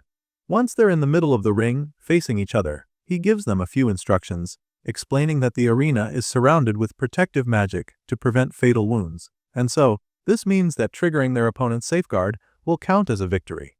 After explaining this, the man tells them to fight as if this is real combat because that's the only way to win. Luniel understands the rules already, so he looks ready to begin, but Leon is a little hung up on the fact that they're expected to fight like it's real combat. Unfortunately, there's no time for him to dwell on that thought because the instructor immediately calls for the start of their battle. Both students take out their swords and neither of them hesitates to engage. Leon is the first to strike, and Luniel is so excited to see him charging like a runaway train because he can wait to see what the blondie is capable of. The two ferocious swordsmen engage in a truly intense duel with sparks and flames flying all over the arena as they clash blades over and over. At first, Leon seems to be having the upper hand because he keeps forcing Luniel back with his brutal slashes, but then, the second-year star regains his balance and goes in for a mean counter. Seeing this, Blondie quickly slips under to dodge the strike, and this gives him a perfect opening. With Luniel now fully exposed, he capitalizes on the tiny window of opportunity to deliver a devastating kick to his opponent's face, but the guy somehow manages to dodge it. Leon can't believe his eyes when he misses the shot, and it just makes him realize that he probably can't fight like Gray. Meanwhile, Luniel seems to really be enjoying himself. The guy commends Leon for being really good for a freshman. In fact, he thinks that the blondie is stronger than he was in his first year and doesn't have a problem admitting it. As much as he's impressed, he still has to take Leon down, so he decides that it's time to pick up the pace. The guy says this with a really cocky grin on his face, but Leon seems to be straining already, which makes the second year think that his opponent might have trouble keeping up. Leon had his chance to land some big blows, but he couldn't. So now it's Luniel's turn, and he doesn't have any intention of missing his shot. He goes after Leon with a barrage of sword slashes that force the blondie back. Sure, he manages to block all of them, but the intensity eventually gets too much, so he pulls back to create some space and catch his breath. At this point, the dark-haired senior has enough time and space to unleash a devastating strike that would surely seal the deal. Leon sees the terrifying surge of power growing out of the blade and is instantly horrified because he knows he can't stop it. Sure enough, Luniel blasts him with it, but it doesn't kill him thanks to the protective magic of the arena. However, a blast of that magnitude is powerful enough to trigger Leon's safeguard, which basically signals his defeat. Once this happens, the moderator brings the fight to an end, announcing that Luniel is the winner of the top student match. These two students respect each other, so there's no hard feelings. Leon thanks Luniel for the match, and the senior returns the gesture, admitting that it was a really nice match. The blondie makes his way off the platform, and the moderator announces that it's time for the challenger match. He asks the representatives to step forward, and our boy swaps places with Leon. The two freshmen pass each other, and the blondie wishes Gray good luck, so he thanks the guy, knowing that he'll need it. Our boy gets up in the arena, and with each step, he thinks about how serious this battle will be. If only he knew what he was actually fighting for. Gray already ran his mouth with the professor, so how he has to back up his talk. He's definitely nervous but also really confident because he's fought more hopeless monsters than he could come in his previous life. So, compared to that, he believes that this clash against a fellow student at the academy should be winnable. The hero pumps himself up for the clash and takes out his sword. He braces himself for the duel as he takes a battle stance, but his opponent is so creepy that it's unsettling. Deeble comes on the stage looking like a blood-thirsty zombie. He drags his word across the floor and marches over to our boy with a murderous look in his eyes. For this guy, it's only a matter of time before he fulfills the wish of his master, Professor Bradley. He's been brainwashed, and now, he can't wait to send Gray to meet the professor. We all know that Bradley Varian is dead, so Deeble is basically threatening to send our boy to hell. It's almost time for our boy to fight for the future of the Divine Eye program, and he still doesn't know how serious it is or how deadly his opponent really is. Just then, the moderator announces that it's finally time for the selection match for the inter-year battle to commence, and as soon as he starts the fight, Gray goes in with the first strike. He manages to take a swing in the blink of an eye, but Deeble Rodart casually blocks his extremely powerful blow. This zombie, like warrior, stops his attack like it was nothing, and this leaves our boy shocked because he can't believe it. He didn't know what this psycho was like on the battlefield, so now he's starting to rethink a lot of things. Our boy is so stunned, but he quickly snaps out of it when Deeble forces him back with a terrifying counter swing. The force from Deeble's strike was so heavy that Gray can still feel the tremendous vibrations from his own sword, so now he knows that he has to be more careful during this battle. Professor Ariel did tell him that Deeble's reflexes were booted, so he can understand why the guy managed to block his blistering strike, but after feeling the force from the heavy counterattack, he's starting to wonder if the guy had his arm strength buffed as well. Just thinking about this leaves our boy torn, because the odds are really stacked against him. With this much difference in power, Gray is afraid that none of the trucks he pulls will work. So now the big question on his mind is how the hell is he supposed to fight such an opponent? It's looking pretty bleak for our boy, right? But he refuses to just give up because he knows that there's still one skill move he can use. Sadly, this trump card of his comes at a cost. In order to use the skill, he'd have to use the dark power inside him that Professor Ariel explicitly warned him not to use. Before the fight, she told him not to use the power under any circumstances because he might die. At least, if he can't beat Deeble. The worst that would happen is that he'd take his loss and move on. Gray assured the professor that he wouldn't use the power which relieved her, but she went ahead to explain things to him. The tournament is important, no doubt, but it's not worth his life, and she made this very clear to him before the fight. Besides, the arena's defensive barrier won't hold against it, so he might even end up killing his opponent if he uses it. There's just way too much risk involved in using that dark power, so our boy ultimately decides to keep his word and not use it. While he's pondering on all this, Deeble lunges at him to finish him off. You see, the truth is that Gray is actually willing to risk his life if it means that the Divine Eye program is on the line, but what he can't risk is the possibility of killing someone at a school tournament. With this in mind, our boy gets his head back in the game and decides to take Deeble on with all the combat skills in his arsenal. The psycho delivers several strikes, but Gray blocks all of them and begins to make some attacks of his own. Of course, Deeble's reflexes are sharper than ever, so he's able to counter Gray's strikes with ease. Seeing this, our boy is a little intrigued. He's noticed that Deeble's movements are weirdly simple, which is unexpected from someone with his physical stats and reflexes. On paper, this zombie psycho shouldn't even have to break a sweat to take Gray down, but for some reason, he's not doing anything spectacular. It's almost as if he no longer wants to win the fight just yet, and Gray can sense that something is off. Obviously, Deeble isn't lacking in technique, so our boy concludes that the guy is holding back for some reason. Deeble hasn't really made our boy struggle, so he can't help but wonder what the guy is planning right now. He's still trying to process what game the psycho is actually playing, but before he can come up with an idea, the guy sneaks up on him with a terrifying ambush. The hero doesn't see the attack on time, and by the time he realizes it, Deeble is already too close to him. He tries to move back in order to create some distance between them, but he trips due to the pressure, and Deeble immediately closes the gap between them. By this time, Gray is already falling on his back, but the swift psycho is also thrusting his sword at his face. Our boy sees the tip of the blade coming at him. It's inches away from his face, so he already knows that he won't be able to dodge it. Still, he doesn't give up completely, so he somehow manages to block Deeble's thrust with his own sword. Gray is absolutely stunned when he opens his eyes to see that he blocked the strike, because he feels that he definitely shouldn't have made it in time. Now that he's bought himself some time, he takes a big swing of his own that forces his opponent back a few steps. Gray still doesn't understand how he was able to block the last attack, and it makes him wonder if Deeble weakened his attack on purpose. The staggering student stops moving forward a second after Gray pushes him back, and that's when Professor Ariel notices something off with her divine eye. She senses an ominous energy coming out of Deeble's body, and after taking a closer look, she sees a dark purple flame burning where his heart is supposed to be. The sight sends chills down her spine because now, she's afraid that this fight might be too one-sided. She expresses her concerns to the other professors, but Budra is the first to snarl at her. None of them seem to think that the matchup is too unfair for Gray. Rather, they feel that the second years this year have quite nasty personalities. They can all see that Deeble is the stronger of the two, so they're surprised that the guy keeps dragging the fight out even though he could end it whenever he wants. Budra and his bearded friend agree with this too, but they're not bothered about that since they're enjoying the show.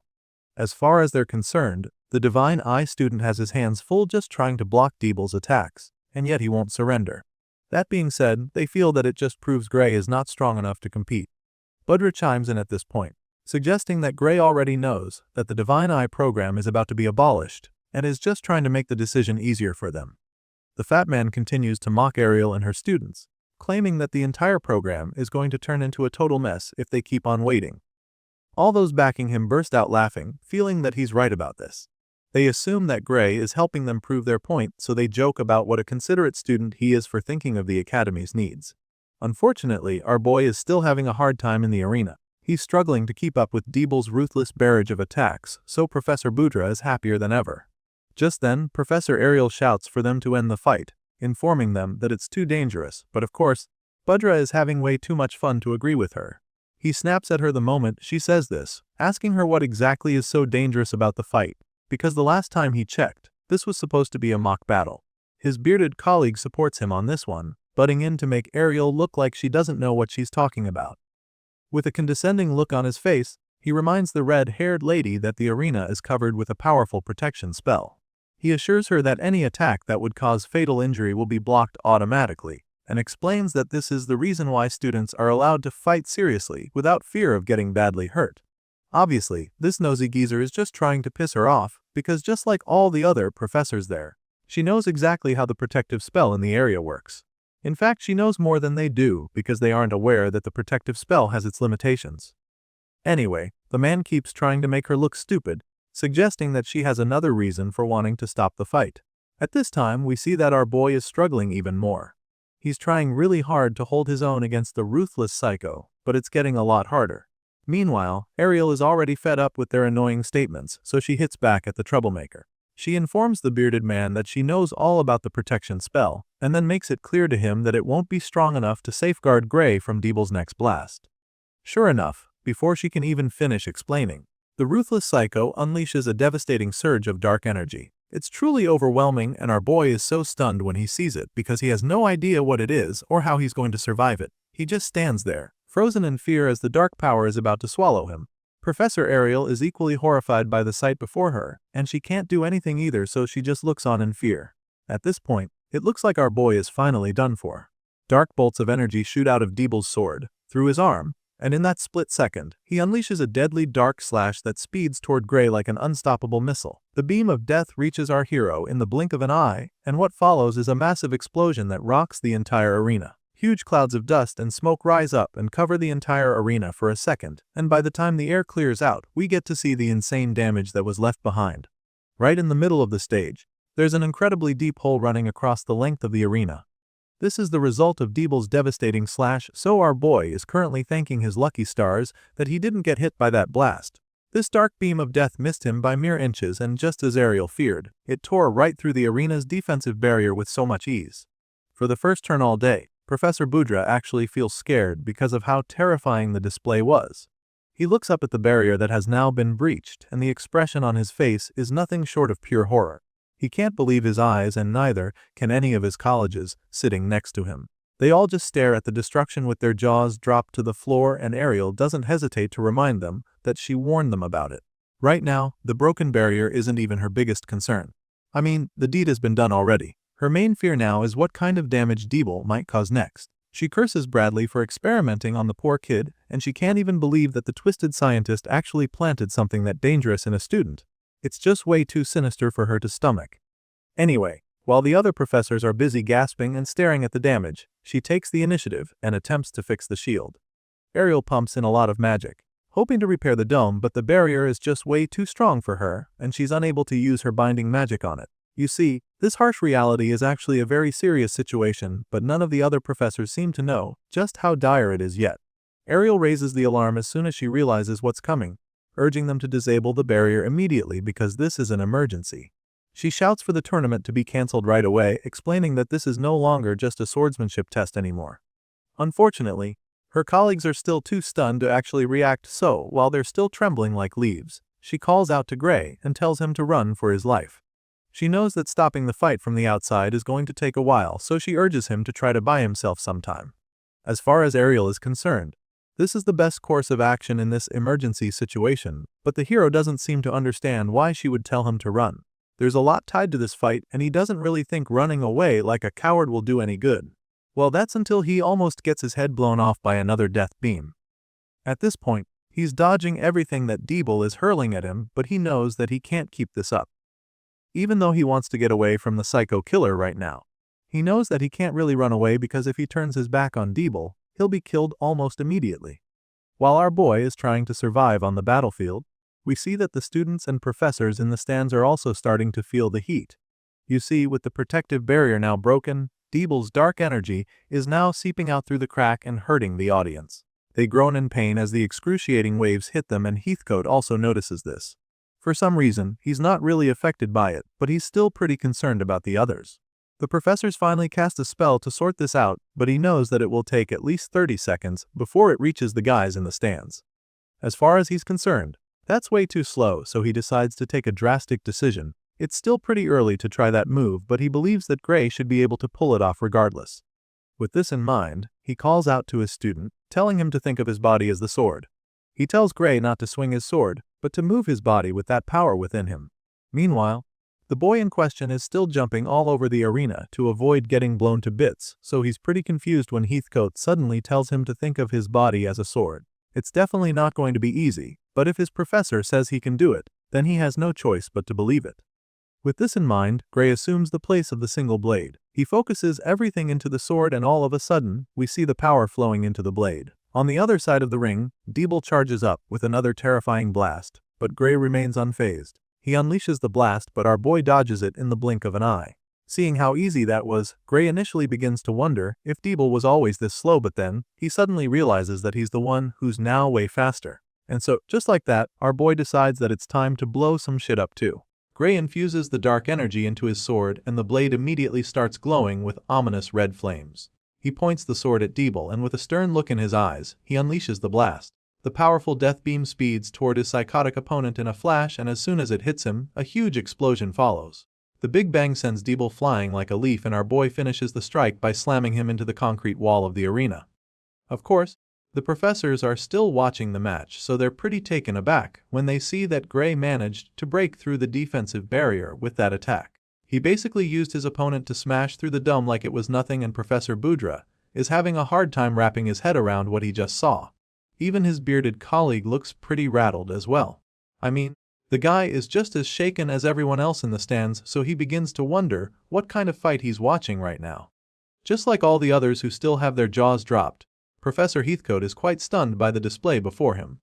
There's a gaping hole in the thick wall of the arena, which just goes to show how insane the impact was.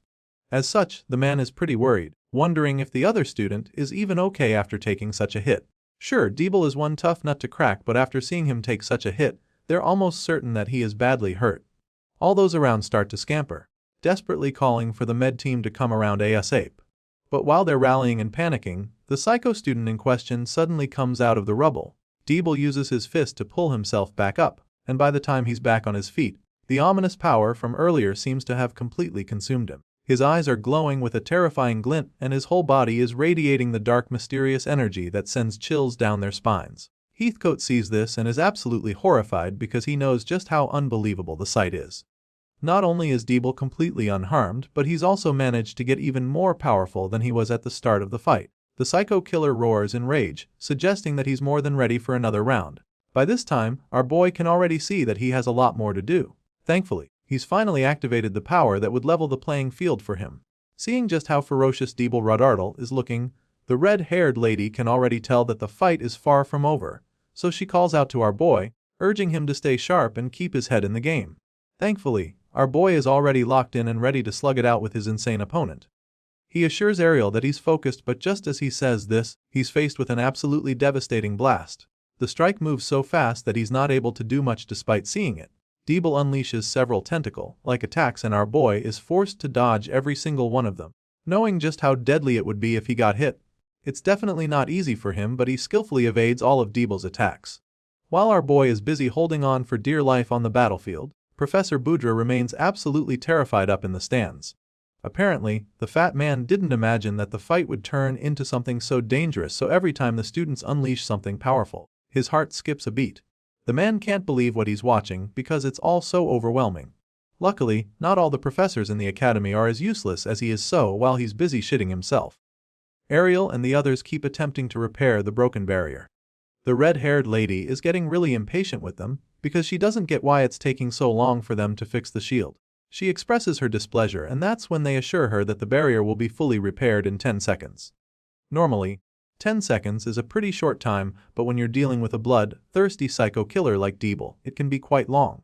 Our boy has to avoid getting hit for the next 10 seconds, and it's definitely not getting any easier to evade the strikes now that Deeble is stronger than before. The guy throws everything he's got at our boy, and it's pretty clear now that this is no longer just for a victory. He's out for blood. Meanwhile, Gray continues to dodge as much as he can, but then it becomes too much when Deeble decides to stop using ranged attacks. The psycho opts to close the gap between them and forces the MC into a proper sword fight. By the time Gray sees the sword slash coming, it's already way too close, so he can't dodge it. He blocks it, however, and struggles to stay on his feet because of just how much force Deeble is putting behind it. Now, Gray is holding the guy back for as long as he can, but deep down, he knows that it's just a matter of time before he's eventually overpowered. As he desperately holds back his ferocious opponent, he gets to see the soulless look in Deeble's eyes. It's almost like the guy has been completely possessed, and with the speed and strength he has, our boy is almost completely certain that the guy is not human anymore. Deeble looks like a mindless killer at this point, and it's starting to look like our boy will break any time now. Just when it looks like the psycho is finally about to overpower Gray, he reminds himself that he's got something special within him as well. Deeble might not be human anymore, but then again, it's not like Gray is completely normal either. With this thought, he decides to shake off all the fear inside him and takes advantage of the mysterious power he possesses. The psycho attempts to force him down, but in the blink of an eye, he shoots into the air like a rocket and lands safely behind his opponent. At this point, Gray's entire body is brimming with that mysterious energy and his confidence is clearly back. Once he's created some space for himself, he tightens the grip on his sword, assesses his opponent's current position, and prepares to go back in with a more powerful strike. Looking at the madman closely, Gray is stunned to see that the guy doesn't have a single scratch on him, despite the fact that they've been going at it relentlessly for a while now. Even after all this, Deeble remains unscathed, so now, the MC is determined to take things up a notch. Deeble goes back in with a powerful attack, but Gray sees it coming a mile away, and casually blocks the strike with ease. His senses are a lot sharper now, so Deeble's attempt is just way too slow in his eyes now. Or so he thinks. Just when our boy thinks that he's gotten a hang of things, he receives a big shock. All of a sudden, he's hit with a nasty blow from Deeble, and it's so bad that it sends blood spewing out of his mouth and eyes. As you can imagine, Professor Ariel is absolutely horrified when she sees Gray take such a lethal hit. She screams in fear, not knowing what to do, and while she's busy panicking, our boy begins to think of a plan. Right now, he's afraid that he'll be done for if he does hit back, but he's just taken a really bad hit and so he's losing a lot of blood. In his current condition, the only way he'll be able to do anything is if he has more power at his disposal. Right now, it's a life or death situation, so he finally decides to take a drastic decision. Gray activates the mysterious energy inside him, and it gives him such a massive boost that he's suddenly able to slash Deeble's arms right off in the blink of an eye. The poor kid screams in agony as both his arms fall to the floor in a bloody mess, but the look on Gray's face is so cold that it's kinda scary. As his arms get sliced off, the guy falls on his knees like a corpse and dark clouds of smoke shoot out of his body in the place of blood. And while all of this is happening, the professors just look on, absolutely mortified. Their jaws are dropped to the floor after seeing what just happened, and as the dust settles, we finally get to see what the arena looks like. It's totally wrecked, with rubble scattered all over the place. It looks like a war happened, and it's safe to say that it was won, because those two fighters definitely threw everything they had at each other. A few seconds later, we see that the barrier has been disengaged, and by this time, the professors are finally able to go into the arena to check on the injured student. They fly down here and immediately wrap the armless boy with several magic ropes and lift him up out of there. While they're at it, Gray finally gets back on his feet, gasping for air as he tries to catch his breath. He's still huffing and puffing when all of a sudden, he suffers another lethal hit. It's just as bad as the first one when he was coughing out blood. Professor Ariel sees him in that state again, so she immediately rushes over to him to help him. The lady uses her healing magic to try and help him out, but she quickly realizes that it won't be enough to save him, so she calls on the others to cast their healing magic on him too. Without any hesitation, they all combine their magic in order to heal him, and after only a few seconds, a wide smile appears on Ariel's face because it seems to be working. The red-haired lady is so relieved to see that Gray's wounds are healing, but she's not even able to dwell on the thought for long, because the boy does something that leaves her speechless. All of a sudden, our boy gets back on his feet to thank her, and with the excited look on his face, you'd never imagine that he was just on the brink of death. Just like the other professors, Ariel is absolutely stunned because she can't even understand how the kid is able to stand already. They're all flabbergasted by how uppity Gray is all of a sudden, so they're pretty concerned. As for our boy, he feels completely fine, so he simply asks the lady to take a good look at him and check if everything is alright. As such, the red-haired lady doesn't hesitate to check him out with her divine eye, and she's even more taken aback by what she discovers. Her eyes widen in disbelief by the time she's done inspecting Gray's body. Apparently, the kid's soul doesn't even have so much as a scratch on it despite using that much power just now. It's truly amazing as far as she's concerned, and there's no doubt that it's good news. Hearing this, our boy just gets even more curious, so he asks her to tell him what she saw concerning his body. Well, clearly, since he's standing so casually on both feet, it's pretty obvious that his body is fine, but she still informs him that the healing magic took care of it. As far as she's concerned, nothing should hurt anymore, and this is all really great news. It looks like everything worked out perfectly in the end, but Heathcote isn't looking too excited. In his mind, they just managed to lessen the backlash, which is exactly what he thought would happen. On the other hand, Professor Ariel doesn't appreciate his remark. She clearly expected more from him and the others, so she snaps at him, informing him that the only reason Gray is still alive is because of the healing magic they used. Seeing how pissed she is, the man decides to choose his word wisely and admits that they managed to limit the damage faced to wounds that healing magic could fix. In his mind, that's actually good enough for the meantime regarding how crazy that battle was. In any case, Heathcote proceeds to let Ariel know that he wants Gray to withstand the recoil on his own someday. He wants the kid to get tougher and even more powerful by himself, but he is also aware that it would take some more time before that is possible. At this point, our boy has already heard quite enough of the conversation to know what they're talking about. After hearing what Heathcote just said, he realizes that all that insane training he went through was for this. The scene shifts, and later that day, we catch up with the red-haired lady, who is still busy trying to clean up the mess from the inter-year battle. While she's at it, Ariel admits that a lot of things went off script. She supervises the investigators and cleaners as they go about their business and then suddenly asks Heathcote to help her confirm who exactly won the match between the two fighters. You see, the second-year Representative Deeble's protective barrier was activated by Gray's attack towards the end of the battle, and so he's basically the winner of the selection match. The final result is announced at this point as all the freshmen in the stands go absolutely crazy. They're all really excited by the outcome of that insane fight, especially since Gray had to face a literal killing machine. It's pretty shocking to some of them because our boy managed to defeat a second-year student, and so, they start talking about him, which is when they confirm that Gray is from the Divine Eye Special class. It's pretty sick for sure, and while some of them didn't see the upset coming, others feel that it's just the kind of thing they should expect from Lord Gray. As for the professors, many of them didn't expect this to be the final result since they were gunning for the Divine Eye program to be abolished by the end of the day. Unfortunately for them, that's definitely not going to happen now, and on top of that, Professor Heathcote informs his colleagues that Gray winning this selection match means that the Divine Eye student finally helped the freshmen to end their 35-year losing streak in the inter-year battle. Gray was so impressive out there that Heathcote suggests that the win-loss record doesn't even matter anymore. After watching that fight, it's pretty obvious that the kid is talented enough, and he'd be so shocked if anyone still dared to say that Ariel's judgment was wrong. At this point, the chairman happily chimes in, claiming that the board has no choice but to admit that she was right after seeing the incredible show that Gray put on display. That being said, he assures her that no one is going to support the proposal to abolish the Divine Eye special slot anymore.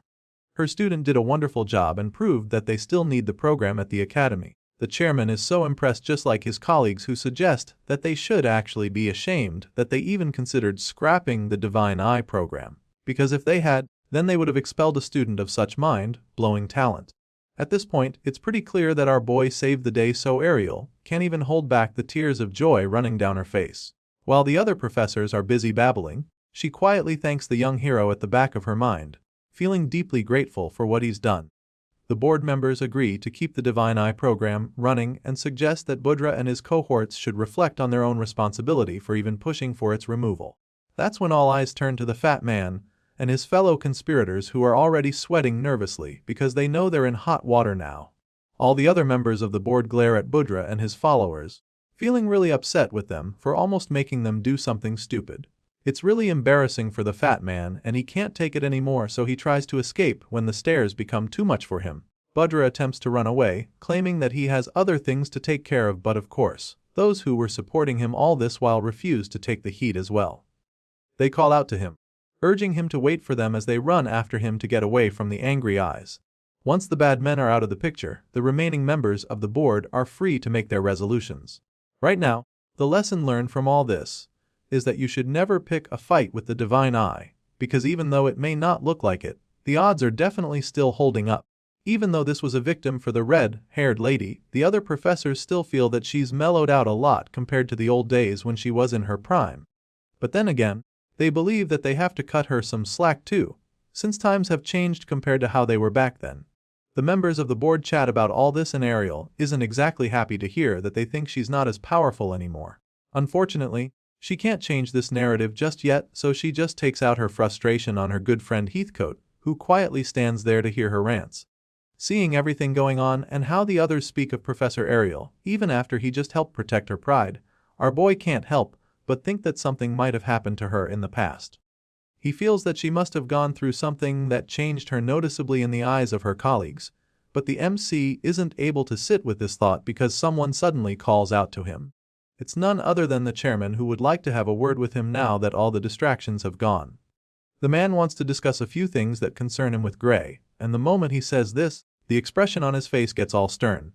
As you can imagine, this makes our boy pretty nervous, so he curiously asks the man what he'd like to talk about. Hearing this, the chairman bluntly points out how Debel Radar clearly had some unnatural power forced into his body, because many of them were able to see it during that fight just now.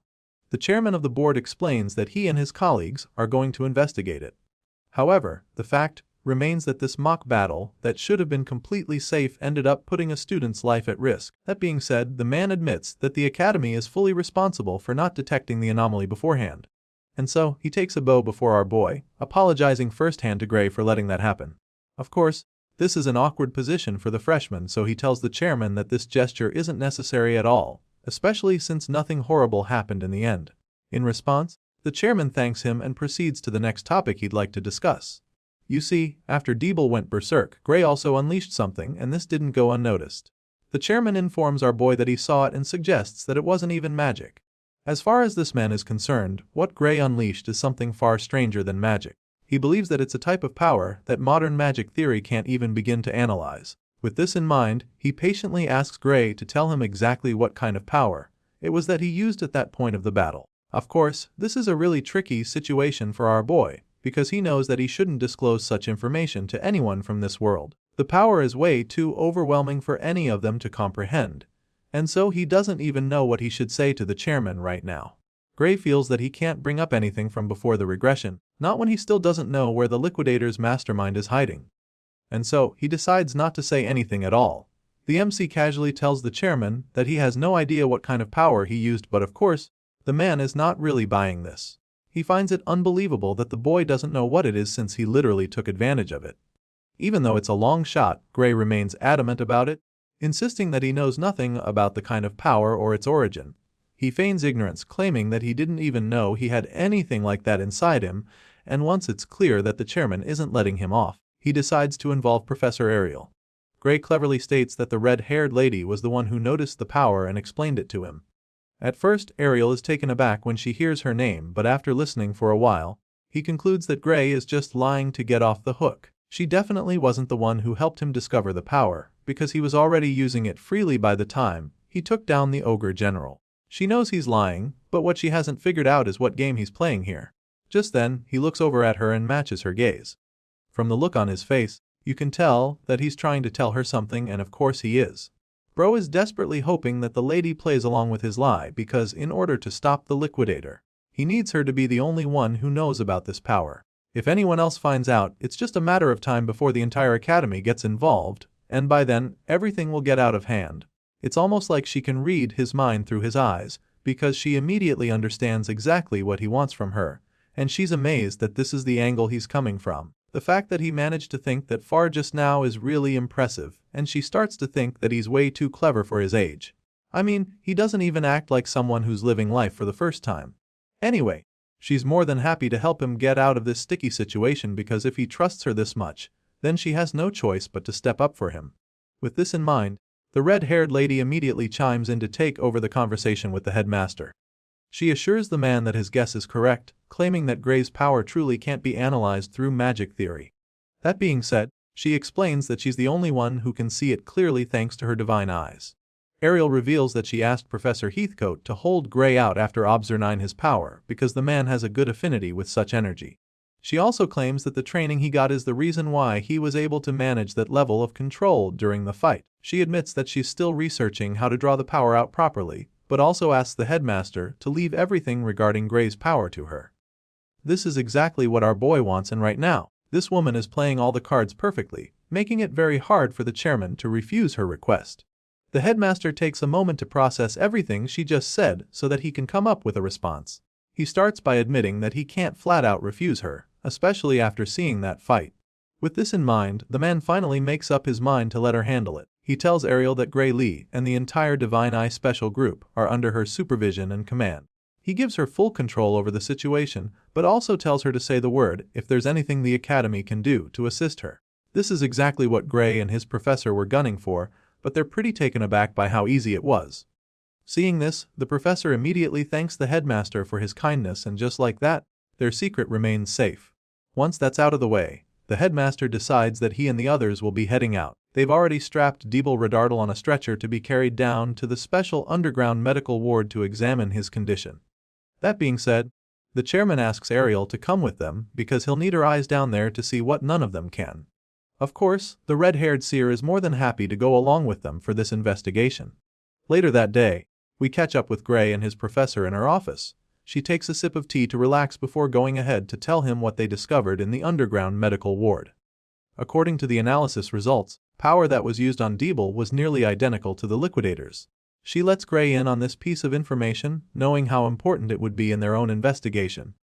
As far as she's concerned, there's no doubt that the same crystals from the research facility were used on Deeble, so when she reveals this, our boy just gets even more curious. Right now, he's unsettled and really anxious to find out exactly what happened to the second-year psycho. Seeing the look on his face, the lady breaks the bad news to him immediately, ripping the band-aid right off as she tells him that Deeble didn't make it. As you can imagine, this is not easy for Gray to take, especially when he feels like he is responsible for it. He just stands there, frozen in shock, and tries to ask if it was because of what he did, but Ariel quickly assures him that it wasn't his fault. She tells him that Deeble stopped being himself from the very moment that the dark power inside him got activated. In fact, she has a feeling that the poor kid was already gone when the power was implanted into him for the first time. The lady insists that Gray doesn't have to feel guilty, assuring him that he's not responsible. However, she also has a feeling that this whole saga was aimed at our boy. Without a shadow of doubt, Professor Ariel thinks that the fight against Deeble was nothing more than retaliation for killing Varian Bradley. Our boy tries his best not to get thrown off by all of this, but it's getting really hard not to break down. Despite what the professor says, there's definitely still some guilt tugging at his conscience.